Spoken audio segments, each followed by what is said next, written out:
continue with our same practice of limiting public comment to 2 minutes for everyone. We will also time you with a 20-second warning so you know when the end of your 2 minutes is approaching. For those making public comment or testifying in front of the committee, please clearly state and spell out your first and last name and the organization you represent. Each time you speak, please restate your name for the record. There are also 4 different ways that you may participate or communicate or comment for your public comment.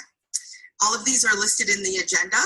You may call in at 1-669-900-6833, then enter meeting ID 919-4106-7592, and then press pound.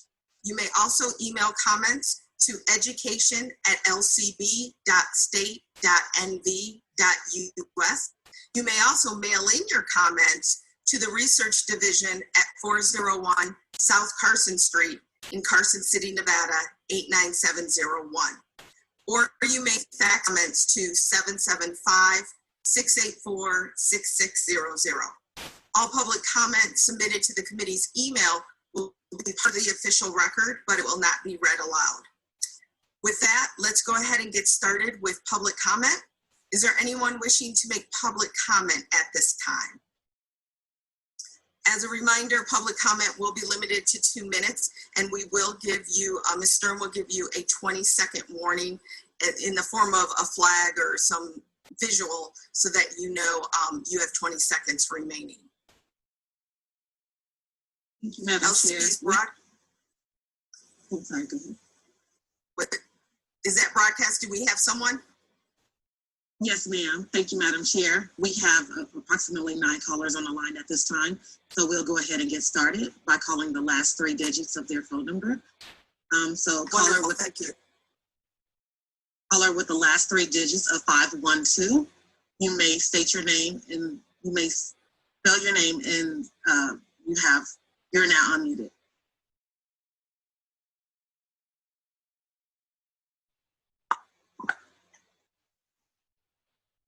Can't unmute. I can't. Can you hear me? Yes, ma'am, we can. Oh, thank you very much.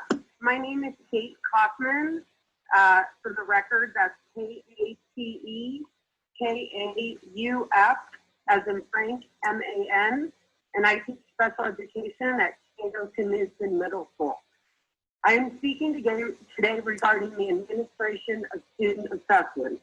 Assessments are key tools for students, families, and educators.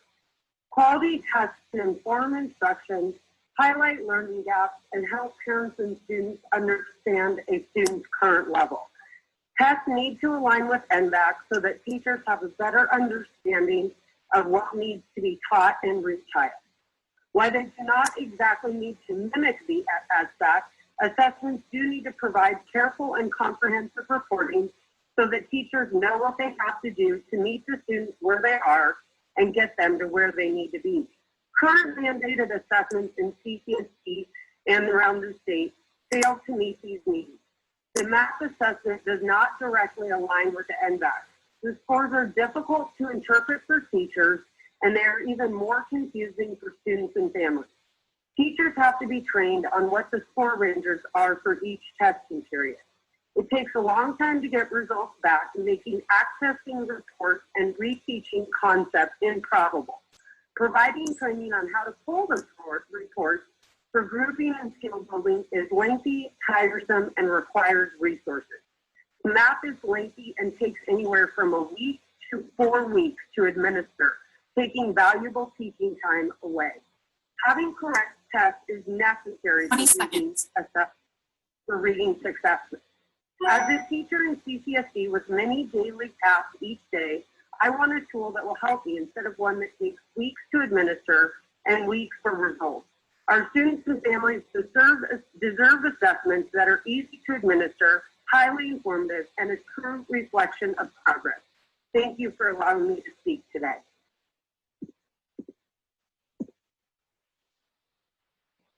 Okay, next caller. with the last three digits of 577. Please state and spell your name for the record. You have 2 minutes and you may begin now. Madam Chair, this is Chris Daly, Nevada State Education Association, sorry, DALY. Nevada State Education Association, the voice of Nevada educators for over 100 years. Education is essential. This is why we've engaged at the state and local levels in the work of safely reopening our schools. NSCA believes the framework developed by the Department of Education presents strong guidance to school districts. However, we are extremely concerned districts may not implement key recommendations in the framework budget. Health screens, social distancing in classrooms, transportation, and accommodation for vulnerable educators due to lack of funding. NSCA is also concerned that policy on assessments, teacher evaluations, and school star ratings will compromise the recommendations in the framework and a safe operation in schools. These mechanisms have failed to foster the improvements in either achievement or student engagement they were intended to deliver. With a continued reliance on these old schemes, students and educators will have counter incentives to come to work and sick, to teach the test instead of teaching and reinforcing health and safety, and to maximize numbers and time in classrooms, even when that may be outside the guidelines. Public education is the great equalizer, and Nevada has made significant efforts to increase education equity. Unfortunately, the move to distance learning heightened inequities, especially for students with individual education plans, English learners, and at-risk students. There is no replacing in-person one-on-one teacher-student instruction, especially with the shortcomings of distance learning and reaching all students. As schools reopen, Nevada needs to keep focused on improving education equity, which means continued investment in models proven to work for English learners and at-risk students, like Zoom and Victory Schools. The remaining comments have been submitted in writing. Thank you very much for your time. Thank you. Caller with the last three digits of 684. Please spell your name for the record. So you have 2 minutes. You are now unmuted and may begin.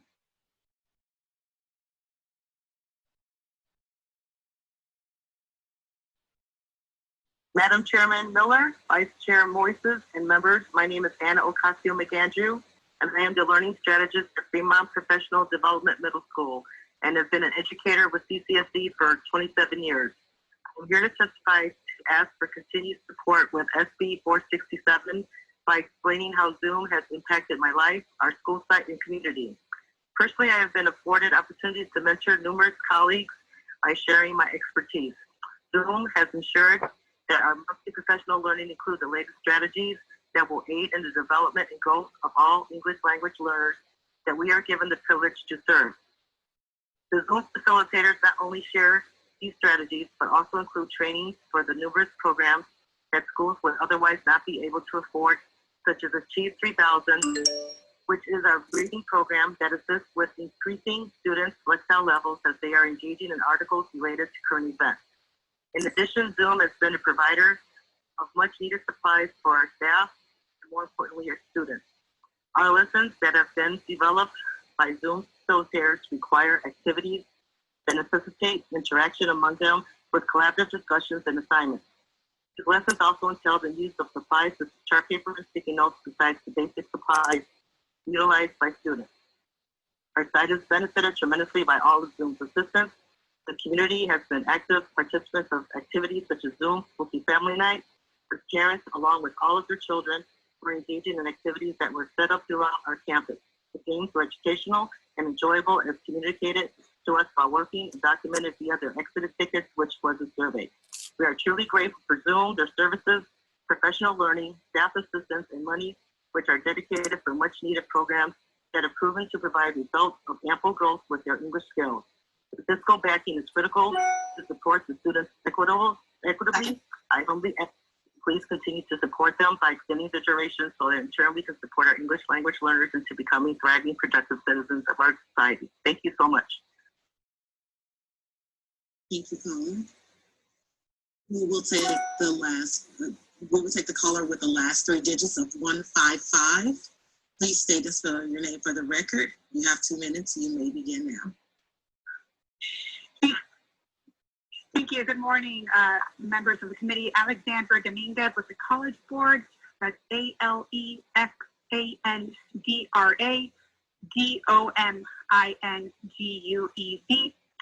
As a partner working with students, districts, and education leaders across Nevada to provide AP coursework, the PSAT and SAT, and other initiatives that prepare students to be college and career ready, we'd like to share some recommendations with you that we believe are critical to ensure that students stay on track during this difficult time. First, we'd like to express our support for investing in universal high-speed connectivity and devices for students to continue their learning. This year, as you may know, College Board made the decision to offer AP exams online for the first time ever. And in an effort to address the digital divide, we reached out to and supported more than 28,000 students, parents, and educators in need of connectivity or devices. So we've seen firsthand how critical this is. We'd like to also encourage the state to invest in expanding access to high-quality advanced coursework that can be done anywhere. Before COVID-19, there were already significant gaps in access to AP across the state. For example, 47 public schools in Nevada don't offer any AP courses, and of the 48 rural and small-town high schools in the state, only 26 have AP courses available. As you know, teachers need tools, resources, and training more than ever so that they can teach effectively and blend in virtual environments. And College Board has made these available, these tools and content available for free that can help both strengthen and support existing AP instruction and make AP courses available in schools where there's currently lacking access. Finally, the department has been a great partner in supporting low-income AP students by subsidizing their exam fees with competitive grants in the past. However, we do see an increased demand and need for this assistance in 2021, so we would encourage the state to continue its support by dedicating CARES Act funds to cover these exam fees for low-income students so they have the advantage to take the benefits of AP as well. And with that, we stand ready to be a partner to you all, and we've submitted written testimony for the record as well with more detail. Thank you.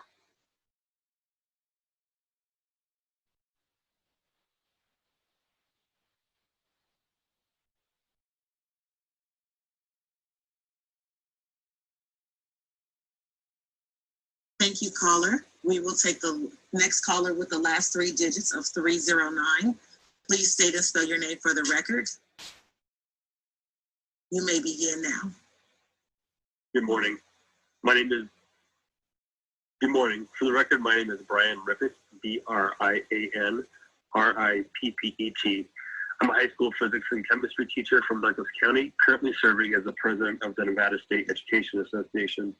And as you know, NSEA has been the trusted voice of Nevada educators for over 100 years. For the past 4 years, I have also served as a member of the Teachers and Leaders Council, TLC.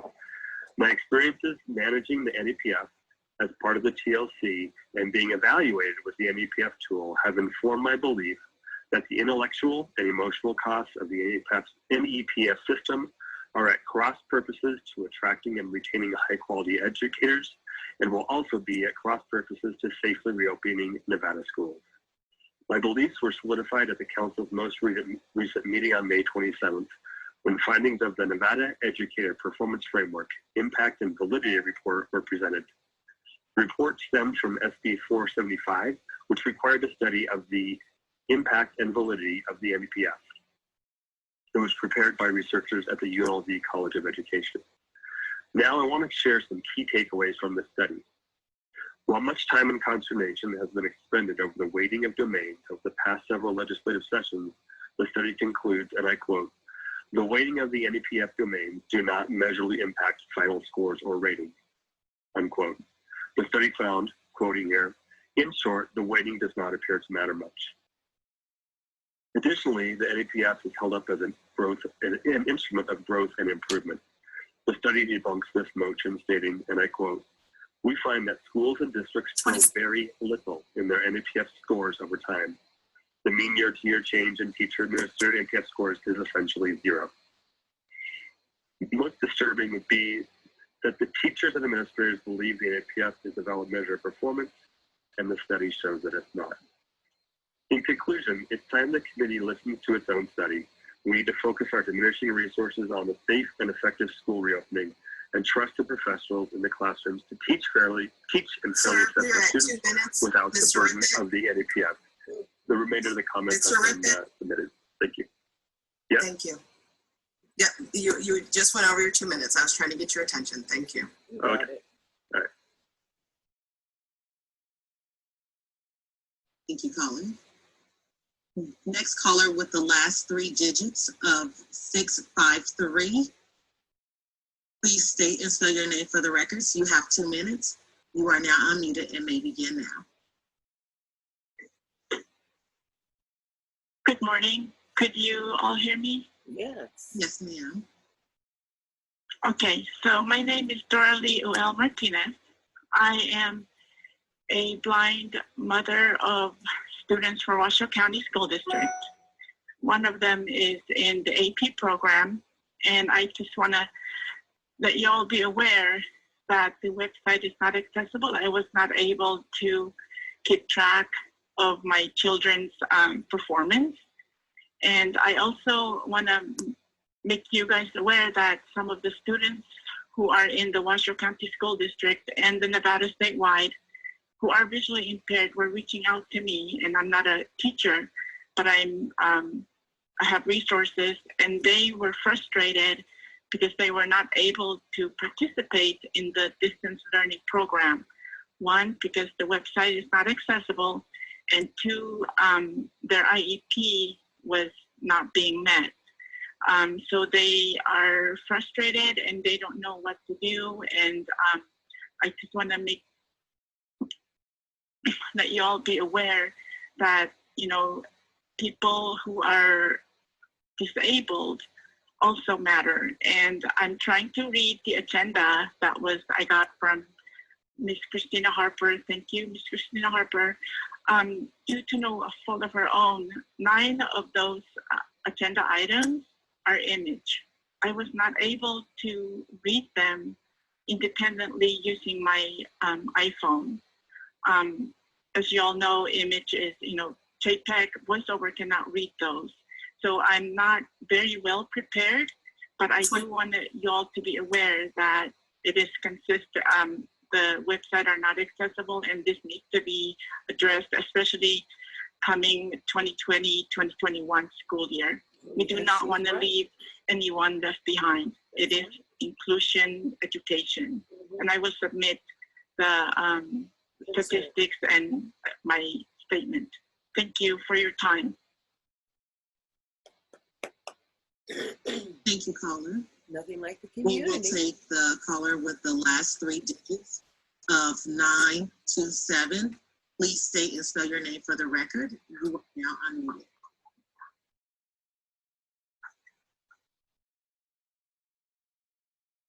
Good morning. This is Ramona Esparza, RAMONA-ESPARZA. I am the proud principal of a Victory School, Valley High School. Good morning, Madam Chair Miller and legislative representatives. First and foremost, I would like to personally thank you for your dedication and diligence in reviewing the data and listening to testimony about the successes of Victory Schools. Valley High School is 100% free and reduced lunch, serving one of the highest homeless student populations in minority majority schools. 6 years ago, it was designated as one of the most underperforming transformational sites by NDE, with the highest expulsion and suspension rates in the Valley.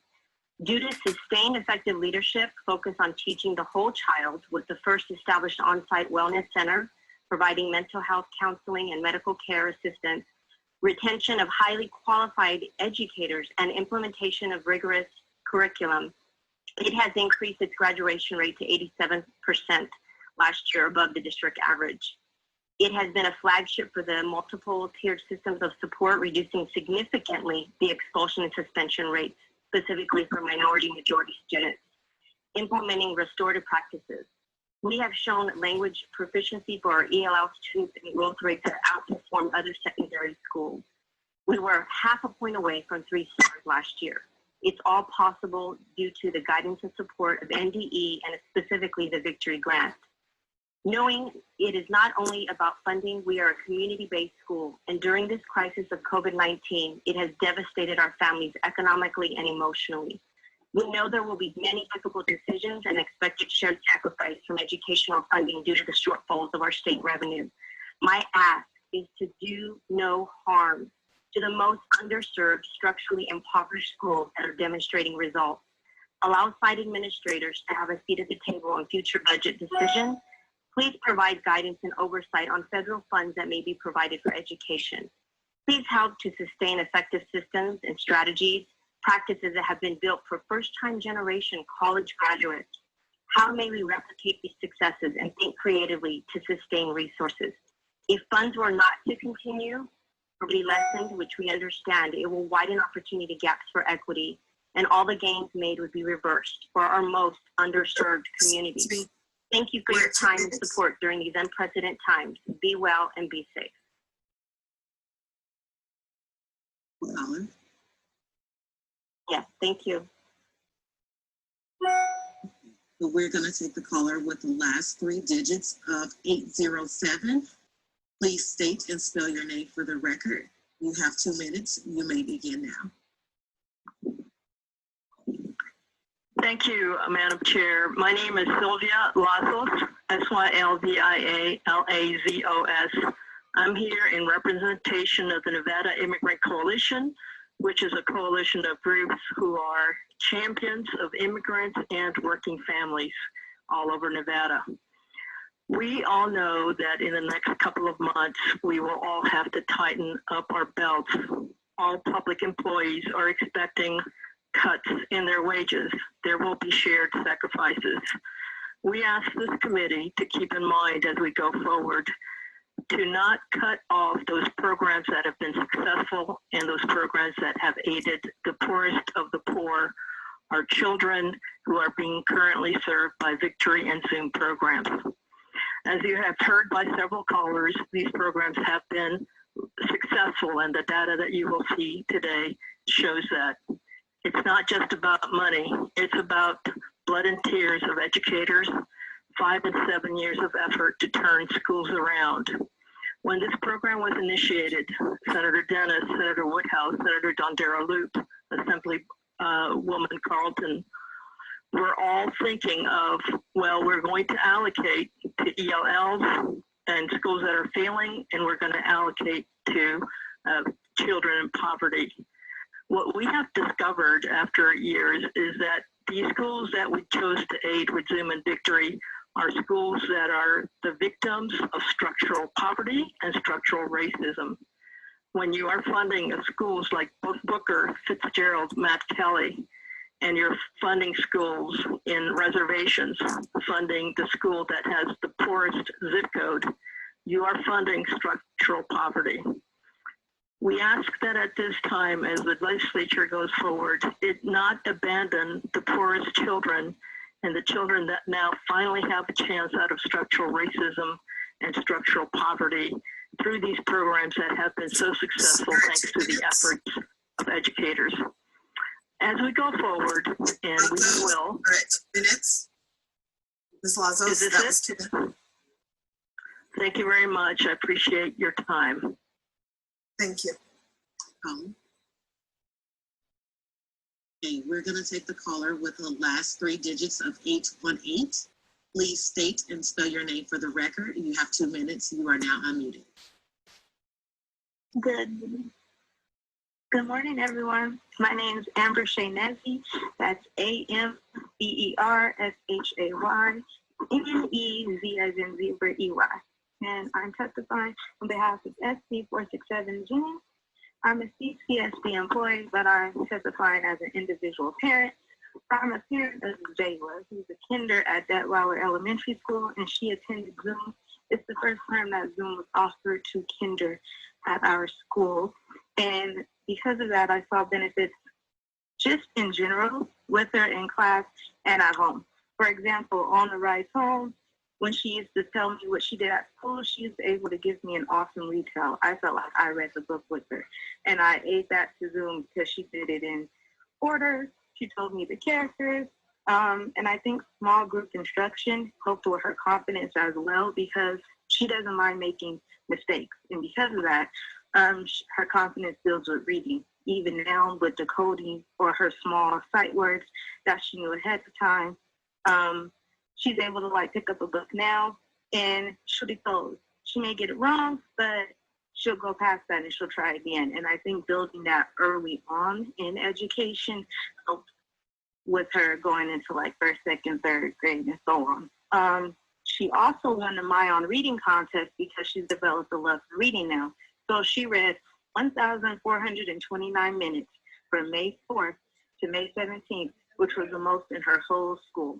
So a kinder got the top prize in her whole school because of, I think, her love for reading and with Zoom small instruction, helping her be able to build that confidence and continuous trying. She also has the highest reading scores in her kinder class as well. So just as a parent, I found she learned her letter sounds, she's learned decoding, she learned teamwork because she knows some things maybe her counterparts in kinder didn't know, so she was able to help them as well. And she doesn't get as easily frustrated or unmotivated. Thank you. Thank you. Thank you. Okay, we're gonna take the last caller, Madam Chair. So that's gonna be caller with the last three digits of 830. You may please state and spell your name for the record. You have 2 minutes and you may begin now. Thank you. Autumn Tampa, AUTUMN, speaking as an individual. I have worked at CCSD for almost 22 years and am currently a Zoom tutor. Zoom is one of the most positive reading strategy programs that I have ever seen. What is Zoom? It is a curriculum-based intensive reading, writing, and oral discourse tutoring program specifically designed to support and uplift struggling English language learner students. When many of the students first come into the Zoom reading centers, they do not feel good about their abilities to read and write. Often they do not speak because they are embarrassed and fearful of being made fun of. In Zoom, they are part of something special. They meet new students and develop bonds of friendship. They are accepted for who they are, and that uniqueness is celebrated and encouraged. Positive reinforcement of their successes helps to build these children's confidence. And as they participate in the Zoom reading program, they blossom. They start sharing ideas by writing. The shyness drops away as they begin to enjoy learning. They find their voices. Their self-worth as students and young people is increased, and they begin to flourish. And then a world pandemic. And now we are once again here fighting for the children of Nevada for enough money to run a school district and reopen schools safely amid the COVID-19 crisis. Throughout the state, the school closures, many people have been negatively impacted, and my heart goes out to them. However, I am here today to fight for those who cannot fight for themselves, our most vulnerable children. I am here to speak up for the large percent of CCSD students, English language learners. Please allow the Zoom program to continue. It is important for the children of Nevada and Clark County. It is important to those children currently struggling. Please allow their learning and growth to be supported, encouraged, and congratulated in this unique and positive reading program. Thank you. Thank you, caller. Madam Chair, that was the last public commenter in the lobby. Okay, thank you. With that, we will move on to our next agenda item, which is approval of the minutes from the meeting on May 22nd. All members have access to the draft minutes, which are posted on the committee's meeting page. I will take a motion to approve the minutes for the meeting held on May 22nd. Madam Chair, Senator Dennis, I move that minutes. Okay, thank you, Vice Chair. Motion by Vice Chair Dennis, second by Senator Pickard. Discussion? Okay, with that, we'll have Ms. Sturm take the roll call vote. It is a little difficult to distinguish between yay or nay, so when you are called, please answer with a yes or no. Ms. Sturm? Thank you, Madam Chair. Vice Chair Dennis? Yes. Senator Dondera-Luke? Yes. Senator Pickard? Yes. Woodhouse? Yes. Assemblywoman Carlton? Assemblywoman Carlton? Assemblywoman Gorlow? Yes. Assemblywoman Tolles? Yes. Chair Miller. Yes. And with that, the motion passes. We are going to move on to our next agenda item. Today we have a very robust schedule, so I'm going to ask all of the presenters throughout the day to please stay within your allotted time period so that I don't need to interrupt you, so that we can keep the meeting moving along. But our first presenter today, or first presentation, is on Nevada's ranking in Education Week's annual quality counts report. What this is the report that comes out annually, a very respected one. And I found it was important to invite them because often what happens here in Nevada is many people get stuck into a narrative of, oh, we're 50th out of 50. And this is something, it's demeaning to educators, it's demeaning to students, and it's... Oh, I get to pause her. How wonderful. I get to pause. You know, what I would like to say at this moment is that so many children, so many children are not even talked about here. And the children in the Victory and Zoom programs, well, they're benefiting. It makes a difference when you know you have something to lose. It makes a difference for the people who have never had an opportunity. And it makes a difference for the lack of accountability for all children receiving quality education, and that all children count. So let's go on with the movie, shall we? I mean, you know, it's great to understand that this really does exist. Most people never, ever go to a legislative committee meeting on education at the state level, because this apparently is the only place you're going to find out what's really going on in local schools. I'm shrinking me, and I'm going to continue. Also, a major concern for parents. So we have the opportunity today to hear why Nevada hears the rankings and what are actually, you know, within the realm of control of educators and school districts and what isn't. So with that, I would like to introduce our presenter, Sterling Lloyd. He is the Assistant Director from the Education Week Research Center. Hello, thank you for inviting me to share the results of Education Week Quality Counts Report Card. Hello. I'm Sterling Lloyd, Assistant Director of the EdWeek Research Center. In that capacity, I help to manage data collection and analysis for the report card. I'm talking with you about some of the data in this year's report, along with key trends over time. Can everyone hear me okay? Yes, we can. Can you hear me? Is my audio okay? Yep. You're great. Okay, great. Quality Counts is an annual report card on state education performance, which was first published back in 1997. The nation's governors had recently gathered for an education summit with President Clinton. Despite all the ideas that were generated, the governors noted that they really didn't have a way to measure states' progress, help state leaders compare their performance to other states, or to provide public accountability for results. At that point, reporters and editors from the Education Week newspaper who were covering the summit said, here's a role for us. We can offer an independent 50-state report card based on objective data, and Quality Counts was born. From the start, the report card was the unique marriage of research and journalism. It was intended to help policymakers evaluate their strengths and weaknesses, to allow meaningful state-to-state comparisons, to allow states to gauge their improvement over time, and to provide insights that can guide school reform strategies. I'm going to be highlighting 3 overall findings about Nevada's performance in Quality Counts. State ranks low on many of the report card's 39 indicators, but it has made some important improvement in K-12 achievement over time. Despite some gains, the gap between Nevada and the leading states remains large. Since 1997, the report card's grading criteria, indicators, and format have evolved in order to keep pace with changes in the educational landscape and to continue providing those relevant data. All the data in the current report are based on analyses of the most recent information from federal agencies, such as the U.S. Census Bureau. Quality Counts currently grades states for educational performance in 3 installments. The January 2020 installment provided results in the Chancellor Success Index, 1/3 of the state's overall grade. On June 3rd, we published the second installment, focusing on school finance.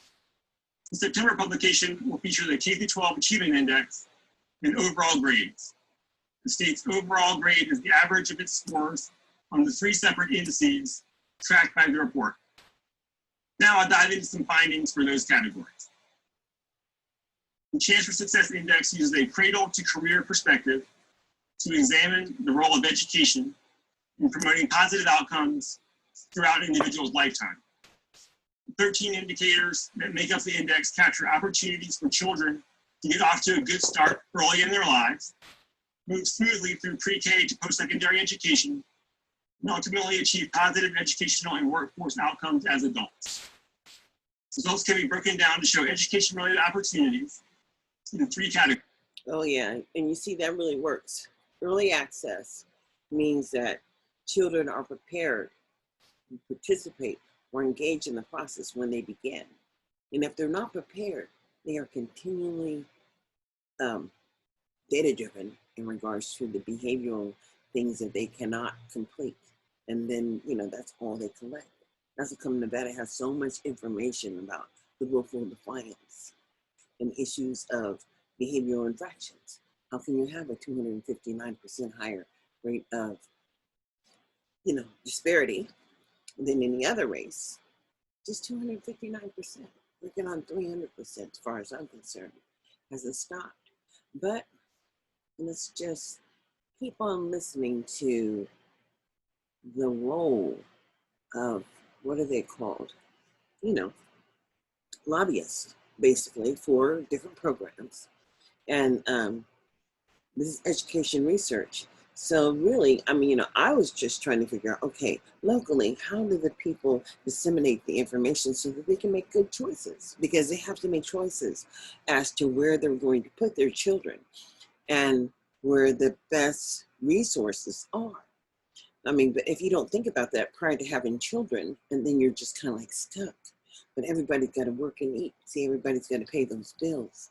And so few people are sitting in the lap of luxury where they don't have to worry about, income, so they can depend on finding the best quality resources are paying for them. But it's unfortunate the people who have to depend on certain resources are doomed, basically. We're just creating more and more poverty. We're not engaging in outcomes that are beneficial to the maintenance of effort for America.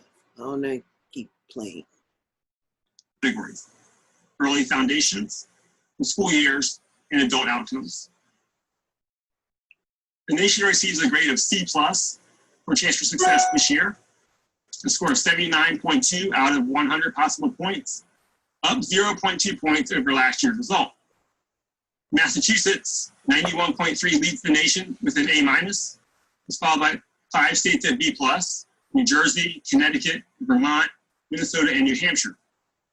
Nevada ranks second to last with a C- and a score of 69.9. New Mexico is at the bottom of the rankings with a D+.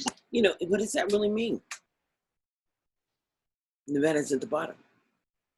Is it your child that's at the bottom? How does that affect local communities? And what is the expectation, really? Let's just some more. Plus.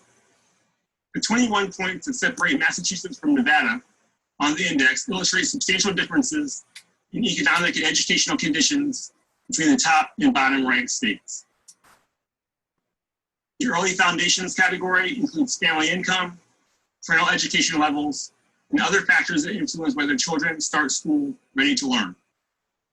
When we dive down to evaluate the factors that help children get off to a good start, Nevada finishes 50th of the 51, out of 51 in rankings which include the 50 states and the District of Columbia. Specifically, you see that Nevada ranks 51st or last in the nation for parent education, measured as the percent of dependent children with at least one parent who holds a 2 or 4 year post-secondary degree. In the school years category, the index measures school participation and performance, incorporating indicators from preschool to post-secondary. It includes preschool and kindergarten enrollment, reading and math tests. Just where are the people who have to depend on this dysfunctional system? I don't know. We're at the bottom in the ranking, just at the bottom. Scores, high school graduation rates, and post-secondary participation. Nevada ranks 49th on this set of indicators. Post-secondary participation is a particular challenge.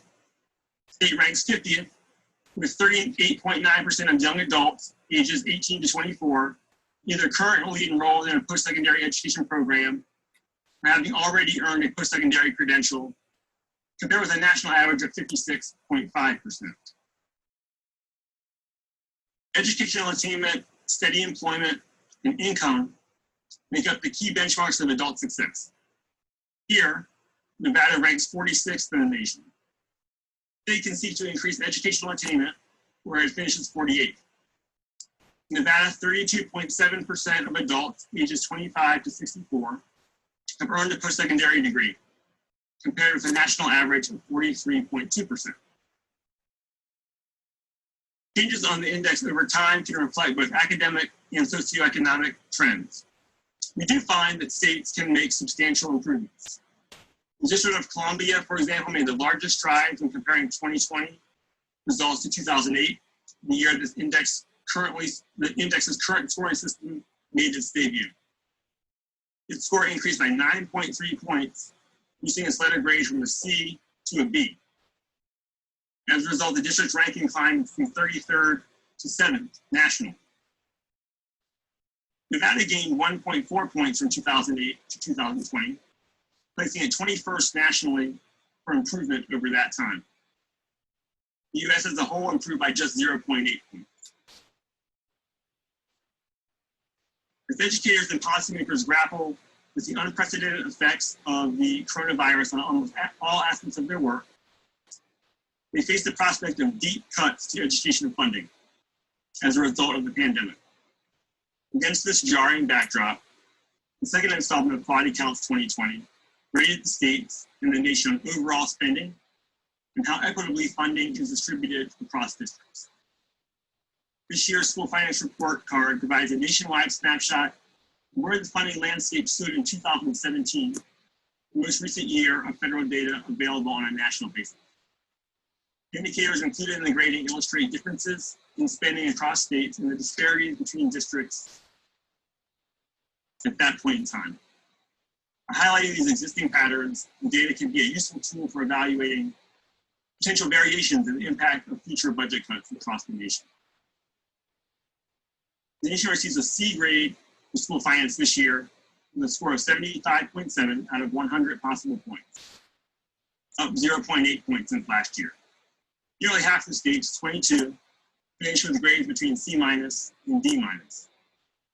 The analysis sheds light on substantial differences between high and low performing states. Wyoming, the perennial standout, holds the top spot and earns an A-. New Jersey also posted A- and is followed by 4 states at B+.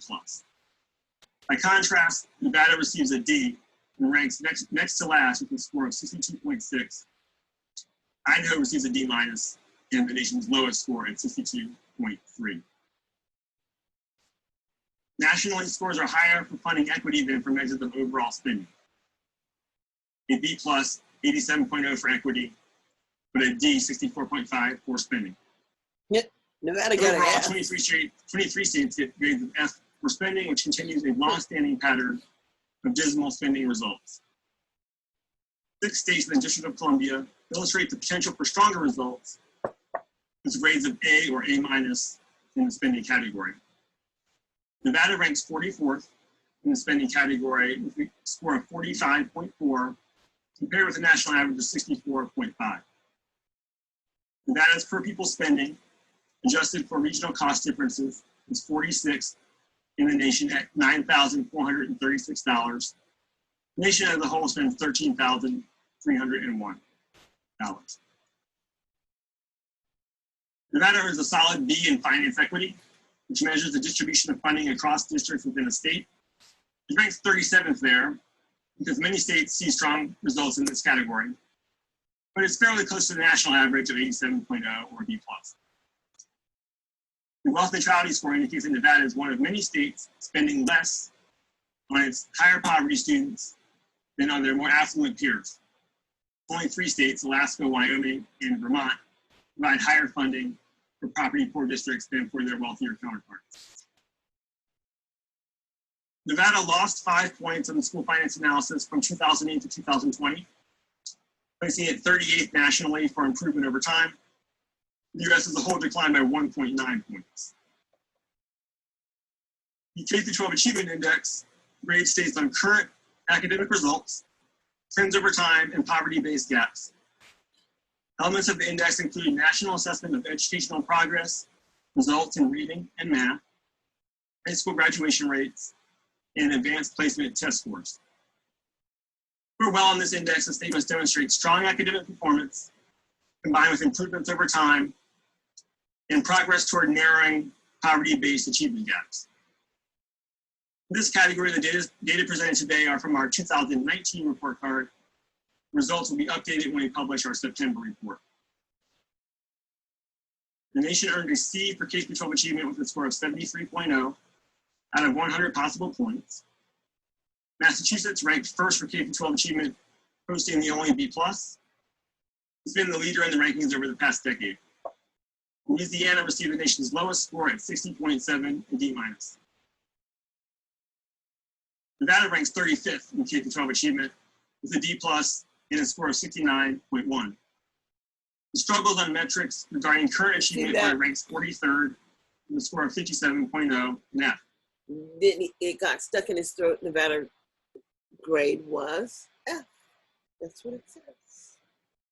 And it ranks 4th in the nation for math. There we go. Let's see. Trying to say the overall ranking is 69.1. Maybe because they have those Victory and Zoom schools, and then they have those other, GT classes or AP students. They didn't say nothing for the rest of y'all. When we look at a specific indicator where the state can improve, we can point to 4th grade math scores.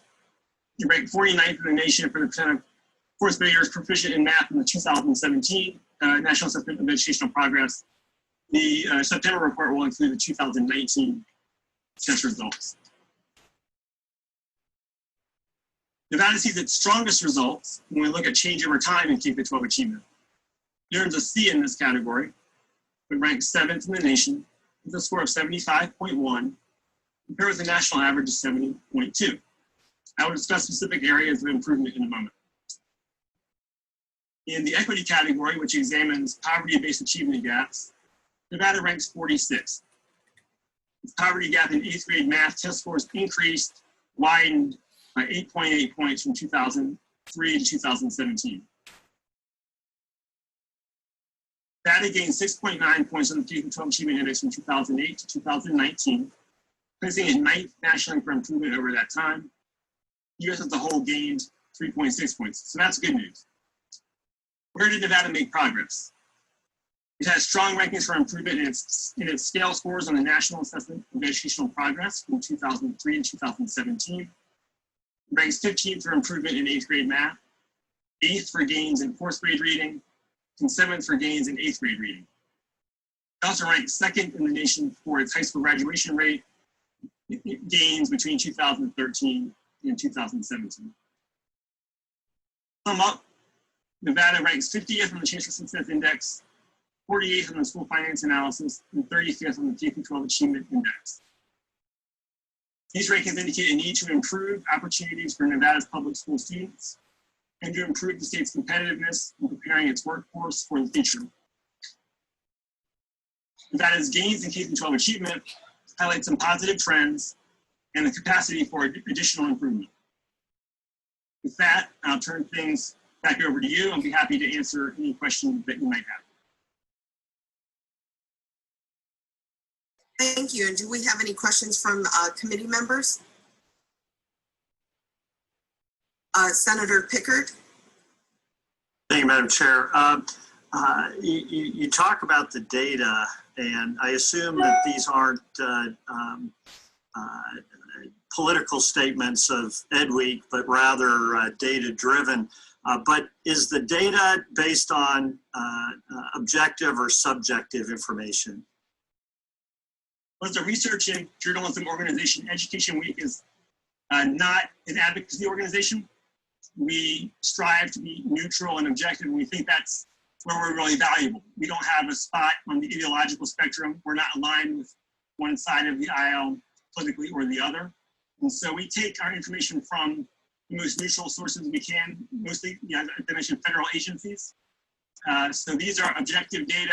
It's hard numbers, and we think it's very useful for states to compare their performance to other states to look for strengths and weaknesses outside of any sort of political back and forth. All right, because I'm driving at, there's a question, I guess, of whether or not this data or the grades that we've received are intended to help or disparage us. And so I want to make sure that I understand what's behind the results. I'm assuming that this is just data that's out there that we can use to improve our results. Is this data available to us in a form that we can look at it and say, okay, here are the things that we need to improve upon, and does it suggest ways of improvement, maybe comparisons to those states that score well in those areas? How can we use this data to improve our work?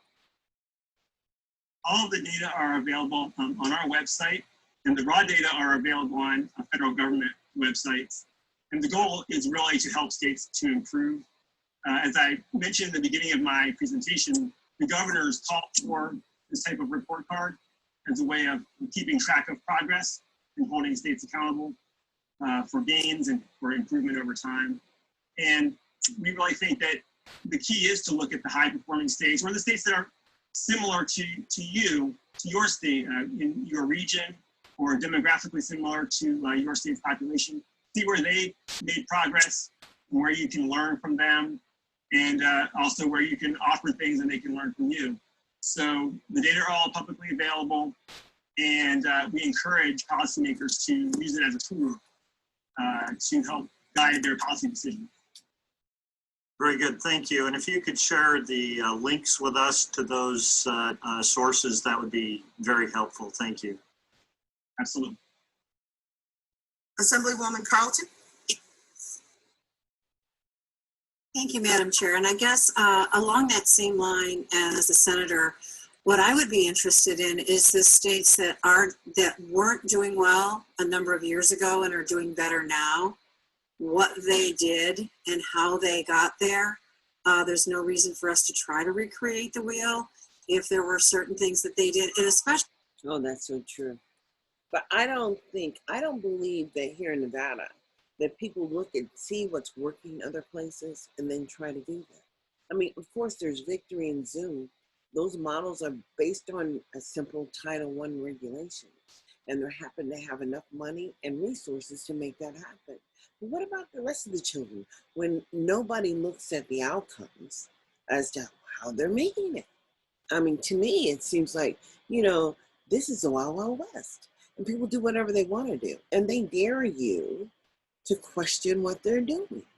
Because I can't seem to make hide nor hair out of listening to Clark County School Board meeting as to what happens in the district.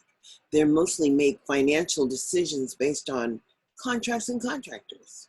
They're not talking about what's working in their district, even though they have the largest school district. I mean, conversations like this for the legislative committee on education they're having, but you don't hear those kind of same conversations at the Clark County School Board meeting, or not even really at the Department of Education, Nevada Ledge. I mean, this is where you're hearing it, at the legislature. You don't hear it at the Department of Education. I'm confused here as to the role in accountability, or the role as to how the services actually roll out and the responsibility to ensure that this is happening. I'm going to listen to some more. This is interesting. Especially if they are a state that is similarly demographically mixed the way we are, especially if it is has a more rural component, a more majority minority student population, things along that line, to figure out what did they do to move the needle, and so that we can look to see if those things might possibly work in Nevada. If the gentleman could just point us in the right direction and we can start analyzing some of that, I think that would be very helpful in framing some of the discussions we're going to have in the future. I think that's a great way to look at it. In our report card, I call it a unique marriage of research and journalism, because education works, has a lot of journalists who cover a variety of beats and states, and their journalism really fleshes out the policies that states pursued and states adopted when they saw improvement. And so I would encourage you to take advantage of those articles, which really go into more depth and detail about the types of policies that were put in place and were effective. But we do see states making gains, and that's encouraging. We see that they often are learning from each other, and so we definitely encourage you to use our report card as a tool in that way.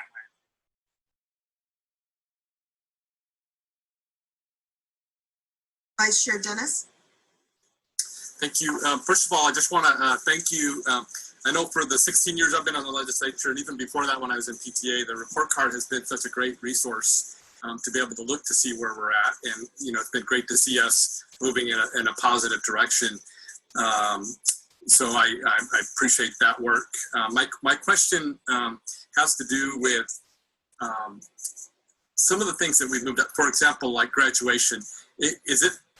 Have we made huge gains there, or is it just the way that we're reporting graduation rates? Do you look at that when you and are other states, you know, because one of the things that we've looked at this report card for many years is that some states were reporting different than others. Has that kind of been cleaned up, and how has Nevada been in that process? That has been a concern of our research center for some time. Back in prior to 2008, when the federal government required a uniform calculation method for graduation rates, states did use a variety of methods that tended to inflate the numbers, tended to inflate graduation rates, and they really weren't comparable across the states. In 2008, the federal government put in place some regulations that required all states to use what's called the adjusted cohort graduation rate.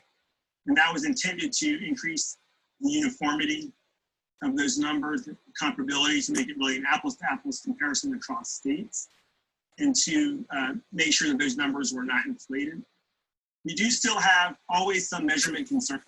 So I would encourage all policymakers to keep an eye on that, to ensure that states are not inflating their graduation rates and are in fact adhering to the guidelines of the federal government in apples-to-apples comparison. So I think Nevada can be heartened that it has made some progress in this area.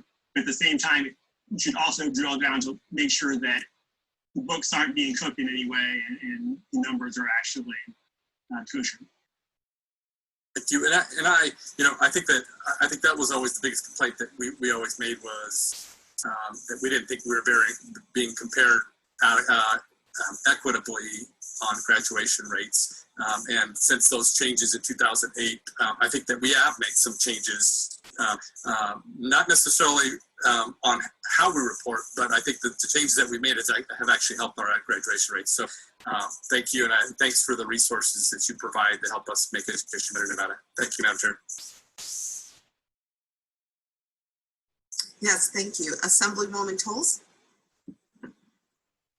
Yes, thank you so much, Madam Chair. Thank you for that presentation. And I've been watching the education counts reports for at least the last 10 years or so that I've been involved, and do appreciate how it's a good benchmark for us. And I'm grateful to see that we have increased our ranking in terms of most improved in many areas. And we think it's good to celebrate some of those changes over the years. But Two questions. One, do we have a place on your website to be able to track it comparatively?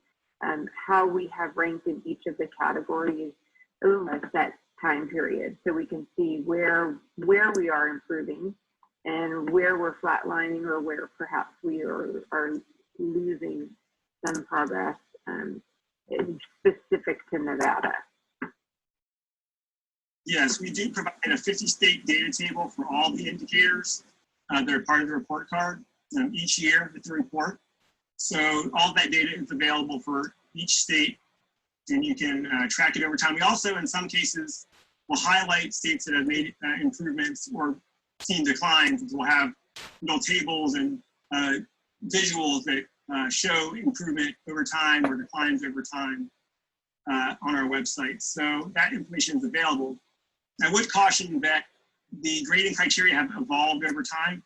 So the indicators I talked about here today made their debut in 2008. So anything from 2008 to 2020 would be comparable.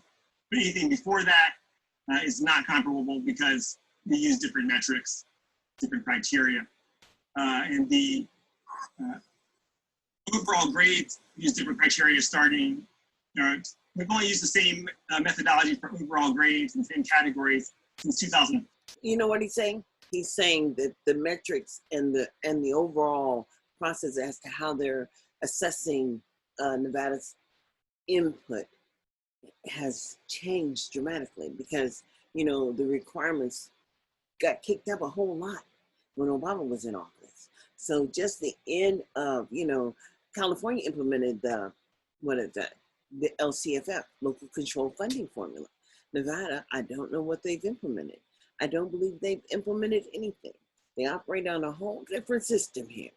And the system I'm truly trying to understand, because some children have access and it's kind of like almost on the luck of the draw. Other children don't have nothing. Other children are just seeding these schools to ensure that GT, gifted and talented, or, you know, people with money have access to resources. And everybody else is just kind of like the harvest. And his data comes from the Department of Education, which is collective data and the civil rights data, and all that data is held at the U.S. Department of Education. He gets the same data, he just puts it in a format in which you can use it, because he's not collecting any data from you people. This is the data that automatically goes in with the funding. Oh my goodness. 15. So really, if you're looking at the overall grade, you will want to look from 2015 to 2020. Anything before that is a different category. But we do encourage you to sort of track where you've made progress or seen declines, and try to, remedy those areas where you're dropping and build on those areas where you've been successful. Thank you. And I do see you included some of those slides in there just in this presentation today. So thank you for that. It's just sometimes helpful to play around when we have a little bit more time with the data. And then could you just unpack a little bit more the adult outcomes, and is that specific to, I just want to make sure that we're clear as we listen to this information, is that specific tracking how our students do after they graduate in terms of their higher ed achievement, or is that in relation to how their parents, how the education levels that their parents receive? So we're looking there at adults ages 25 to 64. So it's the entire population. Doesn't specifically track, say, public school students as they leave high school. It really looks at the overall population of people who live in the state. We do see increasing track students directly from high school, better understand their outcomes and the impact of their public education, but the data just aren't there on a 50-state basis. The accuracy of the data is not what we need at this point to make those direct links to students who are leaving high school and where they end up, either in college or the workforce. So we have to look more broadly at the full population. And that data comes from the U.S. Census Bureau. And that's how I understood it. I think the concern has been raised in the past is that traditionally our economy was not one that necessarily for many of the sectors required higher ed, degrees, and therefore that can negatively reflect upon our ranking today for no fault of the K-12 students, or just the changing dynamics of our economic diversification in the state. So I don't know if you want to respond to that, but there has been a concern about how that impacts our overall rating and whether or not that's necessarily fair. Well, I think it's important for each state to understand its own particular economy and population. And as the 50-state metric, I think educational attainment and college education is widely considered to be very important in this economy, with the global economy and the level of competition that we have around the world from international rivals.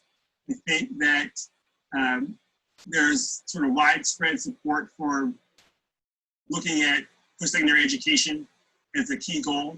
But I think it's also true that each state has a different economy, has a different set of needs. And so we're not going to get a set of metrics that fully take into account each state's particular situation. I do think educational attainment is generally an important metric given the importance of college education in today's world. Okay, you're welcome. I also have a question. It seems when we look at this report, again, there is a narrative that is often spoken, 50th out of 50, but when we actually drill down to the parts that are measured that are actually happening within the school districts or within the classrooms, and with the students specifically when it comes to student achievement, that again, we're not actually 50th out of 50. So okay, now see, that's where I'm concerned, because when I'm trying to look at the classroom, at the actual school sites, and who's being successful and who's creating an opportunity. But then, my problem is that I see all of this constant transitioning, moving students to different schools within Clark County simply because of behavior. And knowing that there are programs out there that are dealing with alternative ed, because the children have been transitioned so many times that they're not at grade level. And so I know that once a student is below grade level, nothing happens to ensure that the maintenance of effort for those students is being maintained anywhere, because they're constantly floating. And until, then they have all these children over here in the juvenile facility that I don't know how Clark County actually ensures that education is happening for those children, because I can't find out what's happening for them. And sure, they have the Harbor program, and they're talking about they want more mentors to work with these people. But guess what? You'll never have enough money to pay for people to do individual mentorships. We have to start early as possible to ensure that early access is happening for these young people who have children. And then we have to create a pathway for those children who are having children, basically, to enroll in a program that would graduate them over time to independence and home ownership, because that's the only way America makes it. That's the only way I see it. And because we have this, the Corporation for National and Community Service grant in Nevada too, but I can't see what's happening with that grant right now. So let's just continue, shall we? Which is encouraging, as well as it's encouraging to see the growths and improvement that the state has made over the past decade or so. With that, my question is, in the report, because I see there's so many exterior and incidentals that are measured, like adult achievement, funding, and those things, is there anything that's measured that looks at... Is she talking about workforce investment, WIA, and how those services are rolled out? And actually the maintenance of effort for those programs too. when you tie it all together, we're at the legislative level with conversations. I don't see a workforce and, we a person in the room. I don't see that. When it comes down to the actual for student achievement for teachers, when it looks at retention, longevity, the experience, or even amount of certified versus uncertified, is that measured anywhere? It's not at this point in time. In the past, we did have a teaching profession. Okay, so it's not measured at this time, but understand, when they give schools resources, everybody gets equal number. So what she's talking about, years in service and quality of education and, the investment of the teacher, these all mean dollars that are allocated to specific schools and programs, but not for everyone. So, that makes a difference as to how people are totally, funded. But it makes a difference as to how they actually align resources for all children equal, and then move up from that. So no matter what the poor children are generating, they're basically not getting anything because everybody is equal. Category where we graded states, and we brought into the mix a range of indicators related to teachers, their qualifications, the requirements for entering the classroom, a variety of policies and data points on teaching. We discontinued that, so we no longer have that as part of the grading. It's certainly an important category to look at. I think that it's something where we do cover it in our reporting and in some of our other analyses, but it's not specifically part of the report card at this time. I would also add, important to note that, as you did, that is making improvement in K-12 achievement, even when we see that, when we look at some of the sectors with which education intersects, the economy, for instance, and some other factors, we see that Nevada faces challenges. The students and the teachers have been making progress, and that's to their credit. Even if the rankings on funding are a little bit lower, or some of the rankings related to the economy are lower, we do see some progress, specifically with what teachers and students are doing in the classroom, and I think that's to their credit. Well, thank you so much. This has been very enlightening. Thank you so much. And with that, we will, I was just saying thank you for your time and for your interest. Absolutely. Thank you so much. With that, we will move on to our next agenda item, which is a discussion on school closures and distance learning plans in response to COVID. I know that we had this on the in-depth discussion on this at our last meeting. So this one is just pretty much a brief update. So we have invited our education leaders to come speak again. Please stay within the allotted time. And if there isn't much new information to add, you are more than welcome to say that as well and just give us the brief updates of what has happened since. So with this agenda item, we have Chancellor Tom Riley and Board of Regents Chair Jason Geddes. We have Superintendent Joan Ebert and Deputy Superintendent Jonathan Moore and Deputy Superintendent Felicia Gonzalez from the Department of Education. We have Executive Director Rebecca Fiden and Board Chair Melissa McAdone and Mark Bodkrin, I hope I'm saying that correctly, Director of Authorizing.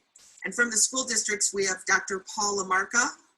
From Washoe, we have Dr. Brenda Larson-Mitchell from CCSD, and we have Dr. Mary Przinski representing the rules and the superintendents. We also have Lindsay Anderson and Brad Keating who are available for questioning. So we will do this in the same manner as our last meeting. We will have all of our presenters speak in their order. And then after all presenters speak, we will go ahead with questions from them. So when you are ready, Chancellor, please begin.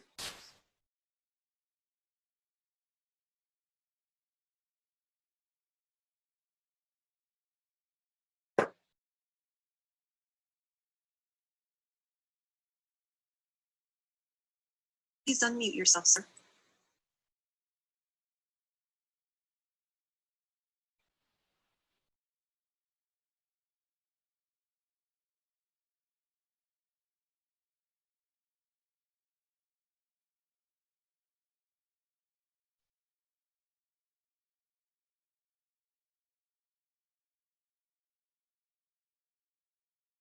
Do we have Superintendent Joan Ebert?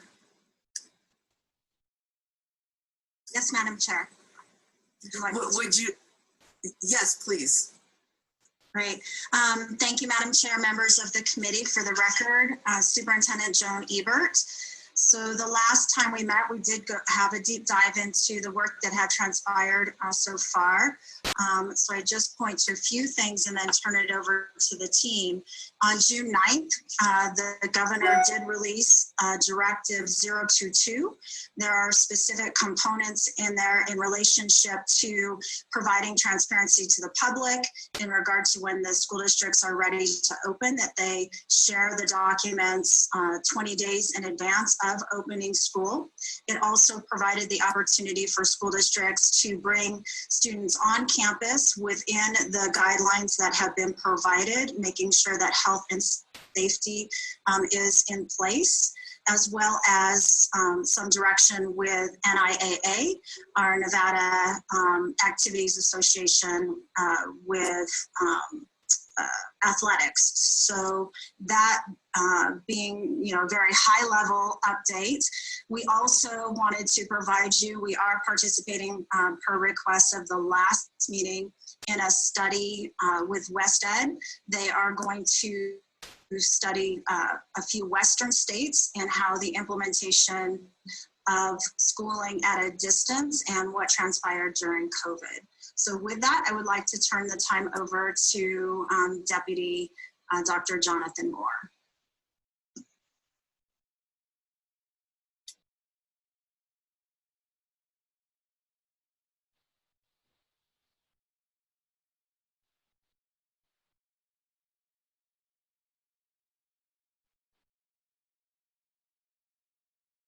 Good morning.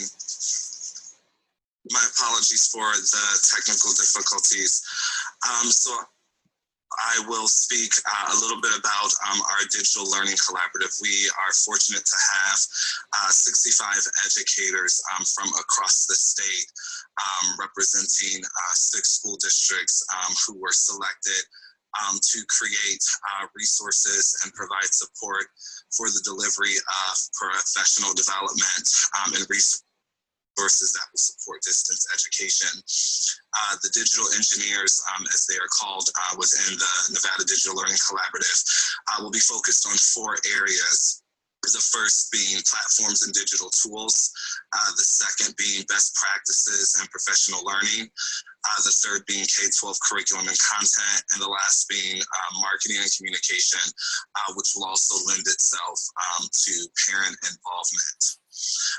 Also, along the lines of resources and support, the department recently launched Read Nevada, which is a partnership with Renaissance Learning as well as the Nevada State Public Libraries and Archives. And what this has done is we've helped to increase access to authentic digital books and age-appropriate news sources for all of Nevada students. We are happy to report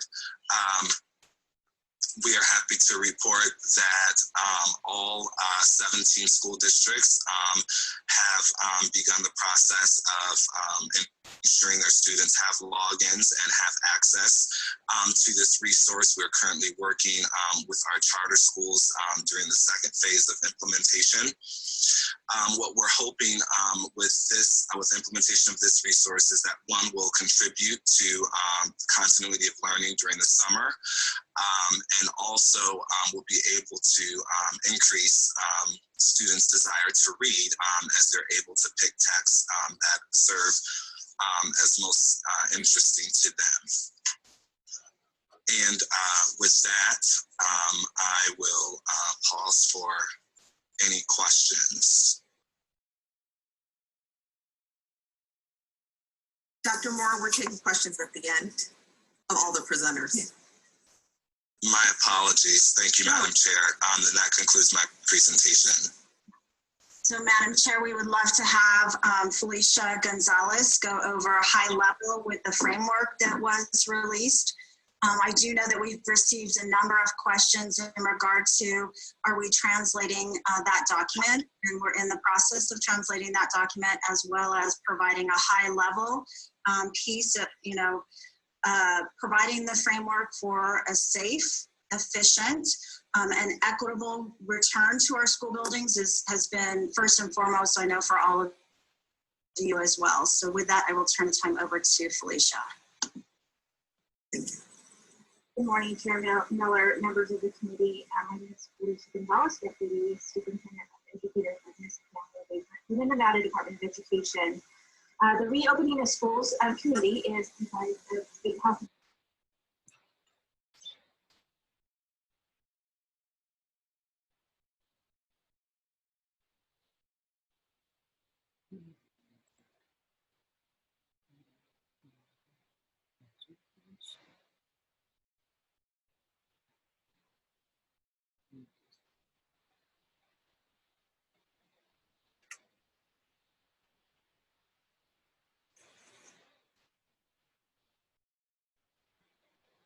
Distribution, but there is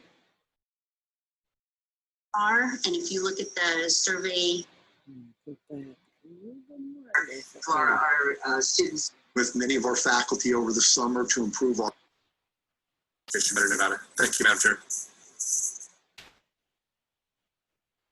Yes, thank you. Assemblywoman Toles. Yes, thank you so much, Madam Chair. Thank you for that presentation and watching the education counts reports for at least the last 10 years or so that I've been.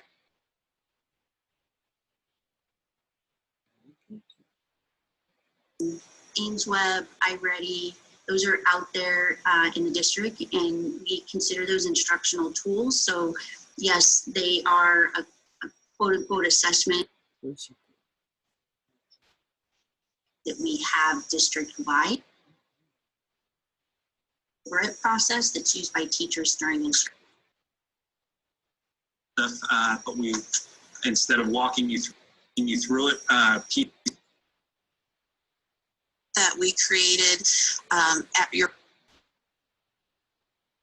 questions. I'm happy to answer them. Thank you. I'll just start with her. I don't know where I left off. Thank you. Actually, for our first question, we do have Superintendent Ebert back on the phone. So before we move into questions from committee members to our school districts, we're going to have Senator Woodhouse repeat her question for Superintendent Ebert. Thank you, Madam Chair. Yes, Superintendent Ebert, I wanted to follow up a question that was regarding the charter schools and was referring back to the CARES Act dollars that was funded or came through the IFC on June 13th. And that was the $836 million.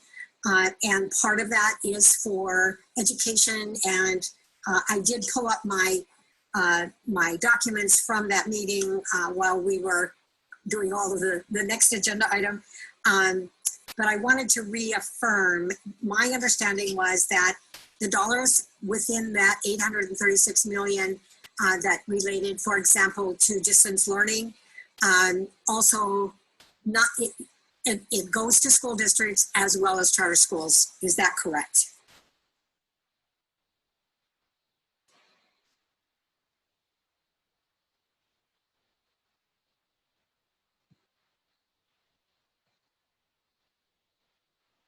Superintendent, I think you're on mute.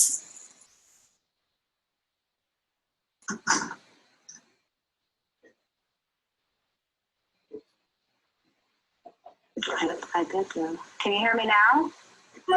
Yes. Okay, thank you.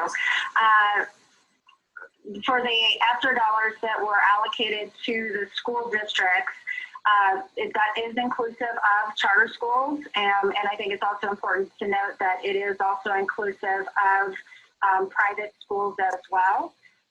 So all private, public, and charter schools with the ESSER dollars are made available. Thank you very much, and thank you, Madam Chair. I appreciate that. You're welcome. Thank you, Superintendent. With that, we will move on to questions directed direct for our school districts. So do we have any committee members that have questions for the school districts?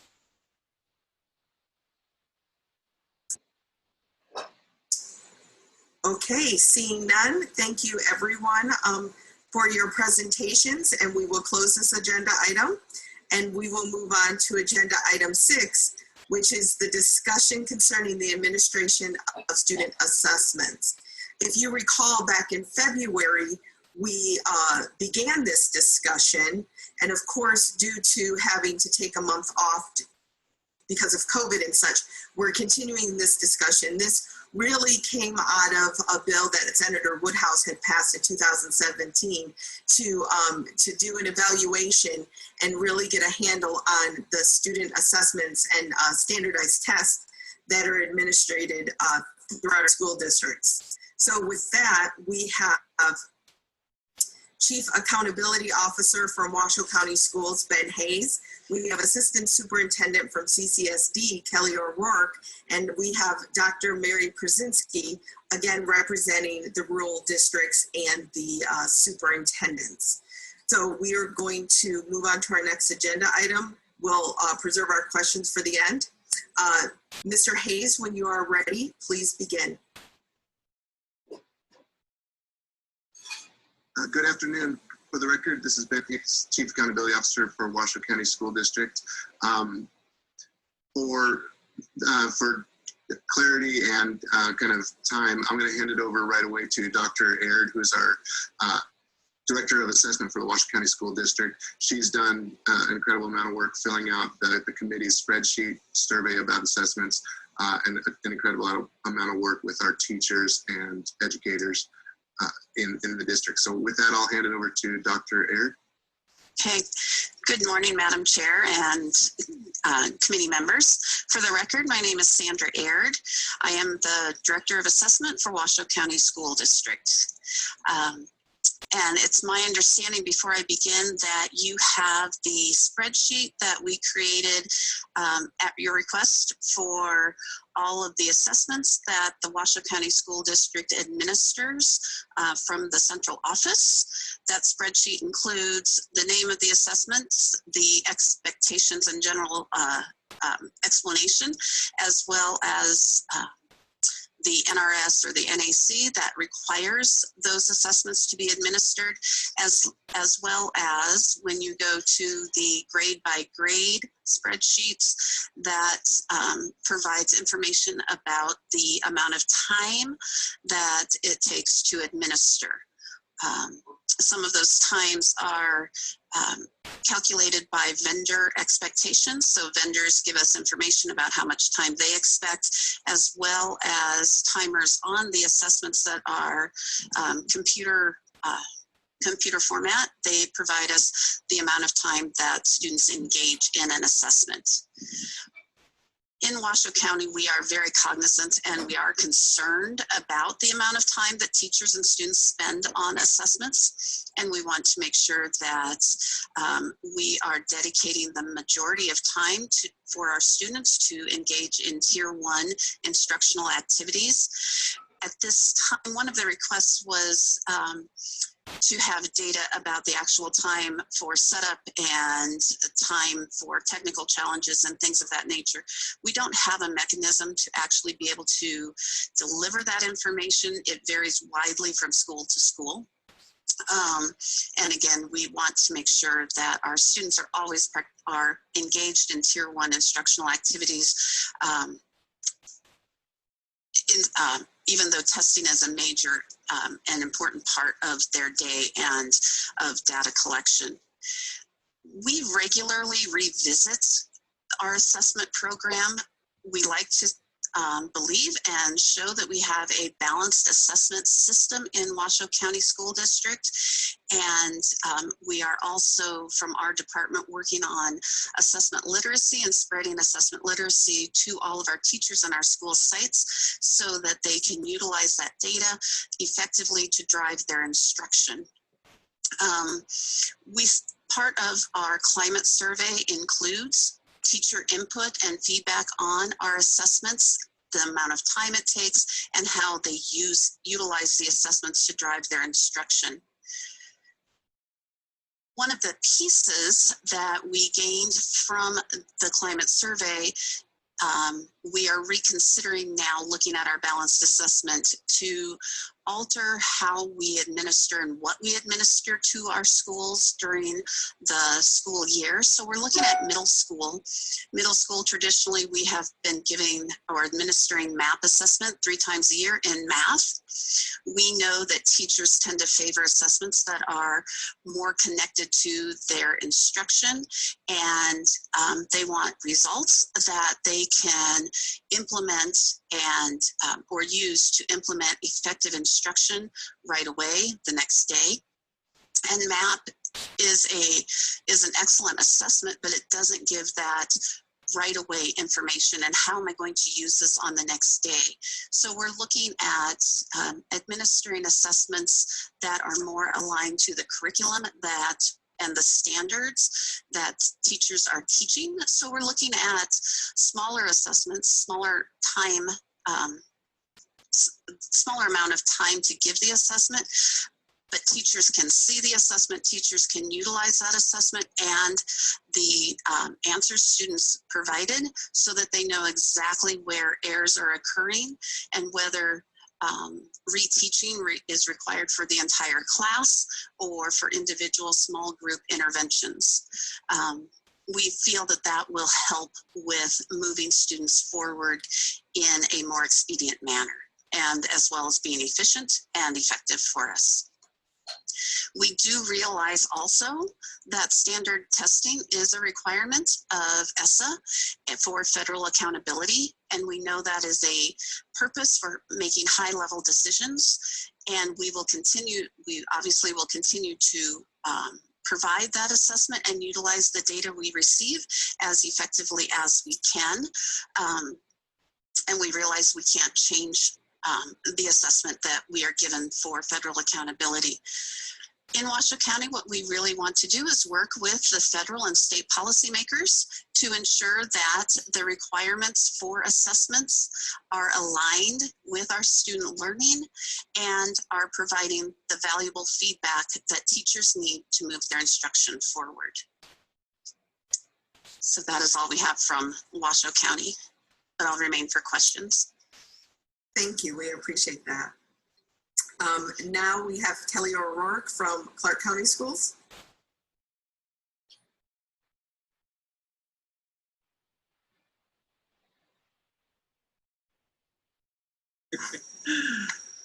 Madam Chair, members of the committee, Brad Keating for the record, Director of Government Relations for the Clark County School District. Have Kelly O'Rourke here with me.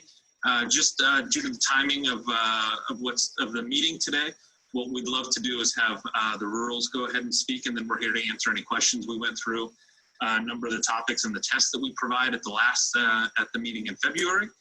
We are more than happy to walk you through the assessment survey template that we provided to the committee if you would like that.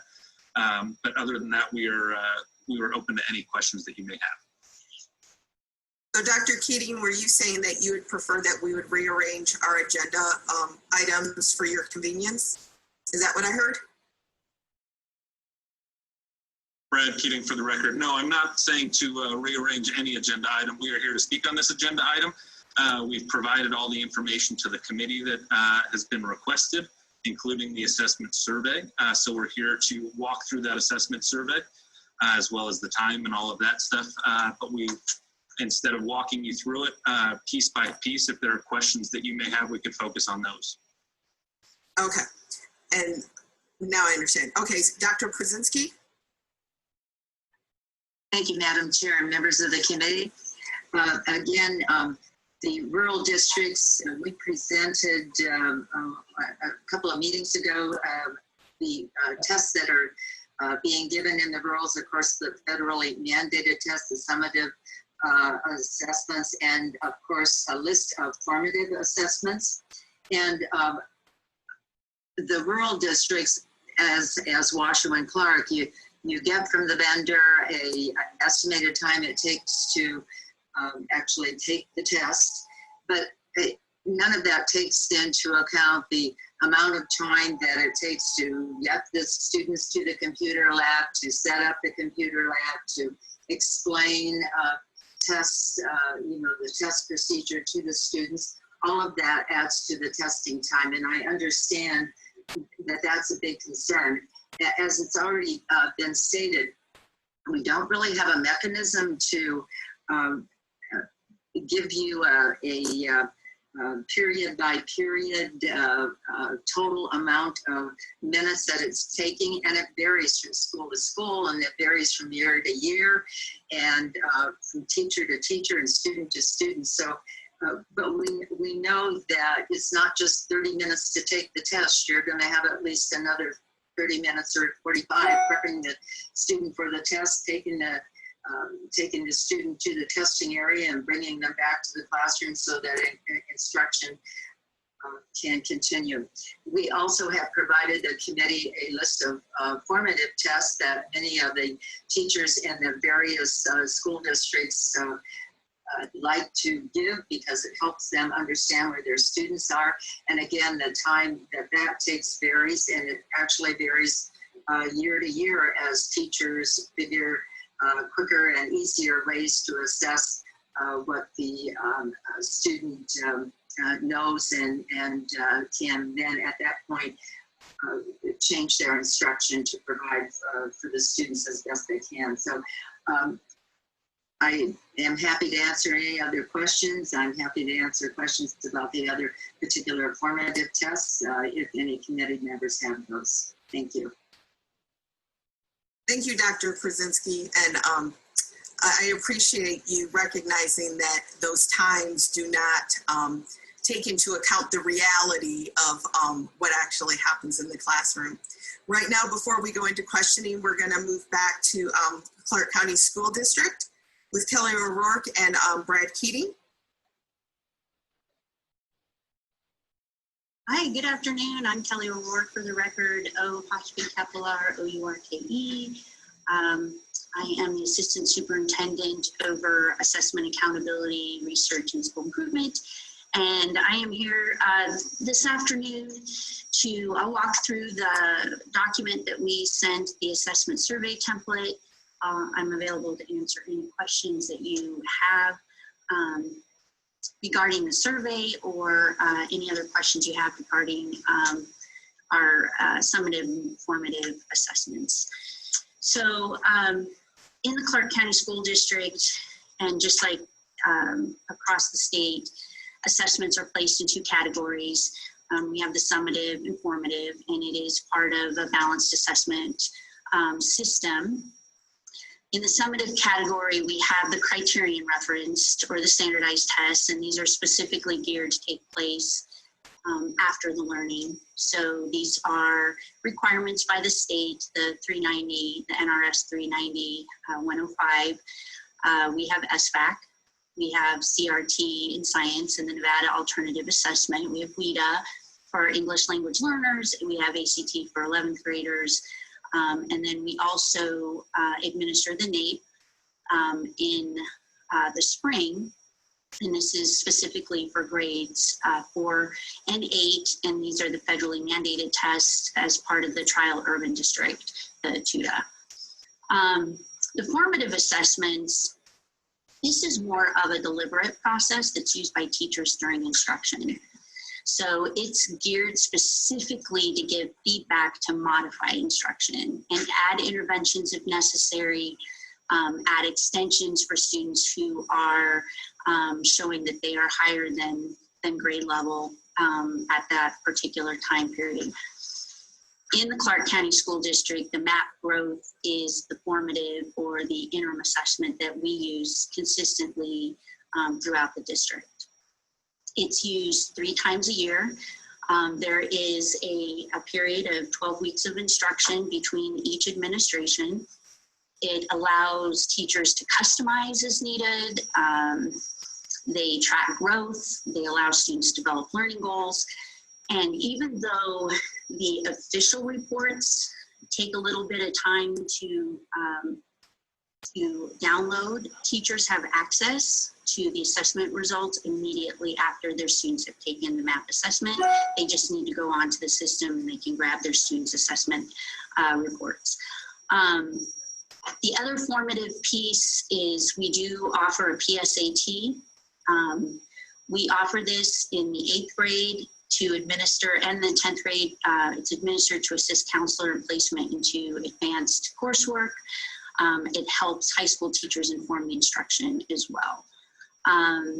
There are, and if you look at the survey template, there are other types of instructional tools that you will see. For example, like the Brigance, which is given to kindergartners, takes about 20 minutes. We also, depending on the sites, depending on the different schools, they will use AimsWeb. It's a diagnostic tool. It's used to diagnose reading deficiencies, to place kids into intervention groups, and then it's used to monitor. But that's site-based. In terms of time spent on testing, so the summative assessments, as you know, they're varied. SBAC, the CRT, the NOD, the WIDA, they have very strict test administration guidelines. And although there is not a drop dead time stop, with the exception of ACT, there's still a certain amount of time that students are spent on those particular tests. So for example, the ACT is 250 minutes. WIDA, it's about 165 minutes on average. SBAC, for all the subjects altogether, it's about 450 minutes for all subjects. And then NAEP is just 4th and 8th grade, and that's 120 minutes.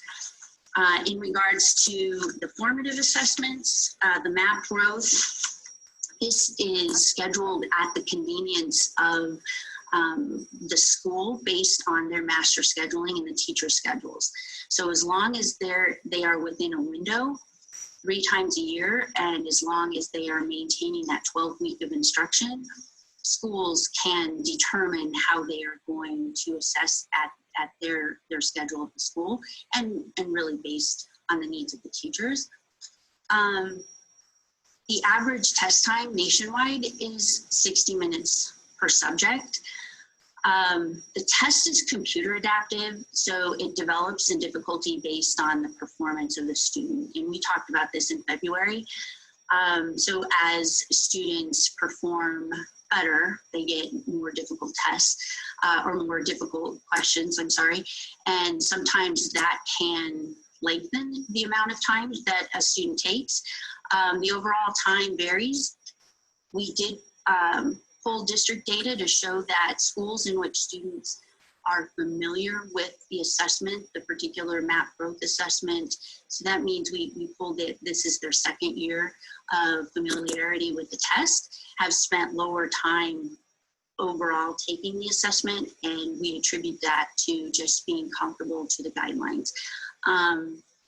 Similar to what my colleagues have said in terms of the other aspects that go into taking an assessment, the technical aspects of getting the kids into a computer lab, setting up the computers, that's so subjective in terms of it really is dictated on the school and the schedule and the teacher and the processes they put in place.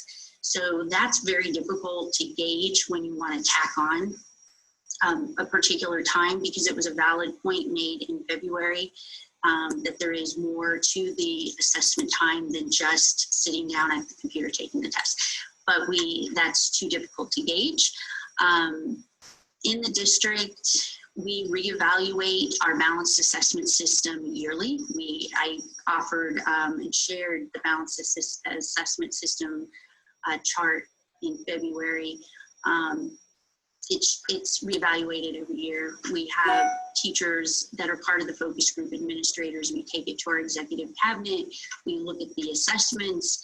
We determine what is overkill, what is where do we see red flags in certain schools or certain areas that we might be over testing. So we look at the whole system and decide what is the benefit. We can't get away from the summative assessment piece of it. They're mandated. The feedback that we are getting in terms of the interim assessment is it is the one assessment that we have district-wide that allows teachers to make customized decisions based on the performance of a student. So I think that there's some misunderstanding in regards to what is being tested. When I talked about the summative SBAC, for example, instruction is given, and then we test at the end of the year. And it's a criterion reference, so it's based on criteria. End of story. Did the kids master that particular grade level's expectation of standards? When you're looking at the formative interim assessment, it's a whole different ballgame. It's not grade level. So if I have a class of fourth graders and I sit them down to take a MAP growth assessment, the questions aren't necessarily based on fourth grade standards. They're based on standards, but they're based on a level of standards that take the students through the continuum of learning. So when a student gets a particular score, in MAP it's a RIT score, that lets the teacher knows this is what the student has in terms of knowledge of math or ELA. So the teacher can take that particular group of assessment scores and be able to get a layout of their classroom, especially with the first fall administration of that assessment. So they have an idea, teachers have an idea, this is the skills that are lacking in this particular group of kids. These are my kids who are way above grade level, and then they can make those decisions. The final piece with that is it's a true growth indicator. So I have a group of kids as fourth graders. I have them at the beginning of the school year. I do what I need to do. I give my instruction. I modify as necessary. By the end of the year, when they take that spring assessment, now I can gauge how much growth as a teacher I have given a particular student. So if I have a student who comes in one grade level behind, if I have grown them a grade level, one grade level, so they're with their peers, then we've shown growth. They may still have a way to go. And as they continue in their education in the following years, hopefully they'll start to decrease that gap. But the idea is, where did we take the kid from September and where did we take the student So that's kind of an overview of similar to what I discussed in February. I'm open for questions or anything I didn't cover. Okay, great. Thank you, Ms. O'Rourke. So at this point, if we have questions from any of the committee members for any of the three different district groups on testing.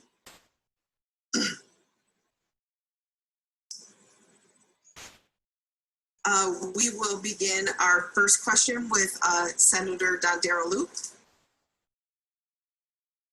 Thank you, Madam Chair.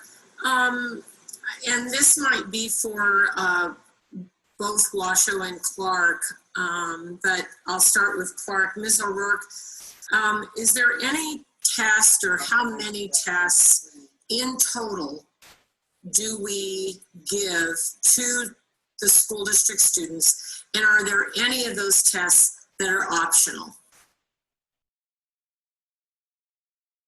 Yes, thank you, Senator Dondero Loop.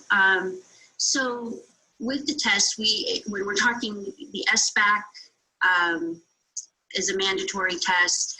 Right now, the district-wide initiative is for the MAP assessment. So we are requiring all schools to administer the MAP interim assessment. ACT is a requirement, CRT is a requirement for science. The other requirement is obviously the WIDA for our ELs. And we've got, I know I'm missing one. I think I got all of those. The Brigance for kindergarten, sorry. The other assessments are site-based.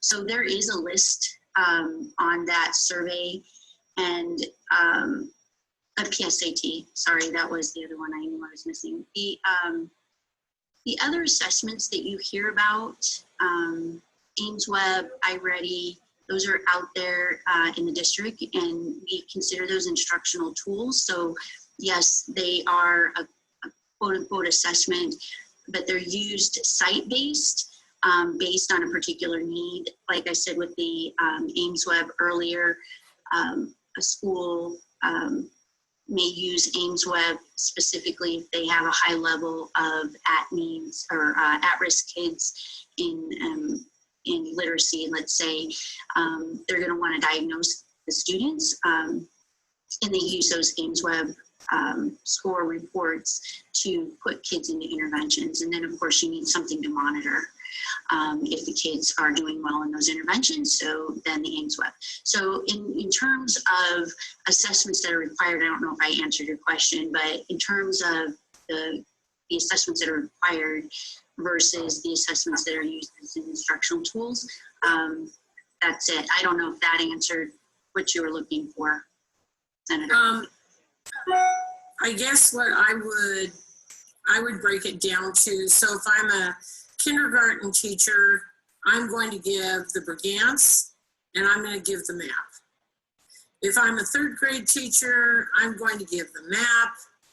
I might give the CRT, and if I have an ELL student, they might have to take the WIDA, but if they didn't, they would only have those two tests, unless a principal said specifically, we're using iReady or we're using whatever, and I want you to do this. And then if I'm an 8th grader, 9th grader, 10th grader, going up, once again, I'm taking probably more because now I'm adding, 8th grade would be MAP, but if I'm a 9th grader, I'm doing ACT, I'm still doing WIDA, I'm doing SBAC, and I'm doing, is that right? So in 9th grade, I see what you're saying. Yeah, for sure. So going is I want to make sure that it's clear where the testing is. So conceivably, unless I'm an ELL student and I need to have that WIDA, teachers are really required to do 2 tests, so they need to talk to their principal if they're doing more than that. Because that's not what I hear. I hear like we're doing all these tests, and I just want to make sure that it's clear who's making those decisions. So you're correct. I mean, you hit it on the head when you're looking grade by grade.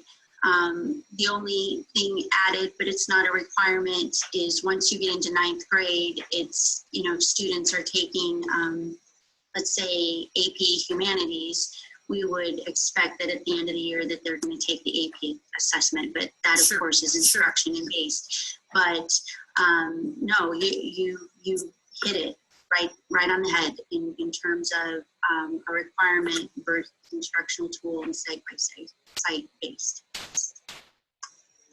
Thank you. Assemblywoman Carlton? Okay, thank you, Madam Chair. So this is a bit of deja vu. We did have this discussion in February, and I do remember asking the question.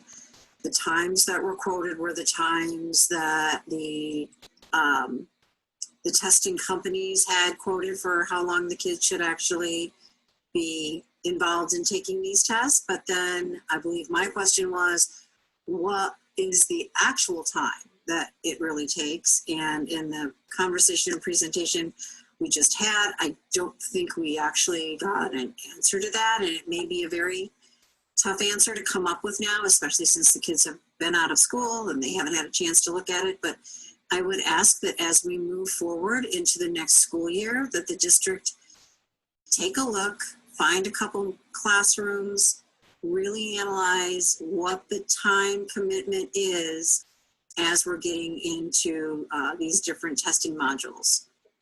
We know what the company says it takes, but what in reality is really happening in the classroom would be what I would like to hear from. And if they can't answer it now, I understand it's a strange school year, but I would hope they would focus on this next year so that we can have real conversations about the amount of time that's taken away from the interaction with the teacher and the student versus the time that it takes to just prepare for the test and administer the test.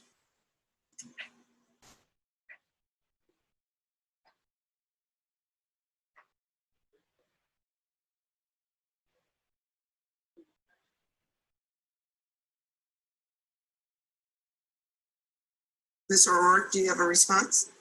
Sorry, I was getting off of mute. Absolutely. Well, I think the suggestion's valid. We do, of course, continue to work with teachers, but we'll be more specific in some of the questioning and just the surveying of how much time is being spent on assessment taking. Absolutely.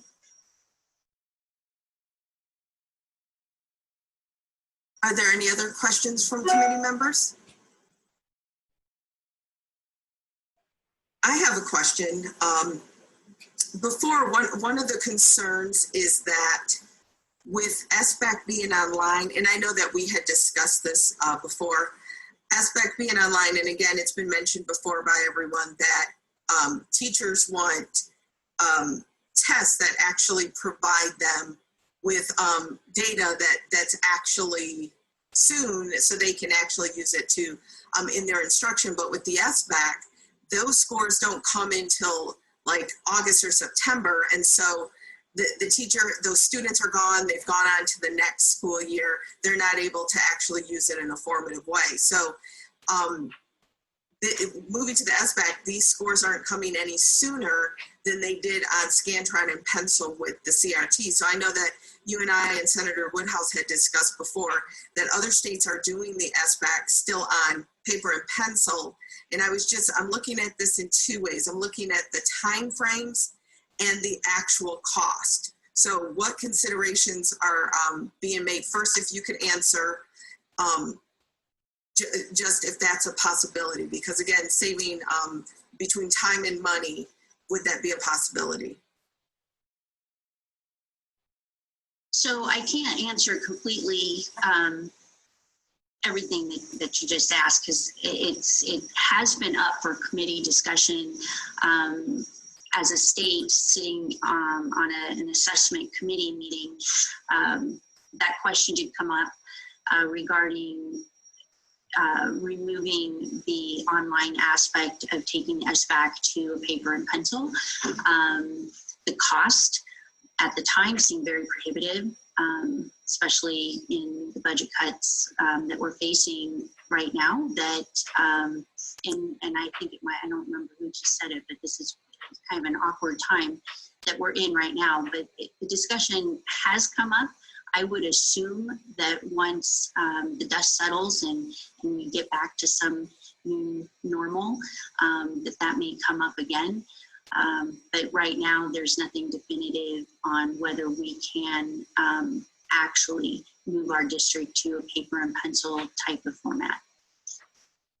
Okay, so I think I'm hearing, are you implying that the paper and pencil is actually more expensive than the computer? There is a cost. I don't have the exact cost of the increase of a paper and pencil distribution, but it is a slight cost increase. I can get that for future discussion. I don't have that with me. Okay, do we overall have, and this is for, again, all the districts, because I know one district did include in their chart cost per students, but it wasn't broken down to see those numbers at what does that look like for a district? Because if you say this costs $29 per student, we don't know how many third graders or fourth graders are in each prospective district offhand. So I was just wondering if for the districts, do you have basically the cost of how much your district spends. And again, I'm not talking about the tests that are covered, the standardized ones that are covered through NDE, but in addition to that, how much money is spent from each district on testing each year? Do we have a ballpark number? This is Sandra Aird from Washoe County.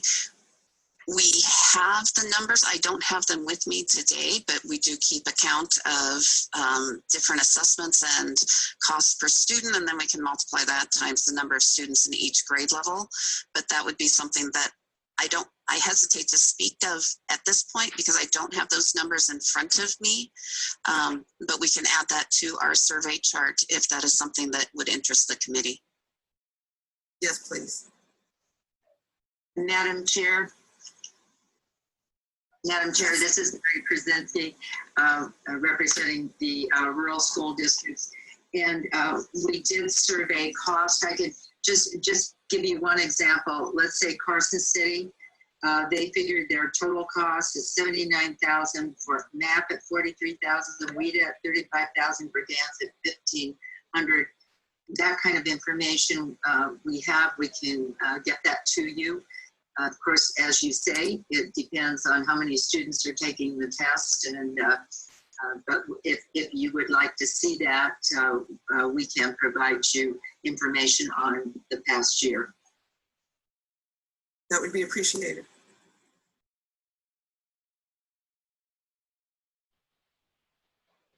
Ms. O'Rourke? Yes, sorry, Chair Miller. You obviously, in our chart, you could see the $12.50, which is what you're not looking for, but I would have to get you the actual total amount as well. I'm giving you a correct quote. Okay. My next question is, I'm still seeing some inconsistencies between the grids that were submitted and the grid that we went over in February.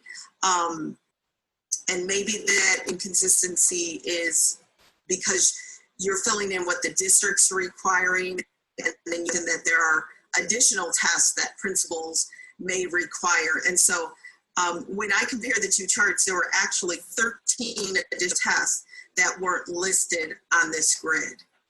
And so my question is, why is there inconsistency, and what can we do to get a handle on this? Because one school reported that they administered 13 more tests than was on the grid that was submitted. And again, with the instructional time, the money, as well as the duplicity of these tests, I'm just wondering if you could speak to that. And I have a list of those tests as well, if you'd like.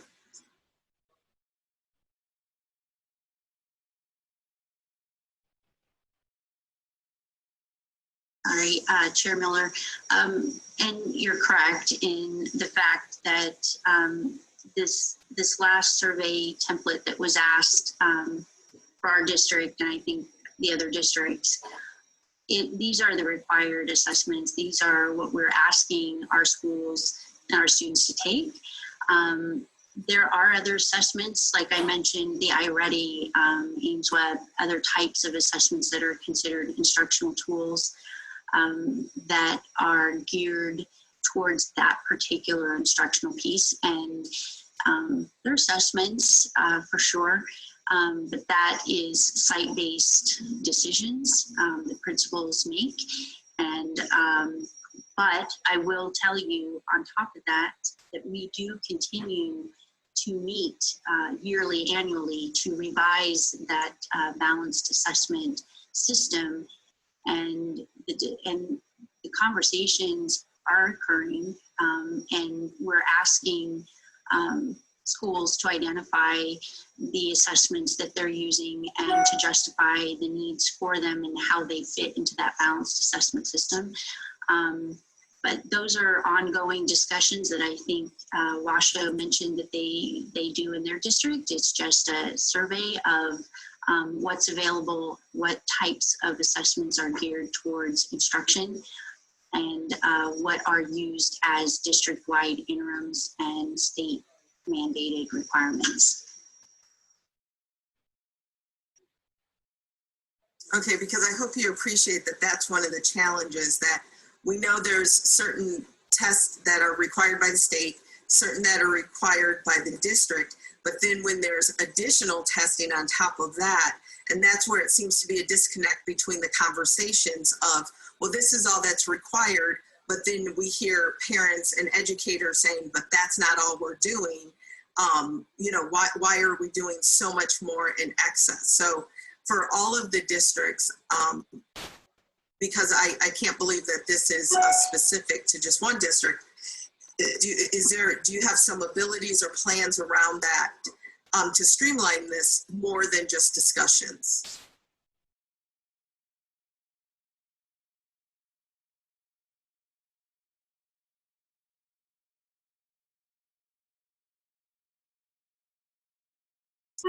Chair Miller, I will definitely take that suggestion back to our committee and to our administration and administrative focus groups for sure.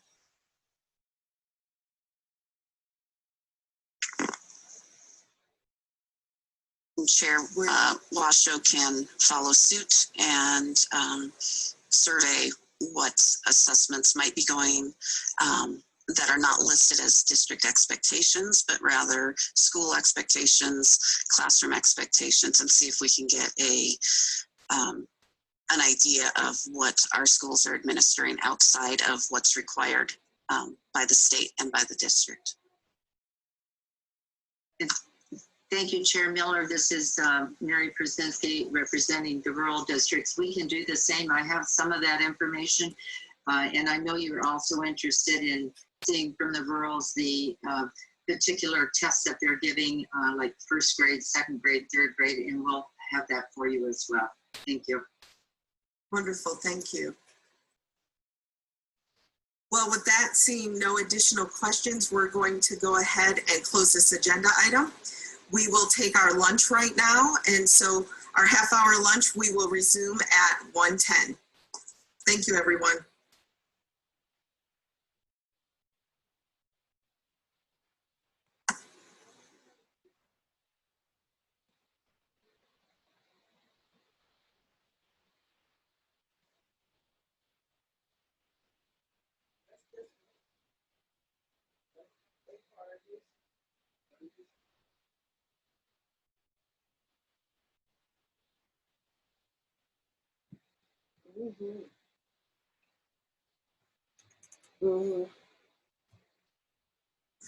In their instruction, but with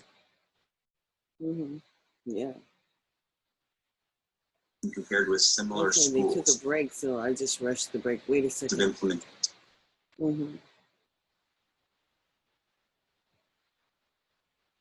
you'll have that opportunity. Outcomes evaluations, and what I'm going to do.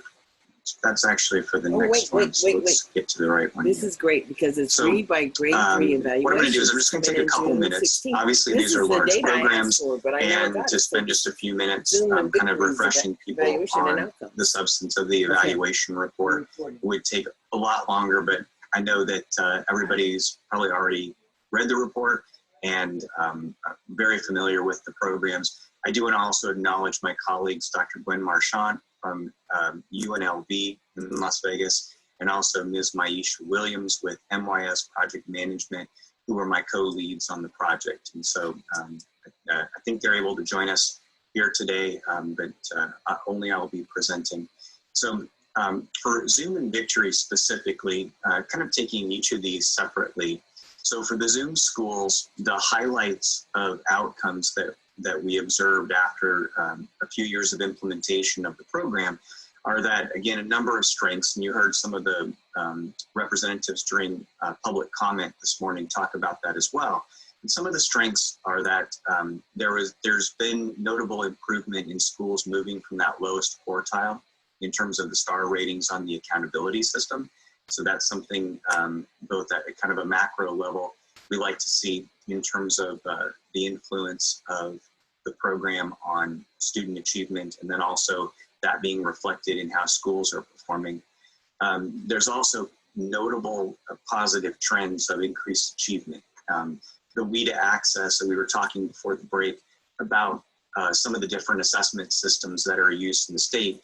We to Access is specifically related for English learners. And so this is the assessment used to measure students' abilities in speaking, reading, writing, listening. So the different sort of modalities of language acquisition and development. And so again, that's kind of a primary purpose. So it was good to see that those sorts of outcomes were observed. More qualitatively, we also looked at stakeholders. So specifically in this case, we looked at or gathered information from teachers and administrators and curriculum leads who are participating in the Zoom Schools program, and the stakeholder results, particularly showing from the first years of implementation to the more recent evidence that was collected, suggested positive reactions and really appreciation for the support for students for whom English may not be a primary language. Along with those strengths, we observed or found some areas of improvement, some of those being that desire for continued professional development. So that ongoing need, both in what I would say pre-service and in-service, of helping teachers be better equipped and prepared for working with students who work in multiple languages. And this is something that we see in a lot of, not only Nevada, but in a number of states that my team works with. And so it's not only not unique, but kind of a growing part of a community and society. Another area more substantively was also reactions from participants to have an additional focus on mathematics. And I probably would extrapolate that to science as well. So not only kind of the literacy piece and the language acquisition, but also language acquisition within these additional academic disciplines of mathematics and science. And you could probably add additional subjects to that as well, so that literacy is a core component of achievement in a lot of these different areas. So that was our Zoom School kind of high-level summary. If we move forward to the Victory Schools, the strengths of the program, one of the unique things of the Victory School program, as I think folks are well aware, is this use of wraparound services. And wraparound services really extends beyond just some of kind of the core academic needs to other parts or other needs that students participating in the program really need. What we noticed here, the Victory Schools program was not as mature as the Zoom Schools program in terms of the number of years of implementation. We did see some evidence, there were some trending increases in student growth in most of the grades when compared with similar schools. So kind of using that peer group comparison. The presenter from Ed Week earlier today talked about, comparing yourself against kind of national leaders, but also kind of peer group in terms of states that may have similar characteristics to Nevada to be able to evaluate relative performance in addition to absolute performance. Again, similar to what we saw with Zoom, the stakeholder survey results did suggest positive impact, and people who are participating in this program appreciate the support and the investment in the students who, like the Zoom schools, tend to be at higher risk than the broader population. In terms of areas of improvement, again, this theme of continued professional development, particularly in this case, that promotes sustainable practices and culture. One of the values of investing in programs like these is by investing in professional development as a component, you not only gain the advantage of kind of like the immediate or short-term impact, but if you give educators the sort of knowledge and skills and abilities, especially if that happens earlier in their career, you may get 15, 20, 30 years of value out of the investment made this year, because those sorts of skill sets can carry forward throughout their careers. And then the other thing, particularly around the Victory Schools, that some of the stakeholders noted was that because there are so many programs, that it sometimes gets lost if a particular implementation or a particular activity is related specifically to Victory Schools. So part of the observation there was just looking for more kind of a direct connection so that when Victory Schools funds are used for a particular activity or support, that the kind of like, it's almost like a recognition that the Victory Schools funds are paying for that and it's not another program. So perhaps that's more of like a marketing PR piece for the program, if anything. And I think, so those are kind of highlights from the program.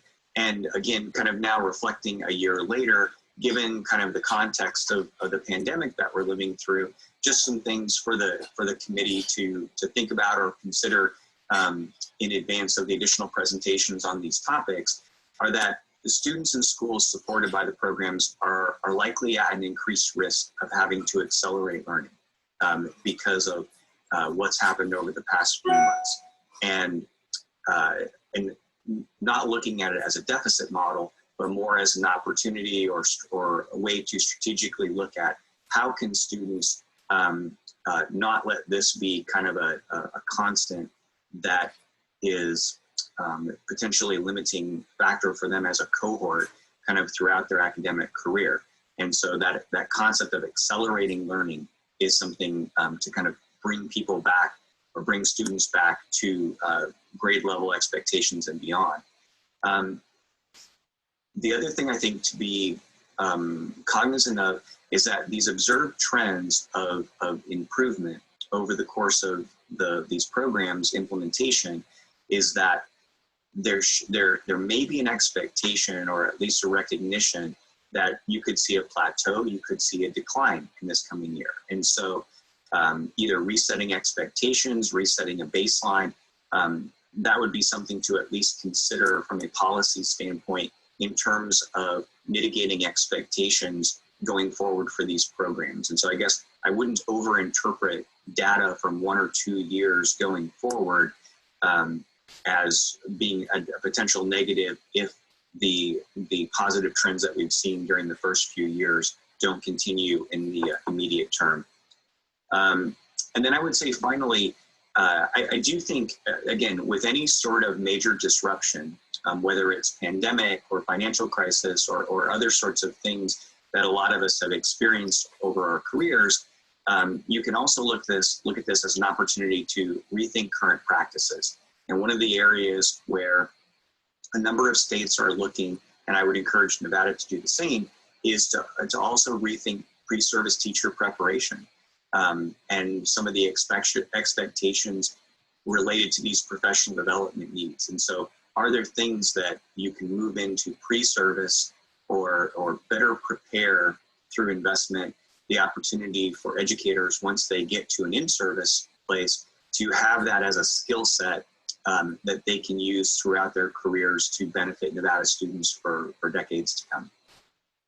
So, Madam Chair, that's my thoughts with respect to the outcomes evaluation as it relates to Zoom and Victory, and I'll be back once we get to the next agenda topic for the Read by Grade 3. Thank you. Wonderful, thank you. We will move on now to our presenters from the Department of Education. Dr. Keough.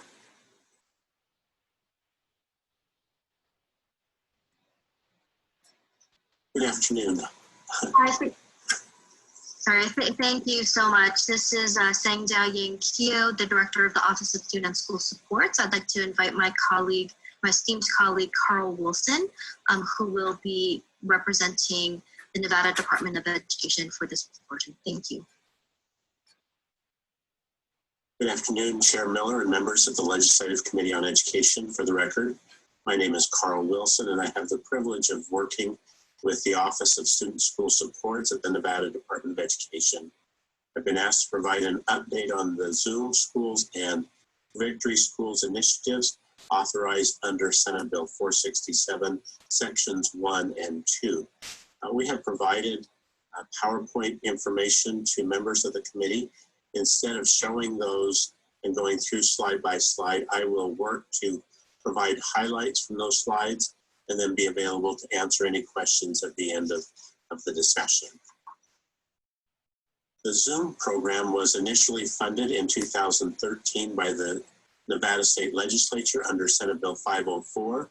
and has continued, most recently being authorized under Senate Bill 467 in 2019. The Zoom program is intended to target low-performing schools with the highest percentages of English learners in Clark and Washoe County school districts, and then also to provide additional funding to other districts and schools under the State Public Charter School Authority to provide services for EL students to assist them in achieving success. The goals are primarily to achieve English language proficiency of English learners, and then also at the same time to improve their academic achievement. As we take a look at the number of schools that have been served over the last few years, Clark County School District has 38 Zoom schools, Washoe County School District has 24 Zoom schools, and then other districts and charter schools have 50 sites or schools that are served with the funding provided under Senate Bill 467. This combined effort has brought services to over 43,000 students each year within the Zoom School Initiative. As we take a look at data referring to the success of the Zoom School Initiative, slides 5 through 9 take a look at comparisons of student achievement in Zoom schools in Clark and Washoe, and also the other districts compared with first Title I schools. So these are schools that are similar in terms of socioeconomic status, in terms of having a higher percentage of students who qualify for free or reduced lunch that are not Zoom schools. So although they have a comparable percentage of students qualifying as economically disadvantaged, they do not have a high percentage of students who are English learners in their schools. And so that's probably the best comparison that we can do. The other data set are comparing to non-Title I, so schools that have higher percentages of students who do not qualify for free or reduced price lunch and are not Zoom. So the comparison then is schools that have high poverty and low performance with high percentages of English learners in our Zoom program with other schools.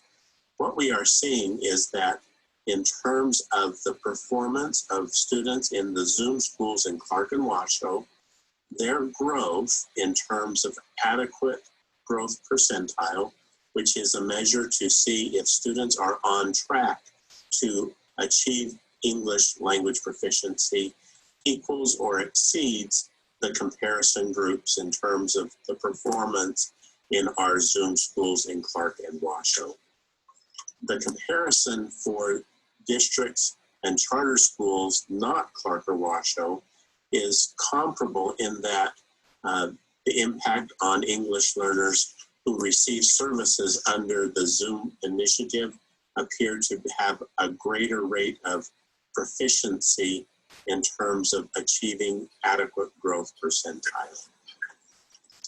We did want to highlight that with the support of the Zoom initiative in Clark and Washoe and the other districts, there are a number of Zoom schools that were initially 1 or 2-star schools that have achieved 4 or 5-star status. They are achieving high levels of success, and we're very proud to highlight those schools. As we look at their performance, those 8 schools that are highlighted are achieving at or above state averages of proficiency in English language arts and mathematics, and serve as exemplars to other Zoom schools in terms of practices that are proving effective. In the data, we also show that for Zoom middle schools in Clark and Washoe, that there is a significant increase in the percentage of students achieving adequate growth percentile on the annual WIDA assessment. The WIDA assessment is the required annual assessment of English language proficiency that is administered by the state of Nevada. We would like to highlight some of the lessons learned in terms of the Zoom experience. One, that the interventions for English learners that have been established since 2013 in the Zoom schools are having a positive impact on English learners. That those Zoom schools that have selected and then maintained and refined Zoom program options over a number of years in terms of providing stability appear to be achieving better results in both language acquisition and academic achievement of English learners. Also, that schools that have focused on building the capacity of classroom teachers to develop and deliver effective Tier 1 instruction for all students with supports for English learners are achieving better results. What is an area that we feel that we could continue to improve is that as districts make selections about the programs to serve English learners, that frequent changes in terms of the programs and services tend not to establish stability and long-term evidence of impact. Of the Zoom programs and services that appear to be having a strong positive impact within Clark and Washoe are the pre-K Zoom programs that build early readiness skills and help English learners to be better prepared to enter kindergarten and be successful. The Reading Skills Center program that targets building of language and literacy in the Reading Skills Center for English learners and their colleagues. And then the extended learning opportunities, whether that is extending the school day, providing summer school, or other opportunities for both before or after school learning. All three of those pre-K Zoom programs, reading school centers, and extended learning opportunities appear to be having a positive impact. As we looked at the 4- and 5-star Zoom schools and tried to identify practices in those schools that would benefit all of our Zoom schools, here are 6 points that we've identified. First, effective school leaders in those schools assist their teachers to define their day-to-day instruction in terms of rigorous academic standards that are aligned to grade level. Second, professional development that builds the capacity of content teachers to address academic language acquisition and content in their daily instruction. Third, data-driven decision-making is a key aspect at both the school and the district level to help ensure that there is an awareness of student progress, identifying specific student learning needs and strengths, and redesigning interventions based on student needs. I think we mentioned already, number 4, effective standards-based Tier 1 instruction that is aligned to grade level standards. Frequent classroom instruction is monitored and feedback is provided to teachers.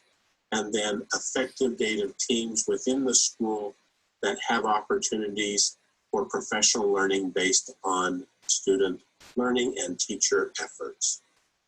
We did want to highlight that the Nevada Department of Education is partnering with WestEd in 2 key efforts to support English learners in the state of Nevada. First, WestEd is partnering with staff at the Nevada Department of Education in the implementation of Nevada's English Language Development Standards Framework, which is intended to build educator capacity to design effective learning activities that address both English language development and academic achievement in content areas for all teachers. Second, WestEd has just recently agreed to work with the Nevada Department of Education to conduct an impact analysis of both the Nevada Zoom and the Victory programs. With that, Chair Miller, if you would like, I can move to an overview of our progress with the Victory School program. Yes, if you could. Thank you. Carl Wilson for the record. The Victory School program is outlined in Section 2 of Senate Bill 467. The Victory School program receives approximately $25 million per year. It serves the state's lowest performing schools that are located in the highest poverty zip codes within the state. Originally, those schools were 1- and 2-star schools. As mentioned previously in the ACS Ventures evaluation, Victory is unique in that it provides equitable programs through such opportunities as wraparound services, ensuring that schools have high quality curriculum and instruction opportunities, and that there are other supports based on an individual school needs assessment. The goals are to help achieve reading by the end of grade 3, ensuring that students are prepared to engage in rigorous high school curriculum by the end of 8th grade, and then to ensure that students graduate from high school ready to succeed in college or career. The Victory schools are located across the state with 23 schools in Clark County School District. One school, Democracy Prep, is currently under the State Public Charter School Authority. Elko County School District has 4 schools. Humboldt County School District has 2 schools. Nye County School District has 1. And Washoe County School District has 4 Victory schools. As we take a look at the success of the Victory schools, there are 5 schools that now have achieved a 3-star status. We also have 8 schools that are 2-star, but within just 10 points or less of achieving a 3-star status. One of the provisions of the 2019 legislative session was to ensure some stability for those schools that were Victory and achieved higher levels of performance. The law allowed for those schools that achieved 3-star status to continue as Victory schools, but their funding would be reduced to 50% of the previous school year. The average amount that is allocated to Victory schools over the 6 years has ranged from $1,137 to approximately $1,267 per student in the Victory schools.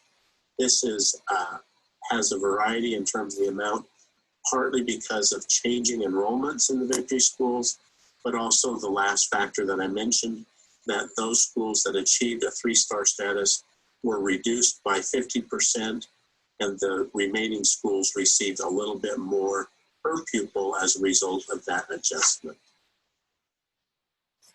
Under the Victory School program, there are a number of programs and services that must be funded by a majority of their funds, or at least 51% of their Victory funds, based on their individual school needs assessment, must be targeted to one or more of a pre-kindergarten program, a summer academy or other extended learning, other opportunities for instruction, hiring of personnel to implement the Victory programs, providing professional development, providing incentives to hire or retain teachers in the Victory schools, providing a reading skills center, or integrated student supports such as wraparound services and other evidence-based programs. Victory schools are allowed to spend up to 49% of their funds to provide evidence-based social, psychological, or healthcare services to pupils and their families, to provide programs and services that are intended to support parents and families, to provide programs that improve school culture and climate, or if you have a high school that is a victory school, that they are allowed to provide professional learning and other opportunities to the feeder schools, the middle schools and elementary schools that are part of their school attendance area that have not been designated as victory schools. As we take a look at the data, the 4 strategies that have been implemented most frequently among victory schools are the employment of staff to implement victory strategies, recruitment and retention incentives, integrated student support such as wraparound services, and professional development. As we take a look at the achievement of students in the victory schools, we chose to take a look at comparing 2 student populations with state averages. So the first one is to take a look at the performance of English learners in victory schools. And many of the victory schools have achieved at or above the level of proficiency for English learners in the areas of both English language arts and mathematics. The second comparison has to do with comparing students who qualified for free and reduced price lunch with the state averages for students who qualify as economically disadvantaged, the same criteria. And again, a number of the victory schools have achieved the state average in terms of English language arts and mathematics for students who are economically disadvantaged. Again, remember that our victory schools serve virtually 100% of their students who qualify for free or reduced price lunch, which is significantly higher than most schools for which that comparison would be made. In both the Zoom schools and the victory schools, we are showing progress at the middle school level, but we feel that we have not yet seen the desired levels of academic achievement in either English language arts or mathematics for the middle school students. We did want to highlight that there are 4 high schools that are served under the Victory School program. 3 of the 4 schools have achieved a graduation rate now that exceeds the state average. The 4th school is an alternative high school whose purpose is to work on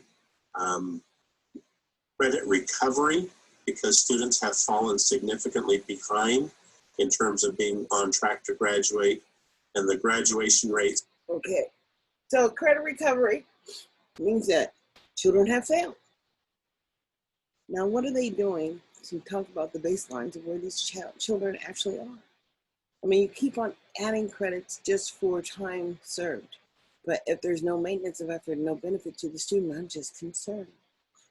Is there, although below the state average, continue to improve in a significant way.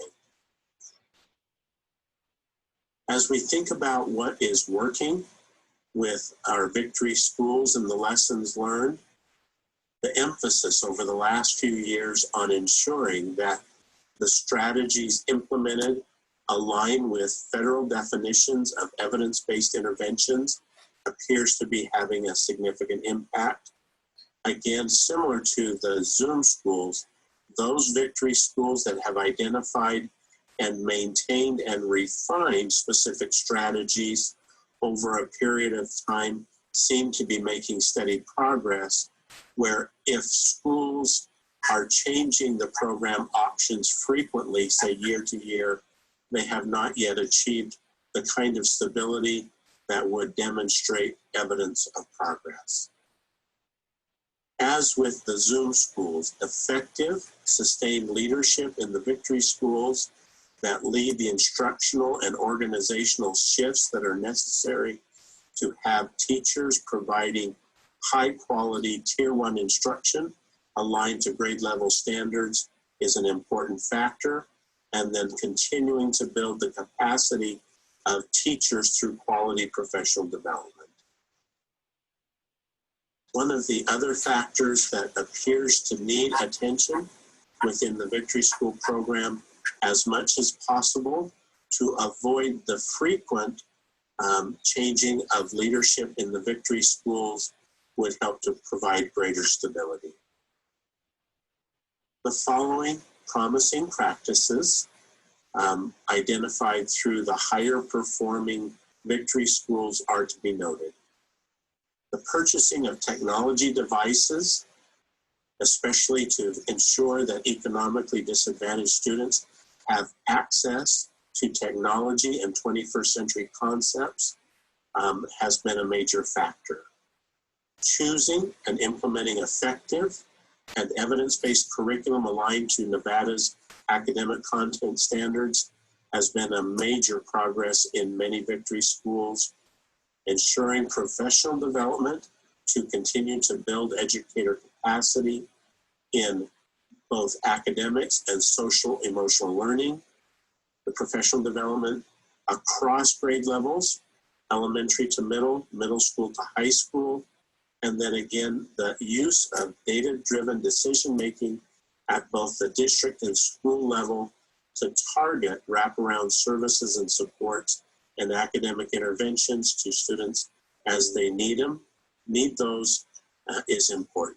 So thank you for the opportunity to provide this update regarding Zoom and Victory Schools under Senate Bill 467. Thank you. Next, we have Director Rebecca Fiden.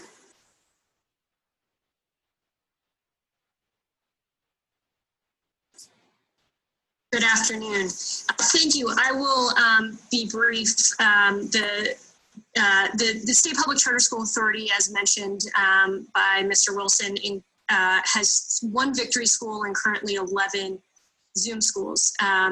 We work with the Department of Education to ensure that the reports referenced by Mr. Wilson are provided to the department.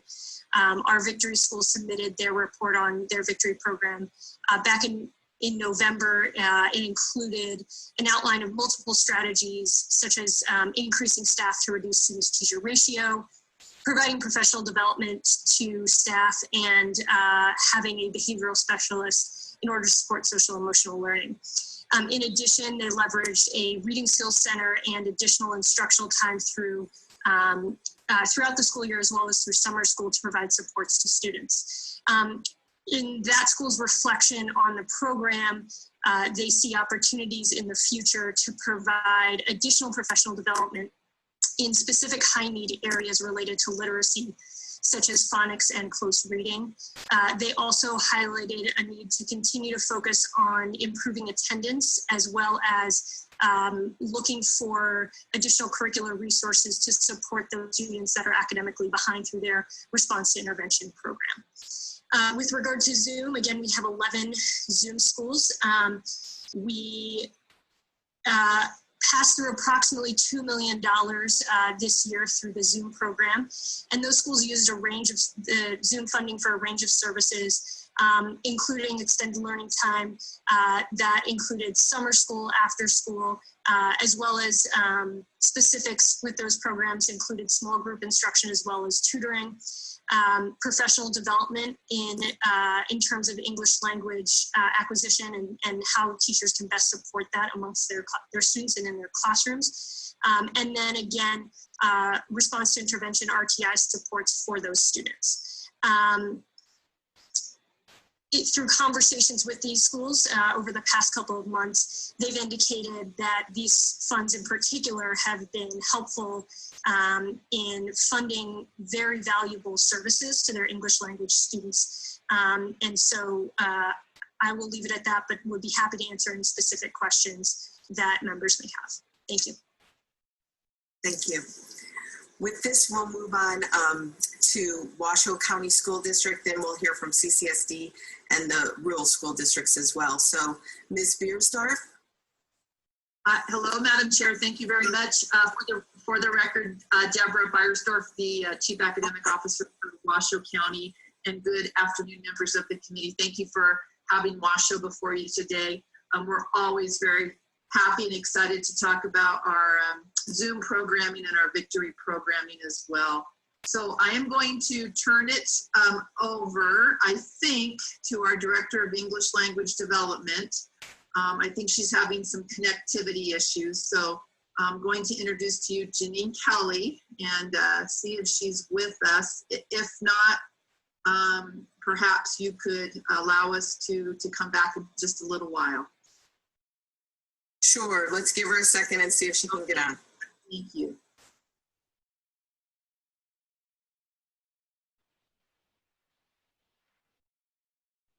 She texted me, she's coming back on now, so. If not, she can call in as well. She's calling in? I think she's trying to come back onto the video. Okay.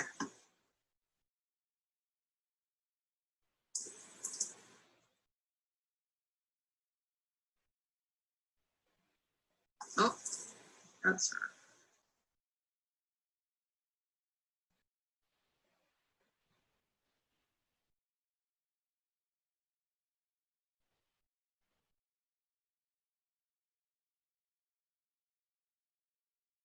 Ms. Kelly? Yes, I'm sorry, I was kicked out. Good morning or good afternoon.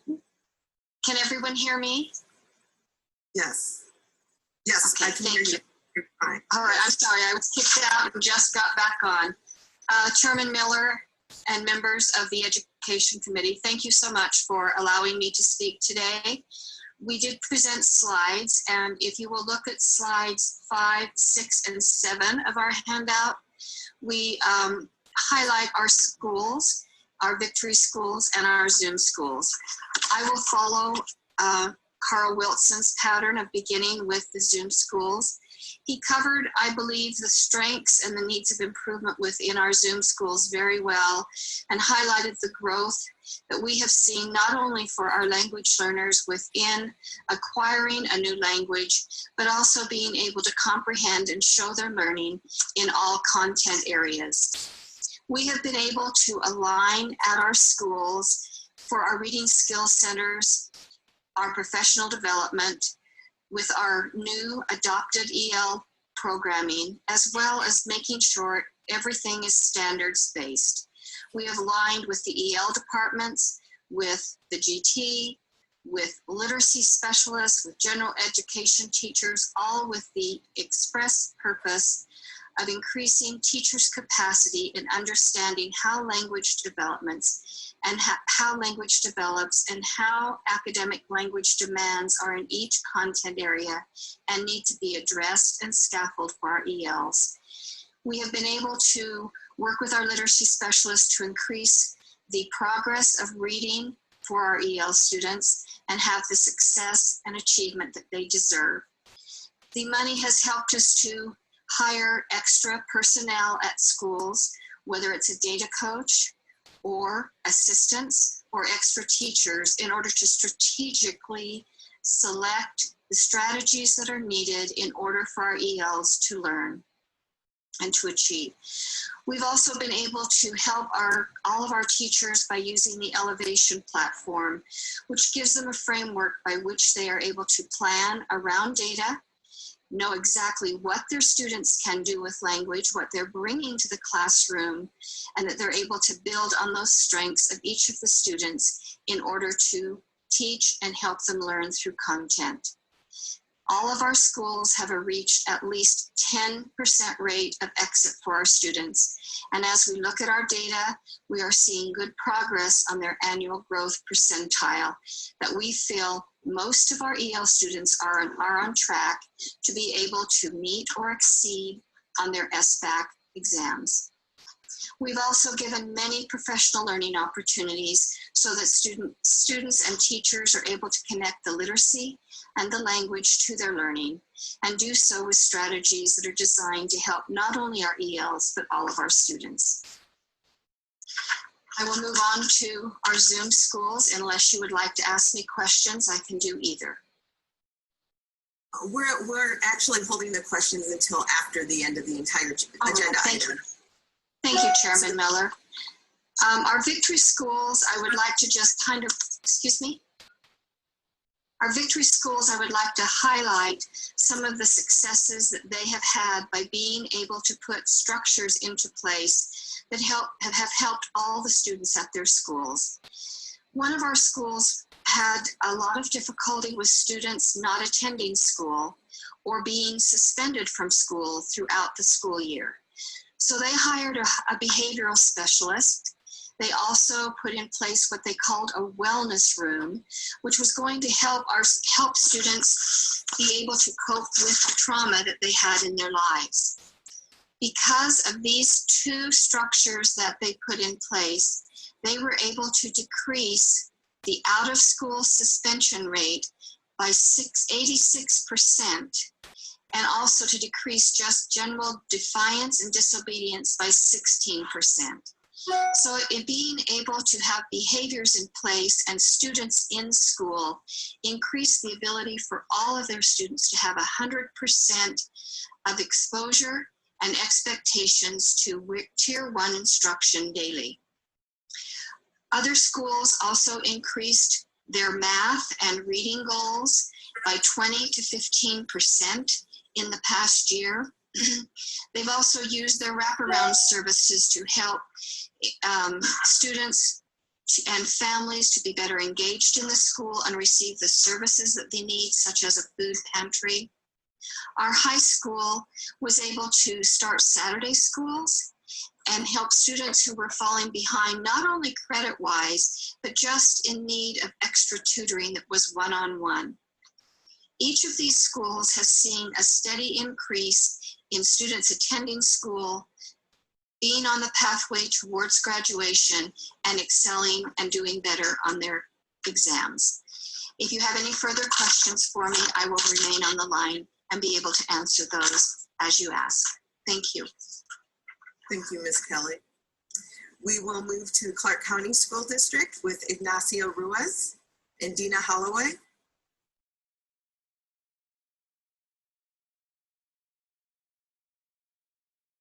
Miller, members of the committee, thank you again this afternoon for the opportunity to update you on Senate Bill 467, specifically our Zoom initiative. Joining me today is also Dina Holloway, who is one of our Zoom coordinators. So Ignacio Ruiz, Assistant Superintendent for the English Language Learner Division, for the record. As you're aware, Senate Bill 467 extended the work of the Zoom initiative in Nevada for another 2 years through 2021. In the Clark County School District, there are 31 designated Zoom elementary schools, 6 middle schools, and 1 high school. The resources created by Senate Bill 467 funds continue to have an impact for many students and their families in Clark County. Currently, Clark County School District Zoom elementary schools are implementing the following: extended day focus on language and literacy, annual incentives for administrators and teachers, consistent and ongoing professional learning and coaching of effective instructional practices for English learners, family engagement, including Zoom nights, parent workshops, and newsletters, direct instructional intervention through Zoom reading centers, 60 pre-K classes serving over 1,600 students and their families. Our Zoom secondary schools are implementing the following: extended day focused on language and literacy, annual incentives for administrators and teachers, class size reduction funds to decrease class sizes, consistent and ongoing professional learning and coaching to support implementation of effective instructional practices for English learners, and direct instructional interventions. Overall, Clark County School District Zoom schools are demonstrating increases in the percent of students achieving adequate growth percentile on the WIDA language assessment and on the SBAC in both English language arts and mathematics. Zoom schools are also outperforming schools with similar demographics in WIDA annual growth percentile and the SBAC. Some quick specific highlights I'd like to include. Our students who are attending Zoom pre-kindergarten are better prepared for kindergarten. The measures of academic progress growth assessment, known as MAP, administered during the winter benchmark in 2019 and 2020 to kindergarten students in Zoom elementary schools indicated that students who attended Zoom pre-K in 2018-2019 outperformed students who did not attend our Zoom pre-kindergarten in 2018-2019 in both reading and mathematics. Our Zoom reading centers are serving over 4,000 students in grades 1 through 5 to increase proficiency in literacy and language. Our data is showing that students attending Zoom reading centers are outperforming students in our Zoom schools that are not attending Zoom reading centers. Zoom secondary schools are provided language learner specialists who attend ongoing professional learning, focus on design structured opportunities to co-construct disciplinary learning with language and support teachers in the implementation of the Zoom Secondary Language and Literacy Academy curriculum. Again, thank you again for the opportunity and being able to update you today on our Zoom initiative. Thank you. Dr. Brzezinski? Thank you, Madam Chair and members of the committee. Thanks for the opportunity to tell you happening with the Zoom and Victory schools in the rural counties. First of all, Section 1, subsection 9, SB 467 allows for school districts, charter schools to submit applications based on the number of English learners they have on a non-competitive basis to receive money to help English language. This is important for the rural districts because many of the districts don't have the grant writers. So to be able to access this money on a non-competitive basis is very important. And there are programs in talking with various district leaders who are involved in this program. Money has been spent primarily on pre-K programs, after school and summer school programs have been also very important. So that's kind of the direction that they're going. But in talking with the leaders, it's so interesting to see how enthusiastic they are about this program. For instance, in Carson, they're getting $800,000 a year for to help the English language learners. And in a school district that size, I can't begin to tell you how important that money is. And they've had positive results, just as Washoe and Clark have already attested to.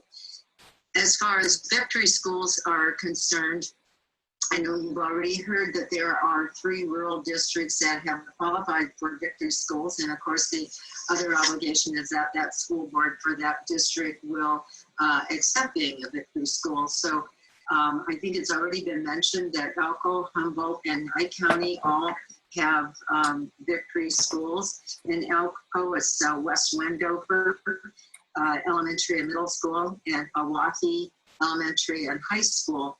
But some of the kind of funds they've been able to access and it's helped them so much. For instance, Wendover Middle School has received around $693,000 to help them out, and it's really been a huge boost. In Humboldt, it's McDermott Elementary and Middle School, and in Nye County, it's Armagosa. It's interesting talking to the person who is working with that program in Nye County. Just as you have heard so many times before with grants, the one difficulty that they run into, and don't get me wrong, they're very thankful for the money, but they don't find out until June, around that period of time, whether they're going to get the money or not. And in a remote rural area, such as Armagosa, it's more difficult to hire teachers because by June, many people have already been hired, and people who are already on their staff are not willing to move from the position they have into something that's grant funded for fear that the money will run out and they'll lose their job. So that is one problem they have. The second problem that you see in some of these remote rural areas is the access to community services, the ability to reach agreements and provide for students the wraparound services. As the person in Nye County told me, she said there just aren't that many wraparound services, but where they're available, that partnership has been important. And I think another thing that's been important is the having to do the needs assessment and then making the plan from the needs assessment. That's been important to the rural districts. So thank you. If you have any questions, I'll be happy to answer what I can. Thank you. Thank you. For our questions, we're going to begin with Vice Chair Dennis. Thank you, Madam Chair. I actually have a bunch of different ones, so if I get too many, just tell me to cut me off. Or but we had so many different presentations. I've got ones for different people. So on the, I think it was in I think it was referenced in the first presentation by the individual doing the evaluation, but I think the Department of Ed in their I think it was on page 5 of their presentation where it says Clark Washoe Zoom Elementary School Access AGP Comparisons. I have a question on that. So, and the question that I have is, I'm just wondering on the Title I non-Zoom, they were down in 2019. Zoom was up, and Title I non-Zoom and non-Title non-Zoom were both down that year. I'm interested because the Zoom ones went up, but the other ones went down. I'm just wondering if anybody looked at that, what would cause that? I think that was the Department of Ed person, if they're still on. Yes, thank you. Carl Wilson for the record.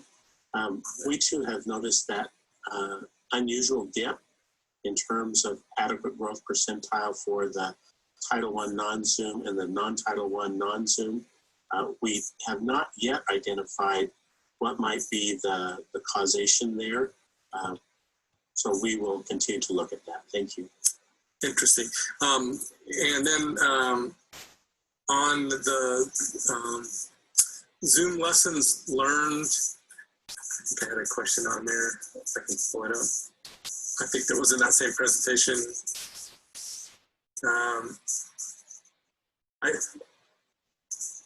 One of the lessons, I guess, in where it says it needs in program, the multiple program options for Zoom with wide-ranging flexibility, varying structures, and implementation programs.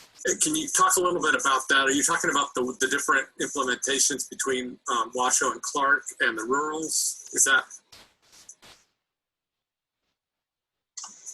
Thank you, Carl Wilson, for the record. When we're talking about the multiple program options for Zoom with wide-ranging flexibility, there are 2 specific things that we refer to. For the elementary Zoom schools, there is a specific set of strategies that all elementary schools in Clark and Washoe must implement with a little bit of flexibility. When you move to the secondary Zoom schools, they have the option to select from a menu that they implement at least one of those options. And then similarly with districts other than Clark and Washoe and the Charter Authority, again, it's a menu of options and they only have to select at least one of those.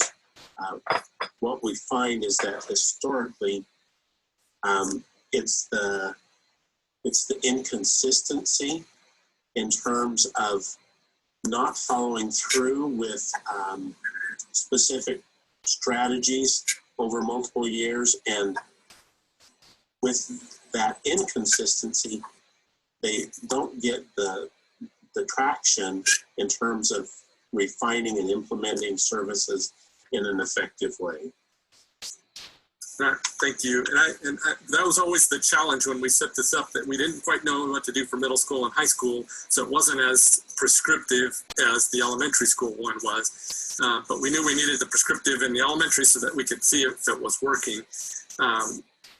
The other question I had for you had to do, you said you formed a partnership with WestEd on a couple things, but the thing that caught my eye was that they're going to do an analysis of the Zoom and Victory. What are they going to be looking at that's different than what we've been looking at? Thank you, Carl Wilson, for the record. Very specifically, they will be looking at a composite of both language scores and academic achievement scores and other practices as they gather the data. It would be an analysis that has been designed specifically looking at just the Zoom and the Victory and the impact in terms of not just student learning, but overall school performance. So will the data that we get from that, would that help us as we move forward with the new funding formula where all schools are going to get funding for English language learners for free reduced lunch? So where they will be getting some funds that they currently don't for kids that right now are only getting those in Zoom and Victory. Are we going to be able to look at that data and see what kinds of things are working so that as we figure out how we're going to have them use those funds that can help us to be successful and have achievement? Carl Wilson, for the record. Yes, it is our intent that the Nevada Department of Education provide the data and the results from that analysis in a public way to assist policymakers in understanding both the impact and also the implications related to the Zoom and the Victory services. When will that analysis be done? Carl Wilson, for the record. We are still in the process of negotiating exactly which data sets will be necessary. We don't have a timeline. We anticipate within just a few months we would have that information available. Oh, that would be great. Thank you. Be good if we had a procession. And then I don't know who would answer these other questions. Just wondering on when we reduced the 50% reduction on the 3-star schools and the Victory schools, how did that impact them in their achievement?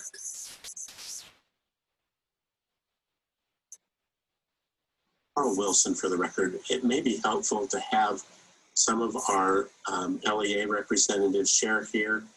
We do know that the reduction of funding to 50% had a significant impact in terms of staffing at those schools. They were pleased that it didn't go from the full Victory funding to no Victory funding, but many of the strategies that they had implemented that allowed them to become successful, they have serious concerns about the ability to sustain the progress that they've achieved with less funding and fewer key staff that have assisted them in achieving the level of success that they had accomplished there. So that might be, actually, if we have the ability, Madam Chair, I'd love to hear from a couple of the folks that got the reduced amount. Because one of the big things that we always get complaints about is that we give some money and it works, and then when they get better, we take it away. And so it would be good to see how that 50% reduction worked. But one additional thing, if we're going to do that, the other question I would have for the Victory schools is on their ability to be consistent in their programs. Because one of the lessons that you learned there was that the programs, that the schools that were consistent in doing the programs had better success than the ones that kept changing. And I think you mentioned part of that had to do with perhaps change in leadership, those kind of things. But it would be interesting just to get some comments on those. Carl Wilson, for the record. Let me come back to your first comment about gathering additional data regarding the Victory schools that achieved a 3-star status and were reduced. We are gathering data on that. One of the indicators that will be harder to assess is related to end-of-year assessment that, as we all know, was interrupted this year because of COVID-19 and school closures. But our staff is working with the Victory schools to identify what would be the best data sources available to prepare for the November annual report reflecting the work of the 2019-20 school year. And then we will also be taking a look at the consistency of programming, and the comment that you shared does appear to be one of the concerns, in that if there is frequent turnover in leadership in the Victory schools, that also tends to have an impact on the selection of strategies and efforts to meet the needs of students in those schools. Thank you. Thank you. And then I just have one last question for the charter school folks in this field. And that question would be on how the charters have used the Zoom, and if they're seeing that is there some consistency in how they're using it, or does each school do things differently? Rebecca Fiden for the record. It is actually pretty broad in terms of types of uses. We saw a number of schools use it for extended learning time, but varying in terms of type. Some using it for during the school year, after school programming, Saturday programming, some using it for summer programming. We also did have a number of schools using it for specific kind of reading interventions and supports. And then we did also, for example, our alternative school specifically invested in resources to support more small group supports to their English learners. They have a blended distance and on-site model, and so wanted to have a smaller adult to student ratio in order to provide more hands-on and intensive supports to their students. So we are seeing a pretty wide variety of uses. But again, I did have some conversations with schools this spring about grants, particularly in the current financial circumstances, and which ones were most impactful. And Zoom consistently for those schools that received those funds was cited as one of the most impactful and valuable grants that they received. Thank you. Thank you, Madam Chair, for your indulgence. You're welcome, Vice Chair. Now we have a question from Senator Dondero Loop. Thank you, Madam Chair. And this sort of was answered, but I'd like to go back to ACS Ventures and Dr. Buckendahl, if he's still with us.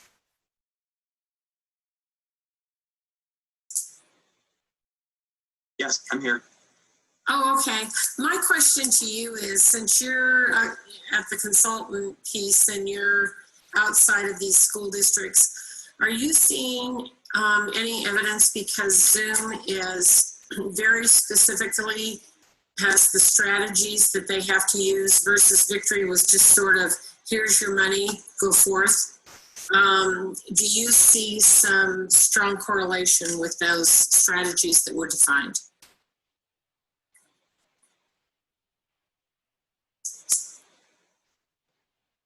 I don't think the data analysis permitted us to look kind of at that level. And so anything I would say on that, I think would be speculative at this point. So that's an interesting question that could be looked at in kind of a further evaluation.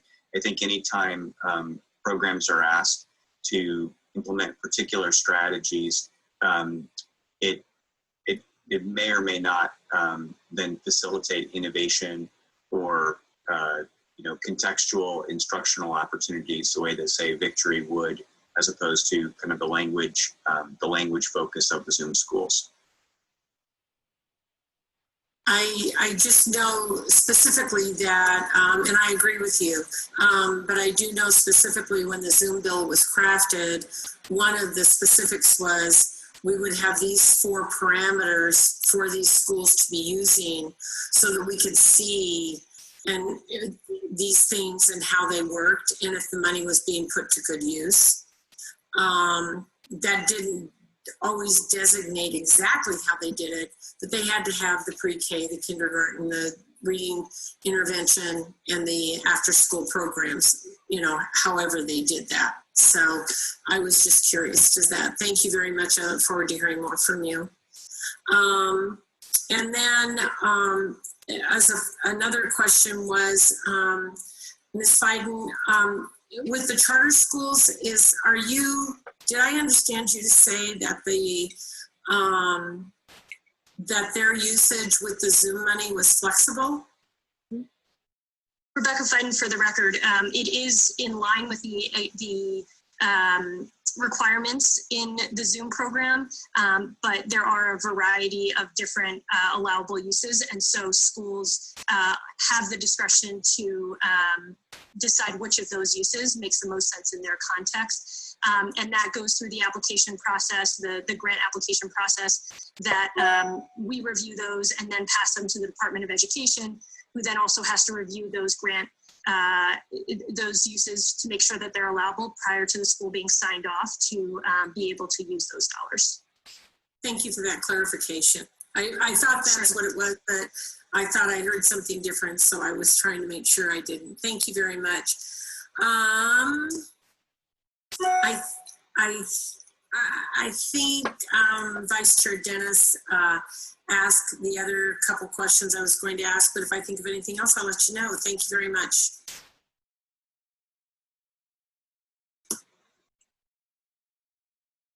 Okay, with that, thank you. With that, I don't see any other questions from members. So we will move on to our next agenda item, which is agenda item 8, an update on the Read by 3 program as required by Assembly Bill 289. Again, everyone knows that there was a lot of work put into this bill in the last 2 sessions, and some definitely some improvements put in. So we're going to begin. We're going to hear back from Dr. Buckendahl from ACS Ventures. And then we have Dave Brandkamp, the Director of Student and Instructional Support for the Department of Education from Nevada, Executive Director Rebecca Fiden again from our Charter School Authority, with Board Member Melissa McAdone and Mark Modkrin. And then we will hear from our school districts. Presenting for Washoe Community Schools will be Deborah Beiersdorf, Chief Academic Officer, and Janine Kelly, Director of English Language Development. Heidi Hoshibata, K-12 Literacy and Language Development Coordinator and Read by 3 Lead for CCSD schools. And Dr. Mary Przezinski for the rural school districts. Please begin when you are ready, beginning with Dr. Buckendahl. Thank you, Madam Chair. And again, Chad Buckendahl for the record. I will my brief slides up here. The presentation mode. There we go.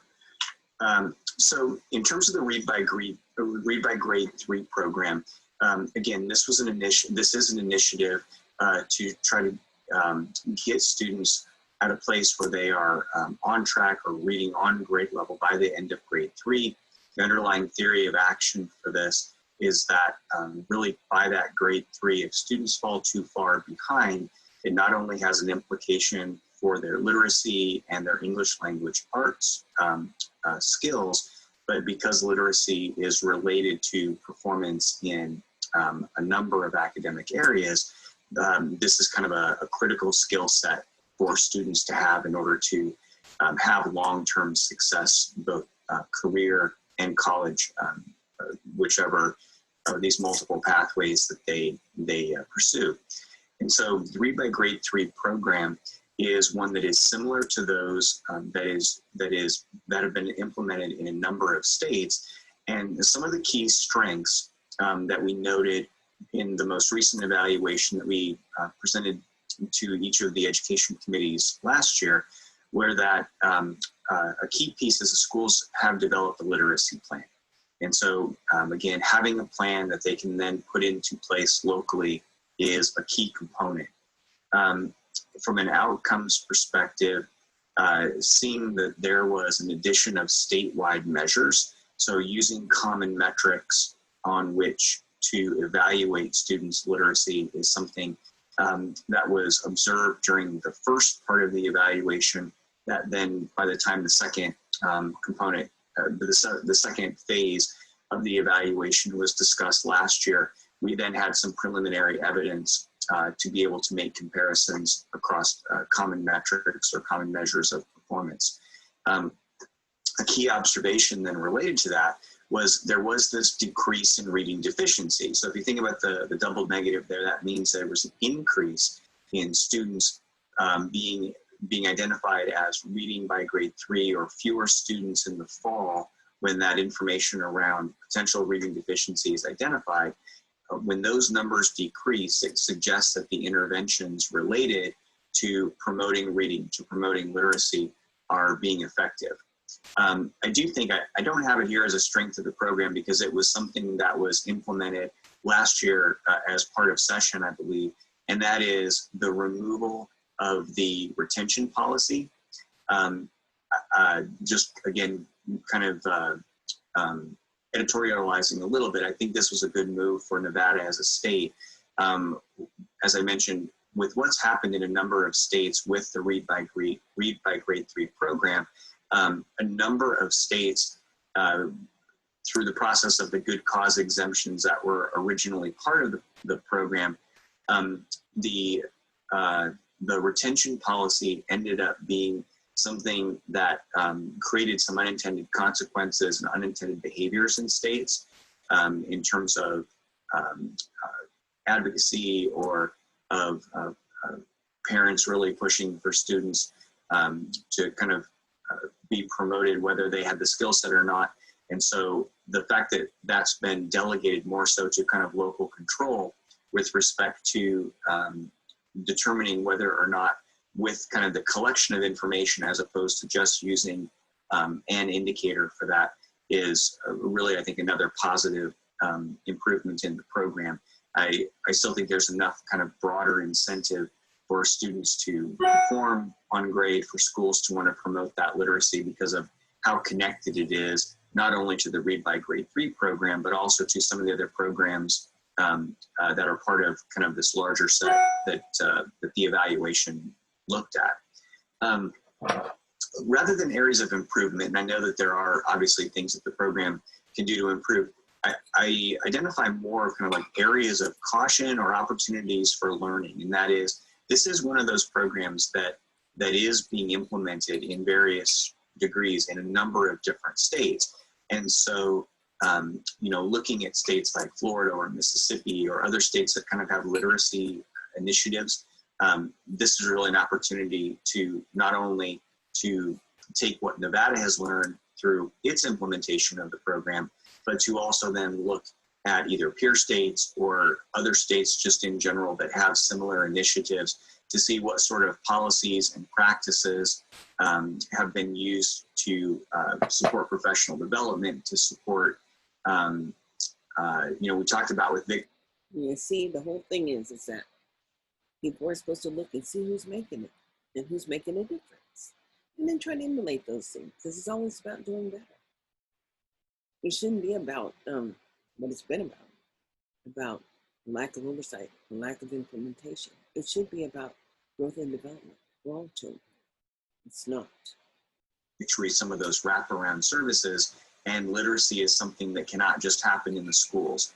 And so, you know, what can be done to help promote reading and the sort of support necessary for children to be able to acquire these skills.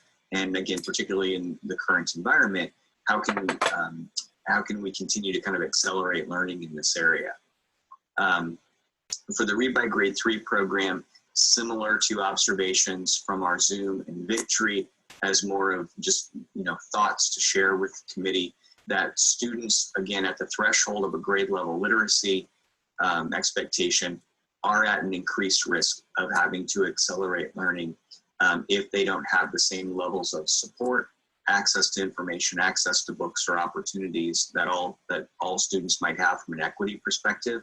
And then I think the other thing in terms of some of those observed trends in terms of that decrease in reading deficiency identification or the increase in proficiency observation, some of those trends in looking at data going forward, we may see a plateau, we may see a decline. So you may, some of the observations you saw in early years of the program may be evident here for the next year or two until we're able to kind of catch up or at least have data to be able to evaluate the effects of what the pandemic and lost instructional opportunities have done to students who are kind of in these at-risk categories.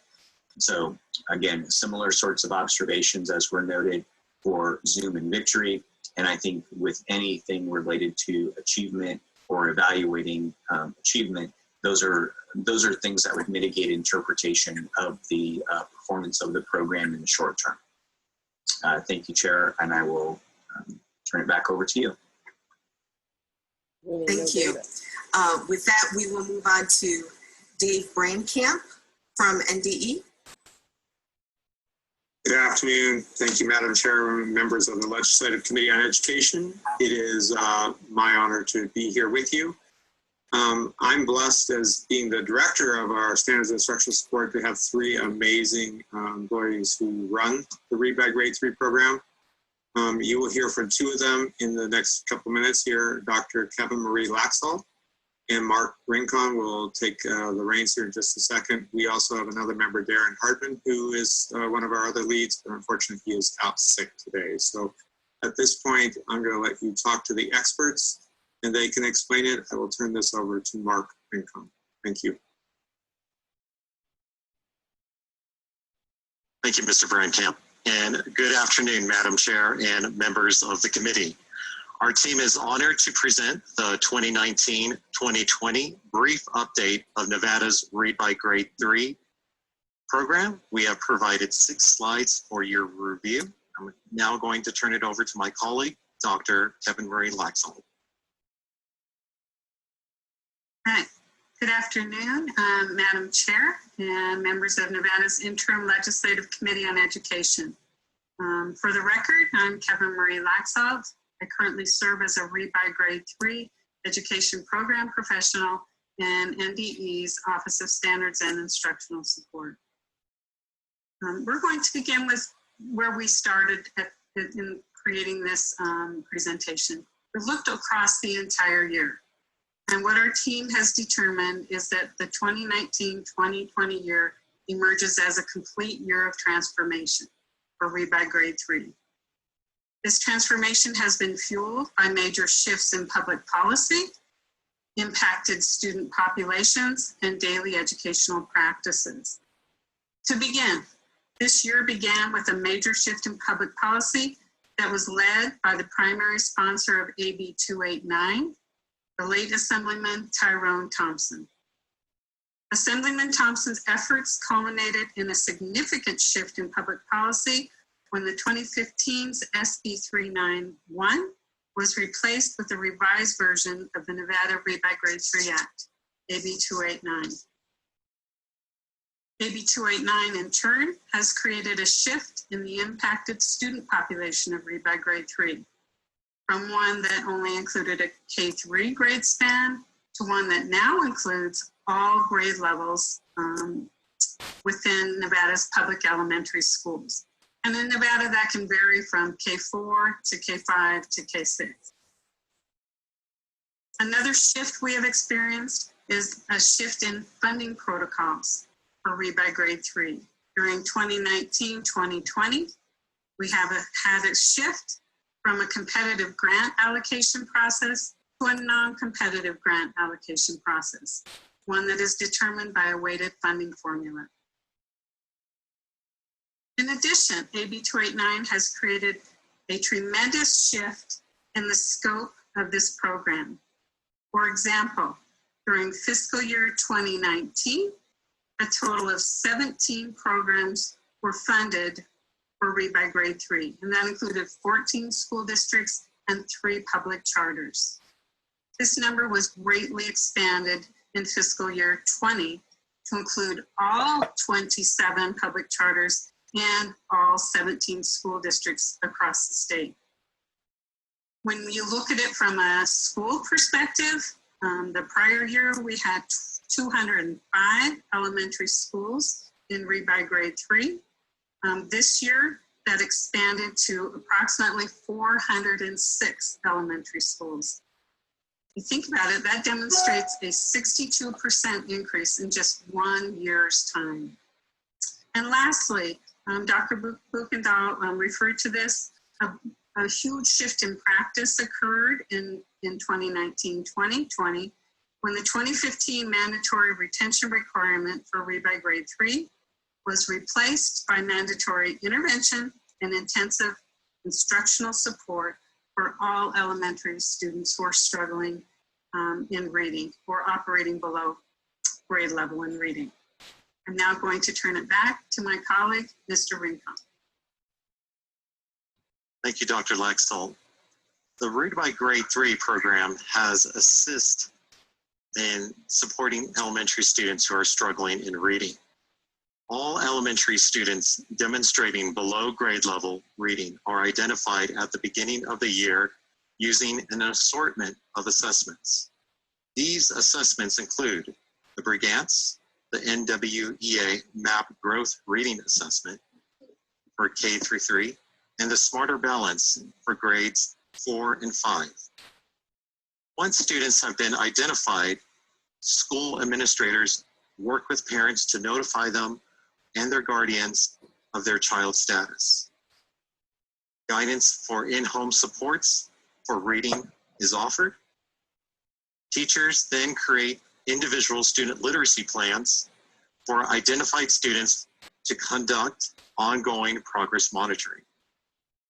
Now, So, asking that question, how many children actually made it to the third grade by reading level, third grade level? And what was the access look like across the spectrum of each ethnic group? How many kids actually made it? And what did they do with those kids who didn't? And how you get the information on what's not happening for certain kids? That's what I want to know for Black children. How are we getting the information? Number of kids who are not reading by third grade level. Students receive intervention services and intensive instructional supports in reading from educators with a demonstrated success in reading instruction. Also, teachers engage in data-based decision-making processes. So how did that happen at the local level? Because that's not the way the governing board talks to their employees. I mean, they're responsible. Those conversations are happening here at legislative level, but not at Nevada Ledge and not at Clark County level. It's just not happening because I've showed you some of the meetings and you can understand the dialogue. To inform reading instruction and help students. And now I'm going to turn it back to my colleague, Dr. Laxalt. Thank you, Mark. Over the year, Read by Grade 3 has been engaged in supporting a statewide literacy infrastructure. So how does that look? In alignment to AB 289, approximately 406 Read by Grade 3 literacy specialists have been funded to provide support and oversight of literacy efforts at the site level. And what this means is that across every public elementary and public charter school in the state of Nevada, Read by Grade 3 is in place with a literacy specialist. NDE's team has also, we have also provided a train-the-trainer model in literacy professional development with all local programs. We have provided monthly Read by Grade 3 webinars across critical topics such as elementary reading instruction, targeted support for English learners, and literacy support for families. This past year, we have offered 2 regional collaborative conferences. One was held in Reno and one was held in Las Vegas. These were face-to-face, and these were phenomenal activities that we collaborated with our NWA team, our Read by Grade 3 assessment crew. And these were really creative in that you go to sessions and you could be seeing a presentation from a local colleague, someone from Ely, or you could see an instructor from Clark County, or you could see a lead from Clark County or Washoe County. These are very powerful collaboratives. All right, let's see. And last but not least, our work has resulted in an increase in professional networking between literacy educators across the state. This is one thing we're incredibly proud of. When we go to, for example, that huge addition of charter programs this year, we have charter programs in Las Vegas, talking to charter programs in Ely. We have folks who are collaborating across districts and charters in the state. We're very proud that Read by Grade 3 has resulted in an increase in that professional dialogue about literacy across the entire state. I'm turn it back to Mark. Thank you, Dr. Laxalt. Now, the Read by Grade 3 program has also been engaged in supporting families and communities. The program has done this by facilitating opportunities for local literacy specialists to engage with families on family literacy activities at their elementary sites. Through collaborative work with the national and local experts, Read by Grade 3 has provided professional learning aimed at meeting the literacy needs of English language learners and their families. For example, we have had a national expert on English language learners come and present to school districts and charter schools across Nevada. In addition, in collaboration with NDE's Family Engagement Lead, NDE has offered a targeted webinar on developing a literacy family engagement connection to address the summer reading slide. And we are very proud with this work because we had the highest number in attendance of district and charter school participants, leads, for this webinar. It was fantastic work by everyone who participated in it. Also, the Read by Grade 3 program has created a summer literacy planning guide that has been distributed to district leads and charter school leads as well. And lastly, the Read by Grade 3 program has launched its first Nevada Read by Grade 3 Advisory Council. This includes 13 statewide experts who provide stakeholder input on Read by Grade 3 regulations, professional learning, and other requirements. And with that, I'm going to turn it over to my colleague, Dr. Laxalt. Thank you, Mark.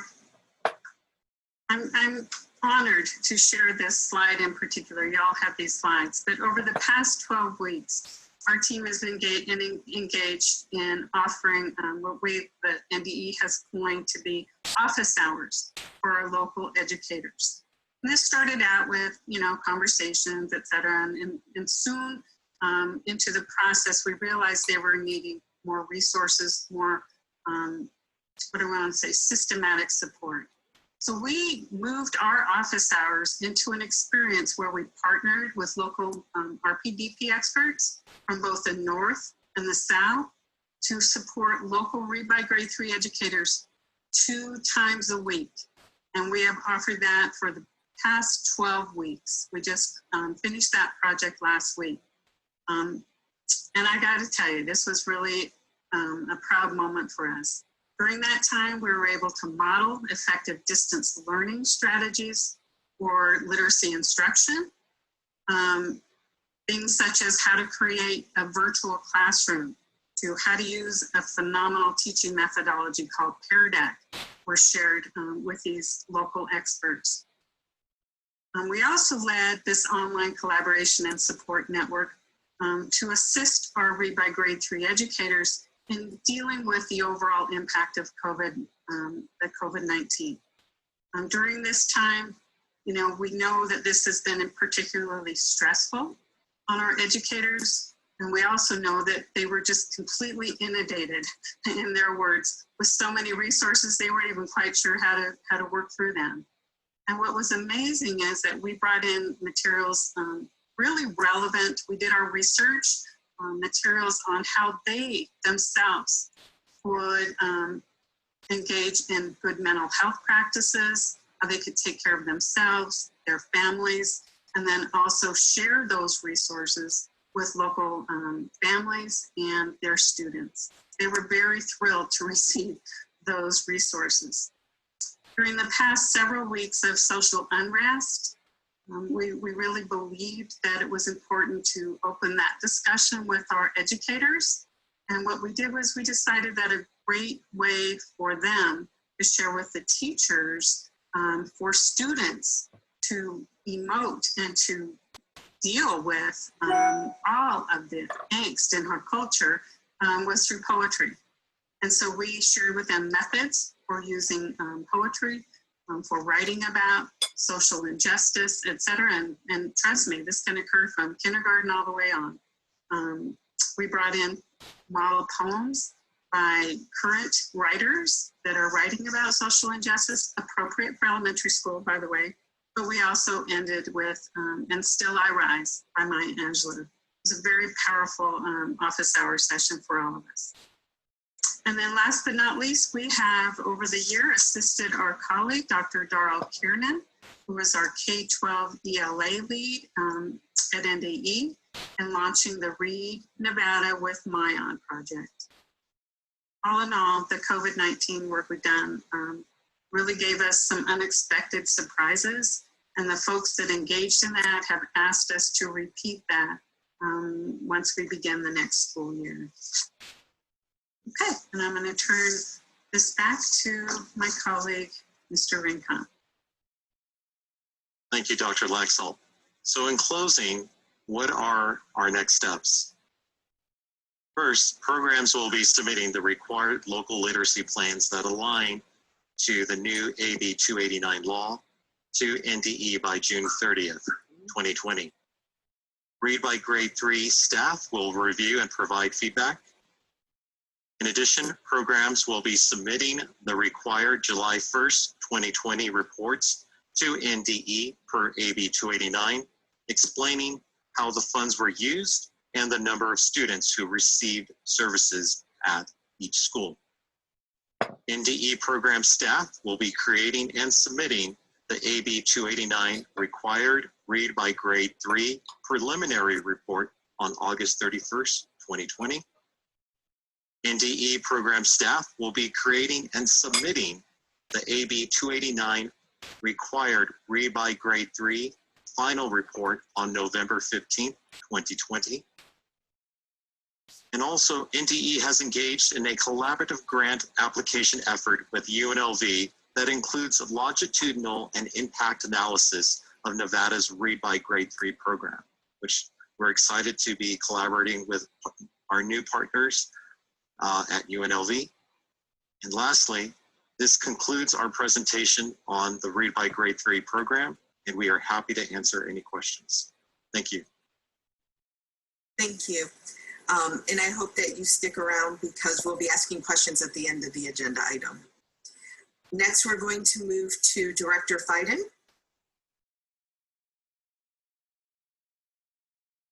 Thank you. Good afternoon again. Rebecca Fiden, Executive Director of the State Public Charter School Authority for the record.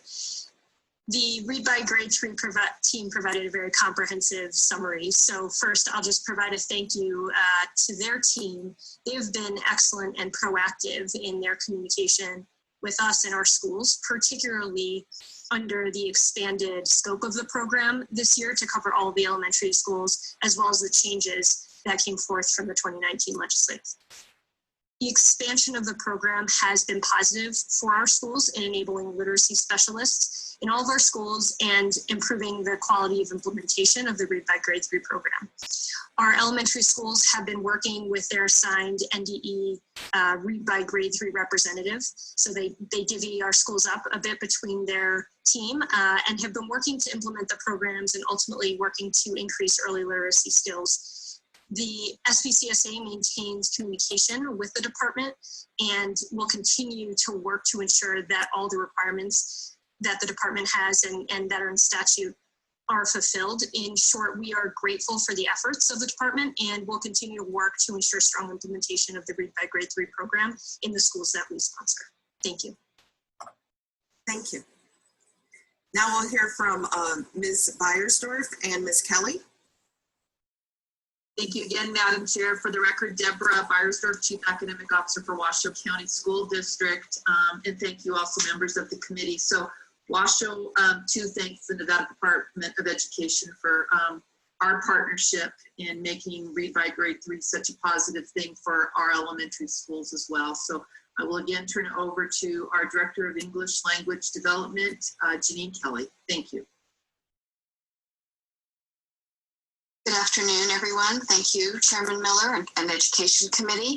It's a privilege to talk about the Read by 3 grant.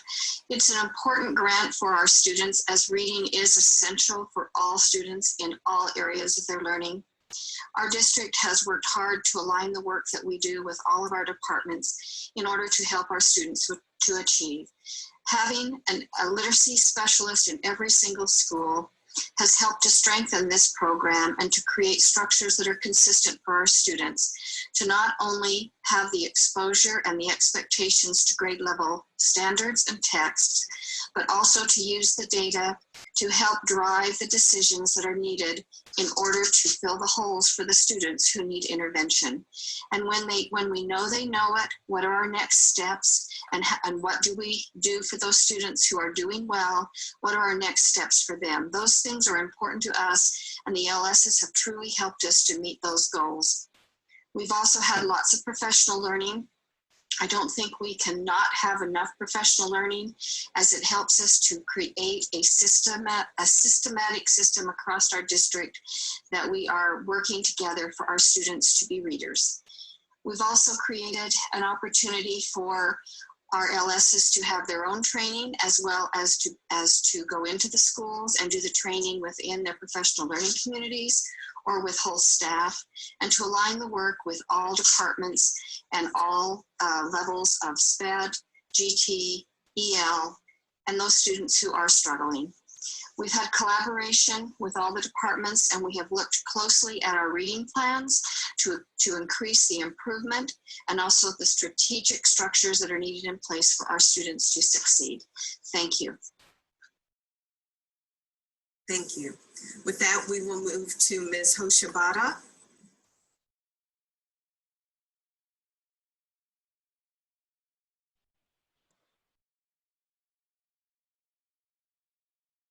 Hello? Okay. Hello. Hi there.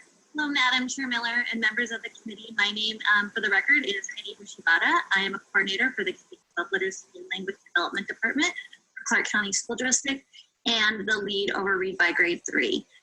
We, again, as everybody else had mentioned, are very appreciative of all the support and guidance that our state has been giving us with implementation of Read by Grade 3. And I would just like to share a few of our highlights of things that we have been able to implement to truly help strengthen teachers' ability to literacy language leaders in their classroom and to help strengthen student achievement. So one of the things that Clark County School District has implemented with Read by Grade 3 is the Read by Grade 3 Qualified Candidate Selection Pool. And what we're doing is we created a pool to ensure that every person, all of our 235 Read by Grade 3 literacy specialists, are true literacy experts and have the content knowledge and the expectations outlined in AB 289 to truly do the work of the requirements of the literacy specialist. So what we have is a process that includes a cover letter, resume, confidential references, and then once they meet that threshold, then they move on to the interview portion where they are do a literacy presentation and then have literacy-based questions that are focused on what the job expects. So we have really been able to work hard to make sure that our Read by Grade 3 literacy specialists are truly the right people in the positions at the school to help support our teachers and our students. One of our other big pieces that we've worked on since the implementation of Read by Grade 3 is our student literacy performance plan. So what we're doing is for all K-5 students, not just students who have been identified as at risk, we have a student literacy performance plan. We refer to it as the SLPP. It is housed within Infinite Campus and it travels with every student based on if they move schools or leave the district and then come back. That data and information is housed with them. What we have in that is we have all of their assessment data, which includes the MAP growth, the required MAP growth assessment data, the Brigance assessment for our kindergarten students, and any other site-based assessments that they take. Then in there, we also share student strengths. We talk about areas of concern that we might have in literacy for that student. And then if the student is identified as at risk, that is where we house our intensive instruction plan, which details who's providing the intensive instruction, the details of that plan based on the data that shows what gaps the student needs to have closed. We discuss our parent notification, and then we also share in there what is the plan for progress monitoring, and is the student making gains, and if not, what needs to change to ensure that they're getting the support they need based on their deficits. So that is updated 3 times a year based on that benchmark assessment window to ensure that we're giving students the support that they need. Then we're also tracking students. So if they were considered proficient on the first assessment and then at risk, we're tracking them to be able to go back and look at what happened previously and to be able to have that continuation for all of our K-5 students. Then the third piece that we're really proud of in Clark County School District with our Read by Grade 3 program is our professional learning that the central office Read by Grade 3 team delivers to all 235 of our Read by Grade 3 literacy specialists. So the central office Read by Grade 3 team will meet with the literacy specialist at least once a month, sometimes twice a month, and we deliver our high quality standards-based professional learning to the literacy specialist. It's twofold. The first piece is we look at that as them as learners. So we're giving them the content and the skill set to make sure that they have what they need. And then those modules are also delivered in a manner that they are going to go back and take that information to re-deliver to all of the classroom teachers of their school. So the structure is when they leave our professional learning sessions, they have a piece of information to go back and deliver. So those are a few of the things that we're really proud of that are happening in Clark County School District based off of the implementation of Read by Grade 3. I'm sure it's not a secret that the allocation of $70,000 per school is not currently covering the full cost of a Read by Grade 3 literacy specialist. Those tend to be our teachers who have been in the district for longer periods of time, have higher degrees and higher skill sets, so they are higher on the pay scale, which our schools then, with not being able to fully fund it, are having to use some of their school's own strategic budget to be able to fully fund that position.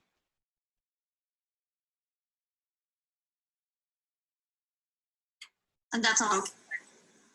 Okay, thank you. Next we have Dr. Brzezinski. Thank you, Madam Chair and members of the committee.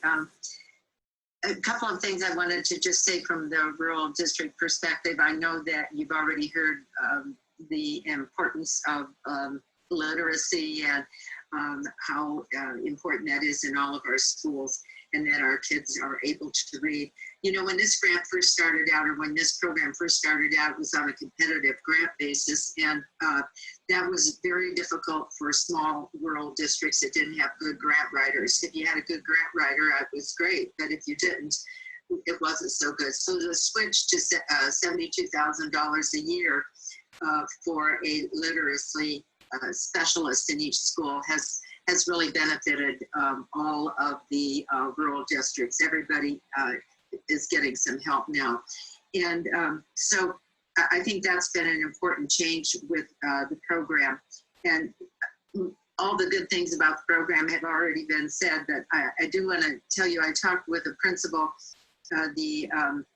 just a few days ago about this, and she said, you know, in elementary school, we spend 75% of our time on English language arts. These literacy specialists are critical to our programs. So we're certainly hoping that the funding will continue. So that's all I have from the rules. Thank you. Thank you. At this point, we are open to any questions from committee members.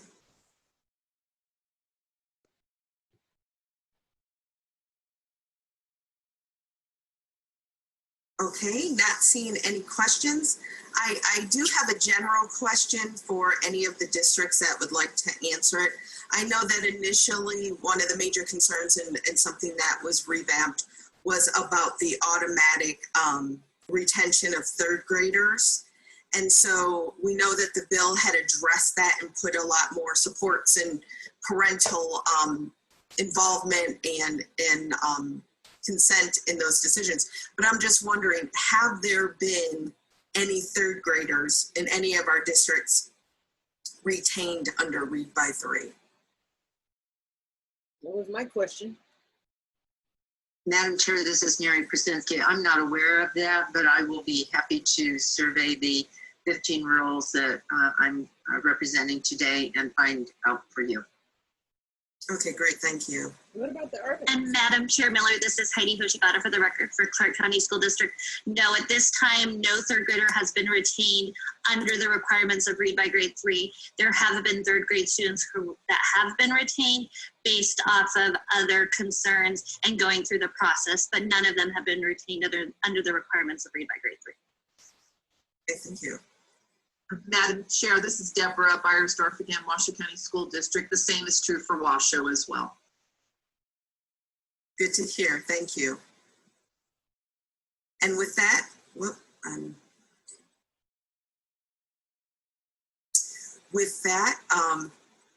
not seeing any other questions, we will close this agenda item and move on to our next one, which is updates on provisions related to English language learners as required by Assembly Bill 219. We have Peter Zutz, who is the administrator from Assessment Data and Accountability Management, with Dr. Patrick Bell, Supervisor of Education Programs, and again, Director Rebecca Fiden. Then we will have Ms. Beiersdorf and Ms. Kelly presenting from Washoe, Ignacio Ruiz from the ELL division, and Dina Holloway from Clark County Schools, and Dr. Przinski as well. So, Mr. Zutz, we are ready when you are.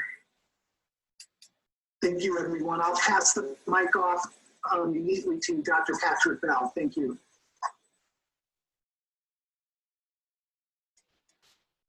Thank you.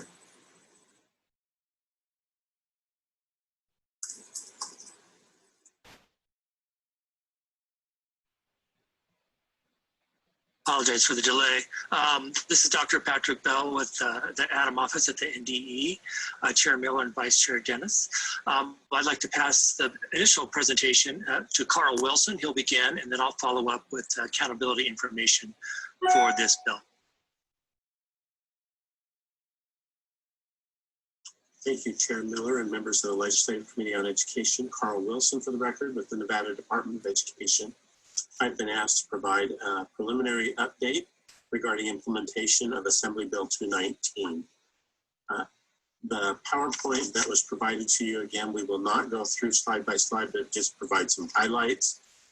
Part of the requirements that were under Assembly Bill 219 are regarding annual reporting of accountability to include new EL data, the identification of low-performing schools in terms of English learner achievement and the requirement for those schools to develop corrective action plans.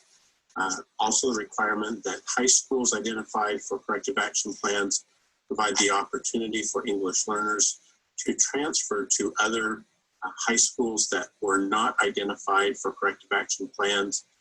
The requirement that LEAs develop specific plans to implement their local education agency policies in teaching pupils who are English learners, then information regarding examinations and supports in other languages, and then also information regarding the Teach Nevada Scholarship.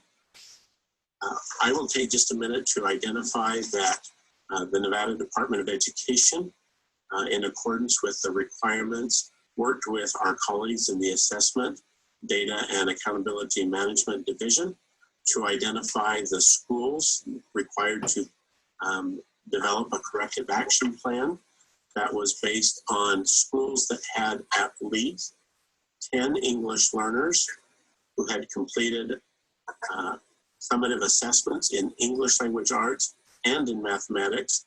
The schools were rank ordered, and then the lowest 30% of schools were identified. Through that process, the Nevada Department of Education identified 153 schools that were required to complete corrective action plans. The Nevada Department of Education provided a guidance memo in October 2019 that outlines specific requirements under Assembly Bill 219. It included also the list of schools that were to complete the corrective action plan, as well as the information regarding assessment provided by our colleagues in the Assessment, Data, and Accountability Management Department. The Nevada Department of Education provided 4 technical assistance webinars to assist districts and schools in the development of their corrective action plans. Districts worked with their schools, and the Nevada Department of Education provided support to the districts in assisting districts in the process of completing a needs assessment and then developing corrective action plans that met the requirements defined in Assembly Bill 219. Some of the sample root causes that we saw is that as schools identified that many of their teachers had insufficient knowledge or skills in providing classroom instructional practices that provide English language development and build academic language for English learners in the areas of academic achievement. Sample strategies included targeted professional learning to help build educator capacity. So when we take a look at the impact of COVID-19 and school closure, the Nevada Department of Education, as everyone understands, changed the pattern for assessment administration this spring in response to COVID-19 and the inability to conduct all of the assessments required in order to complete the accountability procedures. So, understanding that there were no spring 2020 academic assessments administered, that impacts the Nevada Department of Education's ability to identify new schools for AB 219 corrective action plans for the 2021 school year. Therefore, the Nevada Department of Education made the determination that there will not be a new identification, but all AB 219 corrective action plan schools identified in 2019 will maintain their designation for the 2021 school year. In alignment with that, the Nevada Department of Education has published a new guidance memo, Guidance Memo 20-04, that provides the information that we're sharing with the Legislative Committee on Education at this time. The expectations for AB 219 CAP schools is to ensure that their corrective action plan is printed to the internet website that is maintained by the schools, to go ahead and implement the specific strategies that were defined in their corrective action plans. Then, as they work with students and they measure progress of students throughout this coming year, update their school corrective action plan as needed. And then also for high schools to implement the parent notification and the requirements related to allowing for school transfer as defined by law. We did want to highlight that although there were no academic assessments administered in the spring of 2020 in terms of summative assessments, that the window of assessment for the WIDA English Language Proficiency Assessment was completed prior to the school closures in March. And so schools and districts have access to the WIDA assessment results. And in the month of July, we anticipate receiving AGP determinations based on those results. At this time, I'll turn the rest of the presentation over to Patrick Bell, who will provide follow-up information on accountability and assessment. Thank you, Carl. Thank you, Chair Miller and Vice Chair Dennis. This is Dr. Patrick Bell, Education Program Supervisor for Assessment, Data, and Accountability Management here at the NDE. And I'll be reporting on Section 1 of AB 219, the Annual Reports of Accountability. You can find this on slide 8 of your packets. The first thing I'll discuss is the enrollment of English learners. And I have this set up to show what will be reported and where it will be reported on the Nevada Accountability Portal. So what will be reported will be the number and percentage of pupils who are identified as English learners at 3 levels: the beginning of the school year, students who are continuously enrolled, and students who are identified as proficient at the end of the school year.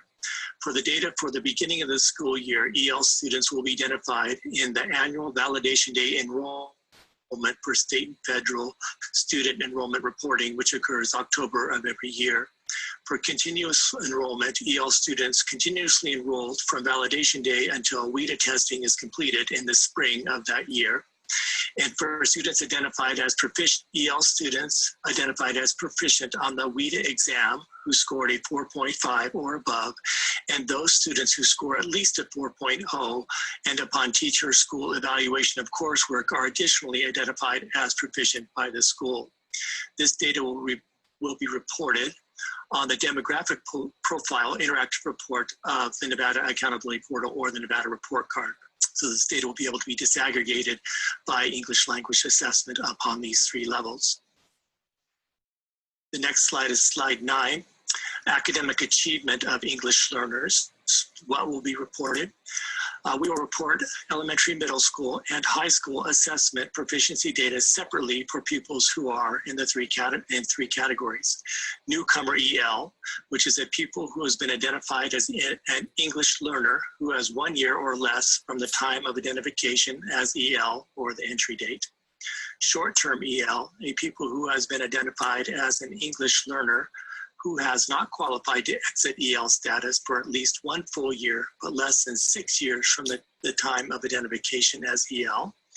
And long-term EL, a pupil who has been identified as an English learner and has not qualified to exit EL status at 6 years or more from the time of identification as EL. This data will be reported in an addition of EL subgroups to the disaggregate of elementary, middle school, and high school assessment proficiency results on the accountability portal. So when you go to look at assessment results, you will see subcategories of students as newcomer, short-term, or long-term EL in accordance with AB 219. Slide 10 is English proficiency of EL learners. What will be reported? The results of the WIDA assessments and reassessments of pupils who are English learners reported separately by the primary language of the pupils pursuant to the policy developed by the Board of Trustees and the school district. It'll be reported, the WIDA assessment proficiency results are reported along with all other state assessments on the accountability portal or the Nevada Report Card with the ability to disaggregate by the primary language of the student. Finally, the annual reports of accountability. What will be reported? So each district has an annual report of accountability that is provided on the Nevada Accountability Portal, and we will add additional information for EL students. The addition of an English language learner narrative to district and charter school and annual reports of accountability for the quality of schools and the education achievement of pupils. This data will be reported. District ELPA narrative placement on the report card are currently being discussed as part of the district profile pages, PDF accountability reports, or other relevant location on the report card to effectively communicate the requirement. This concludes the accountability portion of this presentation, and I can turn it back over to Carl Wilson or whoever's next to present. Thank you. Thank you. Actually, next is, so this concludes for all of NDE? Correct. Okay, thank you. We're actually going to move on to the Charter School Authority. Director Fiden? Thank you, Rebecca Fiden, for the record. As we've shared previously with this committee, the State Public Charter School Authority recently updated our strategic plan to have a vision focused on equitable access with 3 overarching goals, one of which is really focused on ensuring students across every step are successful. And so aligned to this second goal, we really do have a focus on student population perform below our state average and have worked to disaggregate and examine some of this data. So looking at data that is currently available, we see that our English learner students have similar trends to those students statewide. graduation rate for our English learners and our former English learners is about 10% below the overall rate. We also see higher dropout rates for our English learners and substantially lower proficiency rates across all subjects. And so these are areas of focus for us to continue to work to improve those outcomes for our English learners. We also look forward to the opportunity to see more nuanced data with the future reporting capabilities that the department has described. With regard to schools subject to the corrective action plans that Mr. Wilson spoke about earlier, we had 2 schools that those criteria, those schools submitted plans earlier the year and have already been notified, as was mentioned earlier, to note that identification will continue to next year and have received that updated guidance memo. So we continue to see this data as important and the need to continue to focus on improving outcomes for our English learners as important. And we'll continue to work with our schools to make sure we unpack this data, particularly once that new data is available, and understand how we can best serve our English learners. With that, I'm happy to answer any questions once. Thank you. Ms. Beiersdorf? Okay, thank you again, Chair. And also thank you, committee. I'm going to turn this over to Janine Kelly again, our English Language Development Director for Washoe County. Good afternoon, Chairman Miller and the Education Committee, Janine Kelly for the record. On the AB 219, we identified all of our schools that had qualified for this bill. There were 34 of them. 12 of them were current Zoom schools that were in corrective action. We have met with every principal and the staff and discussed the root causes for students not achieving on their SBAC and having the academic language necessary. And we had a pattern across our district that teachers truly did not have an understanding of the knowledge and understanding of language development, nor were they using consistently high yield strategies that were going to scaffold our students in order to be able to achieve. Or were we also having a criteria success for them where expected outcomes were being expected of our students, and teachers were scaffolding towards those outcomes. We did sit down and decide that a way that all of our schools needed to be prepared for this was to build that teacher knowledge through professional learning and coaching. We also knew that we needed to review our data throughout the year and do our observations to understand that our students were making progress and were using the academic language needed in each content area. We also wanted to assist students in learning how to plan for the academic language demands within each of their content so that they were able to strengthen their program and provide equitable opportunities for all students to have access to grade level standards and materials. We identified all of those root causes and our action steps. We submitted our plans to NDE in December. We notified all schools, parents were notified, and we are basically on hold to move forward with this as we've been out of school since March 13th.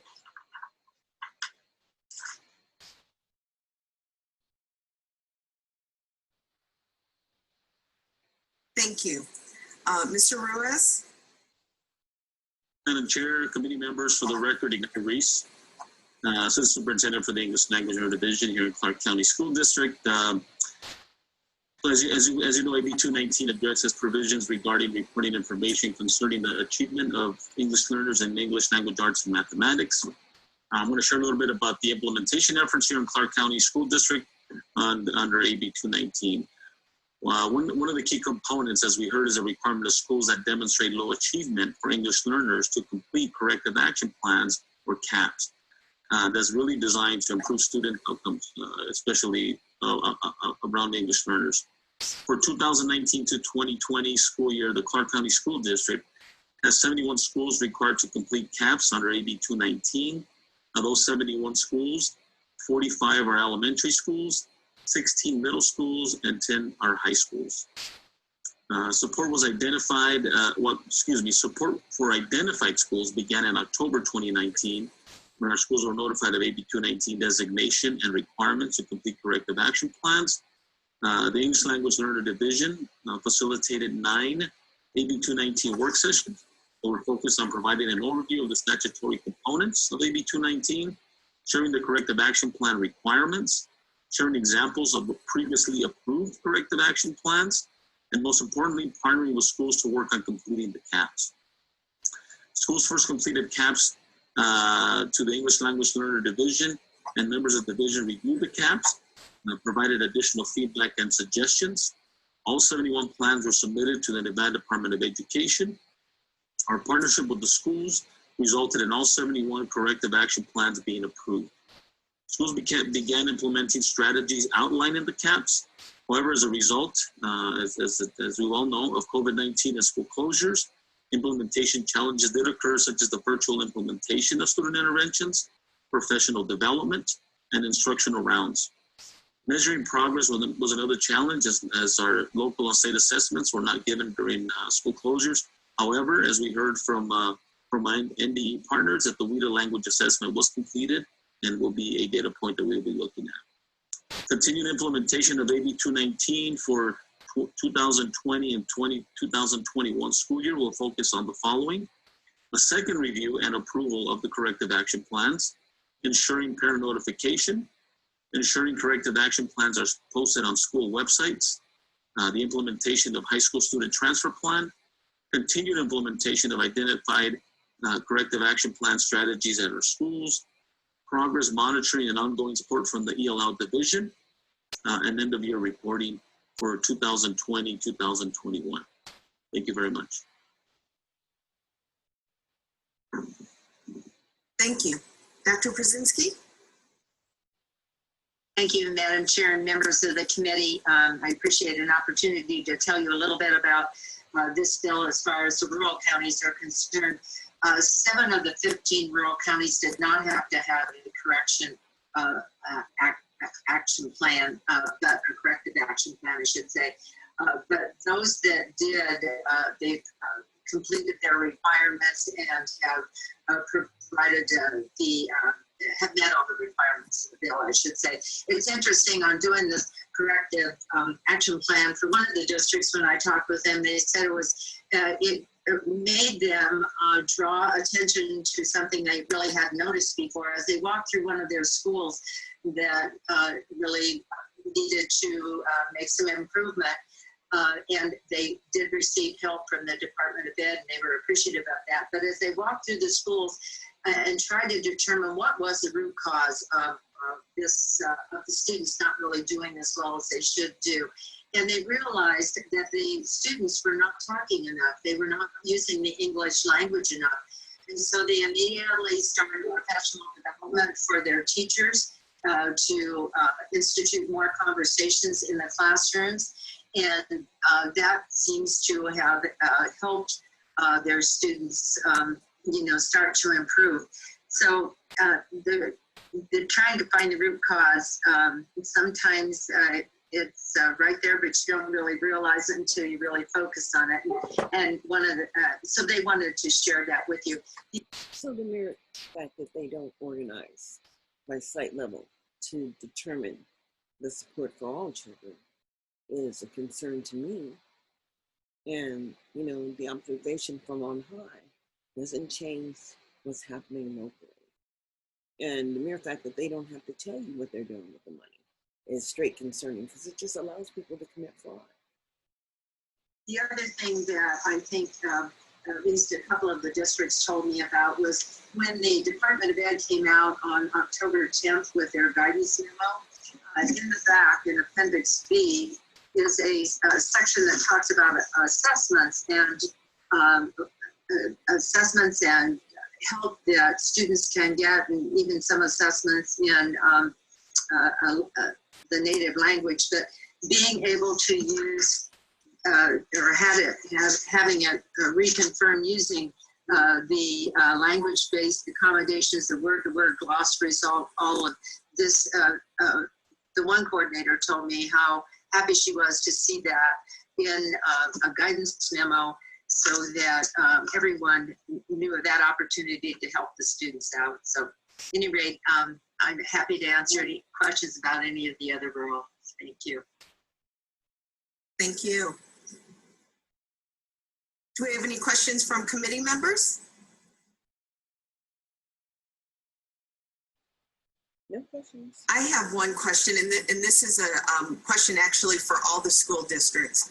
Part of the bill also required that the SBAC was offered in multiple languages.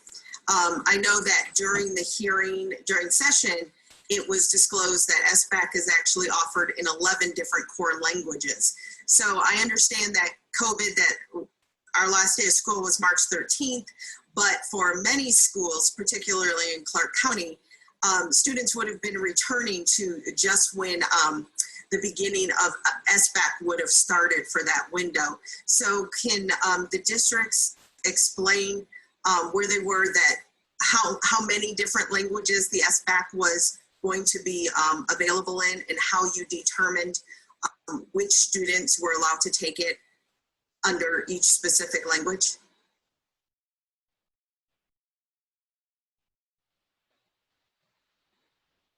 Ignacio Reese for the record, Clark County School District. I think that was also waiting for a determination from the Department of Ed, the Nevada Department of Ed, on the being able to purchase those assessments. I guess the feedback that we can give, or that I can give in regards to the assessment being available in different languages, which definitely would be an asset, and be able to look at our data points for our students in regards to being able to have that opportunity in their primary language. The one thing that we just need to be aware of, or cognizant of, is that ensuring that we are also providing these assessments in different languages, looking at our students' proficiency in the first language as well. So that's something to consider.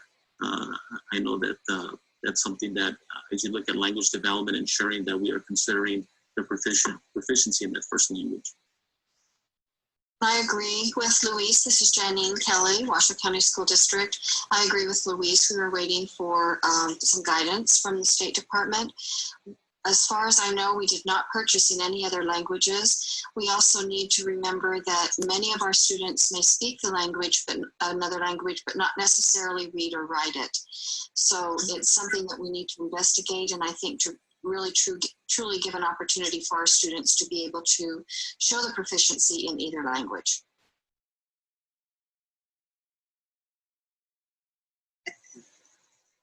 And Madam Chair. Yes. Madam Chair, thank you. Mary Brzezinski for the record.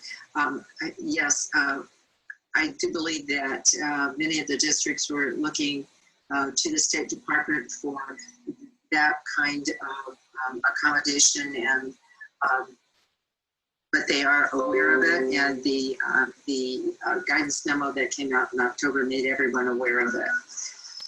Thank you. Okay. Do we have anyone that's still with the Department of Ed that's available to respond? Hello, I'm Michael Pacheco. I am the assessment supervisor at the Department of Education. I can let you know that at this time, we are only able to offer the Smarter Balance assessments in English.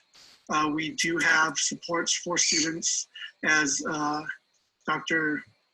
Mary referenced. They are able to access a word-to-word bilingual dictionary in their native language, as well as English dictionaries and text-to-speech, if that is something that districts determine will help them. Okay, can we have some follow-up with this at some point? Because I know that those are the requirements of the bill, and to respond to what the districts were saying, the spirit of it wasn't to,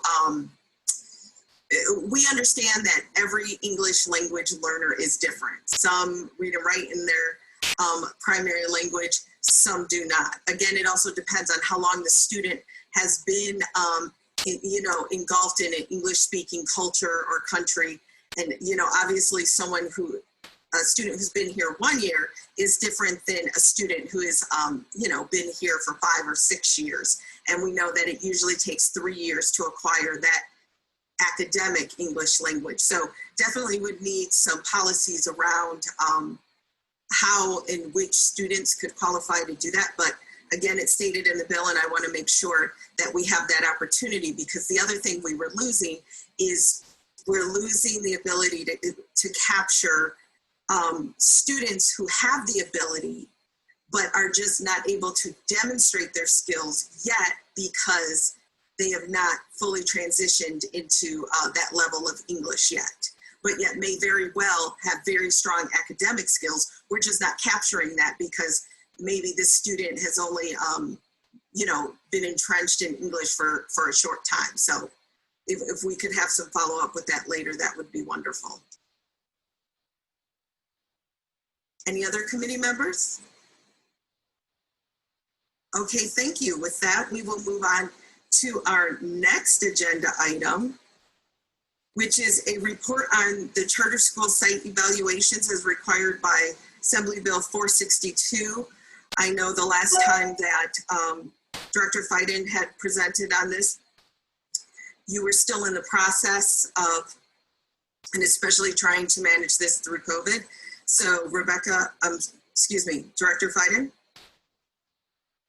Thank you. Rebecca Fiden for the record. I am going to attempt to put the presentation up. If that is a distraction or problem in any way, please let me know and we will just pull that down. No, we love it. Thank you. Okay. So you should be able to see this in front of you. And I will just note, I do have 2 other representatives from our team here today. We have our board chair, Melissa McAdin, who will speak briefly at the end, as well as our director of authorizing, Mark Moderson, who will also speak to a couple components of this today, and we'll try to be as seamless as possible, as well as adhere to the time limits. So as we discussed in January during our presentation of the growth management plan, the State Public Charter School Authority has 3 statutory purposes. First, to authorize charter schools of high quality throughout the state, to expand opportunities, including for students that are at risk. Second, to provide oversight to charter schools. And third, to serve as a model of best practices. And so when we talk about site evaluations, we're really talking about that responsibility of oversight. When we think about our role as a sponsor, and this is a slide similarly from our presentation back in January, really things fall into kind of 4 major buckets. First is rigorous process for new applications. This is critical for us to make sure that the folks that get through the door are going to serve our students well. Then we have our oversight and monitoring, which we'll speak extensively about today. We have accountability for results, and then maintaining regular communication with our school districts and other charter school sponsors to be good partners in the education space in this community. So today, as we talk about oversight and accountability, I want to make sure to put this in the context of some of the other critical activities that we do throughout the year. First, we regularly conduct on desktop monitoring is how it's likely, how you're likely familiar with it. We have a built-out reporting requirements manual aligned to state reporting requirements as well as our own reporting requirements. And schools are submitting documents to us throughout the year. Schools submit upwards of 100 documents, and that's a bit variable depending on which programs they're part of or which grade spans they serve. We obviously have our site evaluations, which we'll talk extensively about today. And then we also have our ongoing performance framework oversight through our organizational, academic, and financial performance frameworks. We use those to monitor performance in those areas, as well as provide an annual report against those schools' performance. I do also want to just note for the committee that while we're talking today about the formal site evaluations that are conducted at least every other year, our staff is regularly on site at our sponsored schools for a variety of reasons beyond these formal site evaluations. We conduct school visits, we're on site for grant monitoring, we conduct training and meetings with school staff on their sites regularly. We go alongside NDE staff and other representatives from state agencies when programs are being monitored. We we go to meetings of school governing boards from time to time on their school sites, and we also participate and like to go out to school events when we can as well. So again, these are school evaluations. Our site evaluations are a formal moment of being on campus, but we are on campus at our schools on a regular basis. So now we're going to go ahead and dig into the site evaluation process. And we really see two critical purposes here. The first is to garner critical information about the school, particularly looking at how they're implementing their model, determining how they're making progress and if they're making progress, and then looking at potential areas of concern that we may have seen from previous observations or through the data that we've reviewed. We also, as we conduct these site evaluations, we use the data and information that we get to inform high stakes decisions that the authority makes. And these may include things like renewal, or we also have charter contract amendment requests where, again, we're using the information that we collect to make those high stakes decisions. Here you'll see a diagram of the timeline that outlines how we tackle these site evaluations. At the beginning of the year, we first conduct a review of our own handbook. We make sure that everything from our protocols and process has been updated, is ready to go for the coming year. And we make sure that our board has approved any updates that need to be made. We also put together a month-by-month schedule so that we can lay out how we're going to tackle the number of site evaluations we have scheduled. At the beginning of each semester, we start by notifying schools of the upcoming site evaluations, and then we get into our 8 to 12 week process for each of the schools. Really, there are 3 phases to each school site evaluation. First is the part leading up to it, prior to the site evaluation. We select the date, we deal with logistics on our end as well as with the school, and then we also meet with the school to make sure that we've got all the expectations set. In addition, we'll review some of the documents that the school has available and provides to us in advance in order to do some pre-work to prepare ourselves for the evaluation. Then we go into the site evaluation, and we'll talk in detail about the components in just a moment, but they include focus groups, school building observations, classroom observations, on-site document review, and then follow up to any performance concerns or compliance issues that may have been previously noted. And then after the site evaluation, we determine the key findings, we write our report, we make sure that report goes out to the school and to their board, as well as filing that report on our end. We also maintain a tracker on our end that we use to ensure that we are following up with anything that was identified for follow-up during the site evaluation itself. I do want to take a moment to highlight and flag here that our staff takes this work incredibly seriously. We think it's critical that this work be done rigorously and also with a very consistent and unbiased approach. And to that end, we engage in regular training to prepare ourselves for these site evaluations. We use real classroom footage that our team norms on to ensure that we can consistently provide a normed approach to our site evaluations. And then I also want to take this as an opportunity to just thank Karen Gordon, who is the lead for site evaluations for our staff. She coordinates and leads this work for us, and we're incredibly lucky to have someone with the level of expertise that she has. She's an educator, special educator, former instructional coach, and previously worked at the Department of Education. So grateful for all that she's done to keep our team on track with all of these site evaluations over the course of the last year. In terms of the site evaluations, we look at evidence from 6 different sources. First, we look at the evidence from academic performance. We look at star ratings, we look at assessment data, we look at everything that we can find about the school's performance to understand the context and how the school has been doing over the past couple of years. Next, we have an opportunity, as I mentioned, to look at some documents before we actually go on site to gather some input to understand what's going on at the school. After that, we look at we actually go on site, and for the on-site visit, we do our campus observations, which include spaces outside of classrooms largely. We're in lunchrooms, we're in hallways, we're in the office, we observe drop off and pickup. In addition, we conduct focus groups with a variety of stakeholders, really aimed at making sure we understand the school from the lens of all of those critical stakeholders who participate in the school. Then we conduct our classroom observation using our rubric. And then we also have an on-site document review for materials that are easier to handle while we're actually on the school site. And so we're looking at all of these pieces of evidence, and we really talk about this as the opportunity to triangulate data to understand how different pieces of information flow together to find the root of some of our findings. So for example, a classroom observation in and of itself may lead to certain understandings, but when you have a classroom observation and you look at curriculum and you look at lesson plans and then you get to talk to students and teachers and understand their perspective, it really lends itself to a much deeper understanding of what's happening at the school, how that model is working, how that school is progressing, and what some of the issues and what some of the successes might be.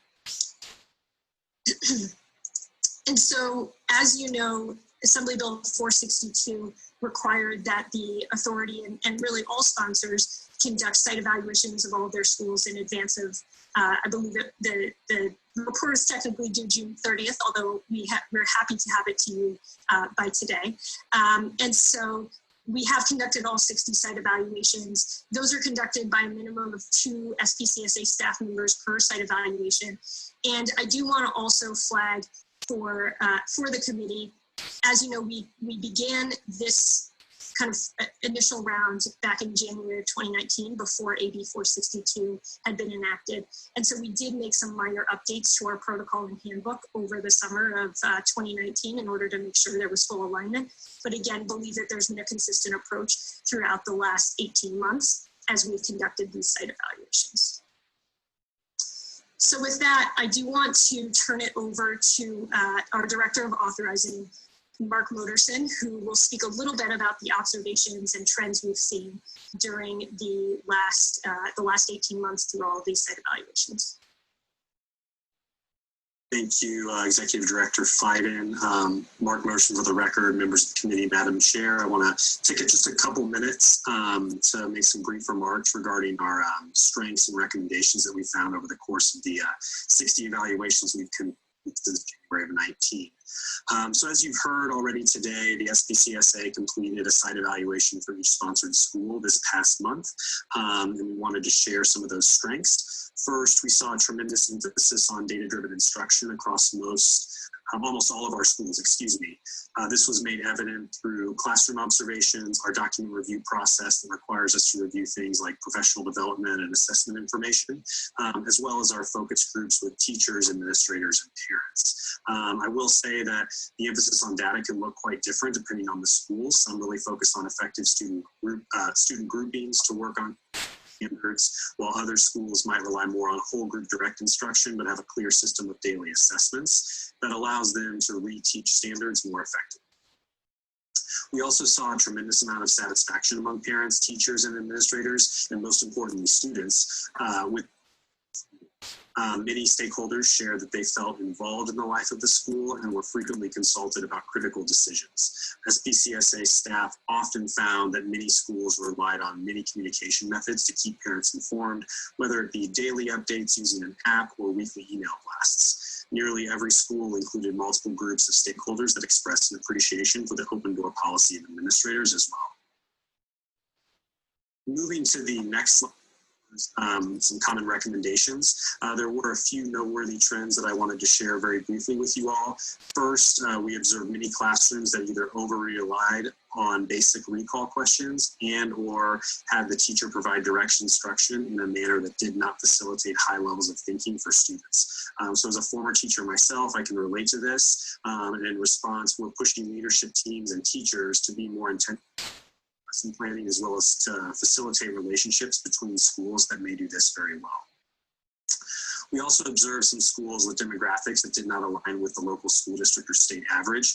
As this committee is well aware, the new SPCSA strategic plan includes a goal related to increasing diversity within our portfolio, and we take this work seriously and are taking active steps partially through the site evaluation process with current schools to implement mechanisms such as targeted outreach, weighted lotteries, or other priority enrollment tiers that are allowable under statute to really ensure that our schools are representative of the communities they serve. And then finally, we observed opportunities for a number of schools to increase the frequency of how they assess students at the end of lessons. While there are exceptional examples of this in some schools, we found many other examples of teachers having work to do to really tie lessons back to the original objective and ensure that they have mechanisms in place to measure mastery against this objective for their students. So again, we're making recommendations on that front on how to best address this, provide examples, and facilitate conversation among peers. So that concludes my remarks, and I'll turn it back over to Executive Director Fiden.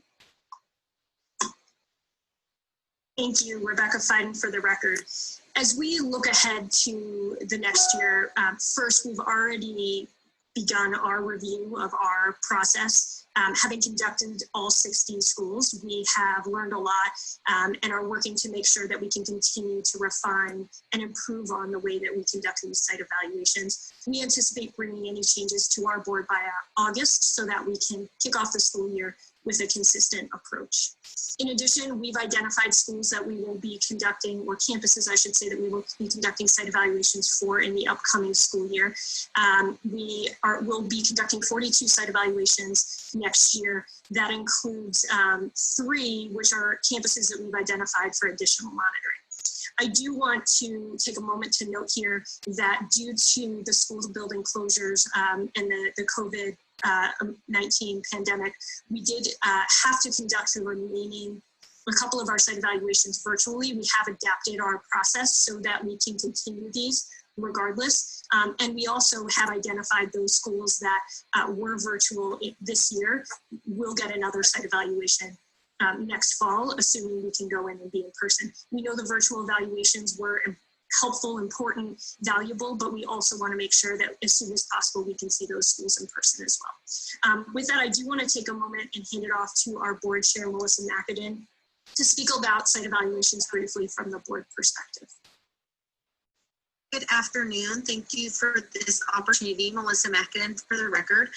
First, I just want to let the committee know that as someone who's personally been through the process at my school, this is a very rigorous and thorough process.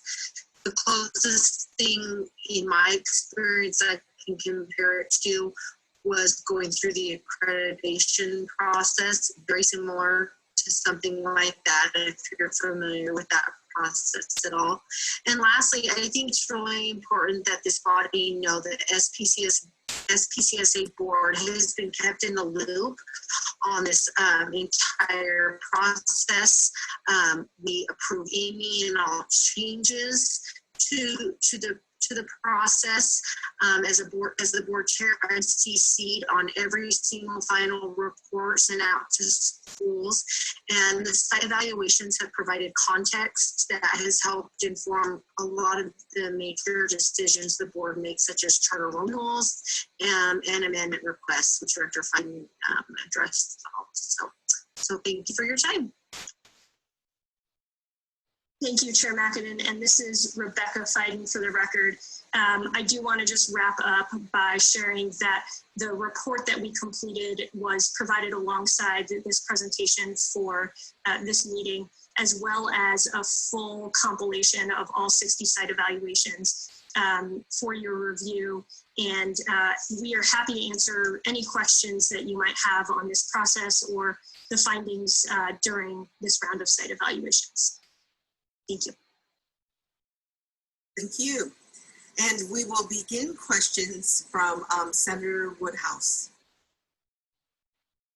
Thank you, Madam Chair. First of all, Director Fiden, to your board, your staff, yourself especially, I want to say thank you for the hard work that you have taken upon yourself to address this issue of the site evaluations. As you know, I kind of put your feet to the fire a year and a half or two ago about this. And so I'm glad to see you've gotten through the first round of doing the evaluations on all 60 of your schools. Really feel good about that. But I wanted to ask you is, based upon the experience and the reports that you put together on these evaluations, are there any issues that you see going forward, such as, are you comfortable with the protocols that you've set forward? I know you and I have sat and talked about these, and I just want to make sure that if there's any changes that need to be made, that you come to us, let us know if there's something that has to be done legislatively. I know you've learned a lot, but if there's some refinement we need to make, we need to know about that with plenty of time. So I guess I just want to go back to, are you comfortable with the process? And I know that you have set your next year's work forward, so would like to hear your comment about that. Rebecca Feiden, for the record, I really appreciate that question. And I will just say, I actually just want to share the appreciation to my staff who's worked incredibly hard on these. So thank you for that, Senator Woodhouse. So in terms of the process, I do feel very comfortable with what we've put forth. I believe the legislation is in line with I think the best practices and the way that we should handle these evaluations. And I believe that there are some refinements we can do to our process, but those are more technical improvements. For example, I believe there's an opportunity for us to better integrate some of the day-to-day desktop monitoring pieces so that we can have a little bit more seamless approach to our site evaluation. Okay, so I just want to know who's watching, because simply if NDE has the ability to watch the evaluations and assessments, then they should have update data. They should know exactly who's being targeted, and they should offer the sites supports when they're not serving all kids. I'm not seeing this happen. I'm not seeing such a smooth transition of services. I see a difficult process established here for people choosing to do what they want to do. Evaluations, but again, I think those are technical improvements that, again, we've learned a lot from our end, from our perspective, but probably do not require any type of legislative change, just technical adjustments on our end to make this process more seamless and more fruitful, I think, ultimately for us and for our schools. I hope that answers your question. Certainly, Director Moderson has done this work extensively. If there's anything you'd like to add, please jump in. I thank you for that answer, and thank you, Madam Chair. Thank you. Do any other committee members have questions? Okay, not seeing any, we will close this agenda item and move on to agenda item 9, which is the report on the status of the State Financial Literacy Advisory Council as required by Senate Bill 314. So we will have a brief update from the Department of Education. Thank you, Madam Chair. Okay, I'm going to pause right here. I'm going to stop the video. Simply, this has been going on for such a long time. People are going to have to get fatigued to listen to this, but you know, you really have to come to an understanding as to how services truly are being aligned and how services are being provided in Nevada. And the understanding, show the active speaker, oh, I gotta see my speaker is active. Yeah, it's me, that's why. Mm-hmm. But understanding who and how services happen at the local school site, because this level of instruction, this level of direction as to the support for the individual schools is coming from the legislative piece. It's not coming from Nevada Department of Education, although Nevada Leg is being educated by the Nevada Department of Education. But I just want to know how they're actually providing supports to the school sites if they're not providing that information. I'm not really understanding why is it so difficult to provide the data locally, because that's where the change happens. So I'm gonna go ahead and end this video, and then I'm gonna start it again because I'm gonna stay where I am and then come back. So I can end the meeting right now. And I'll say, follow me on Facebook and follow me on my YouTube channel. Actually subscribe, click on the like button because apparently likes are important in America. But anyways, I'm going to end this show right now.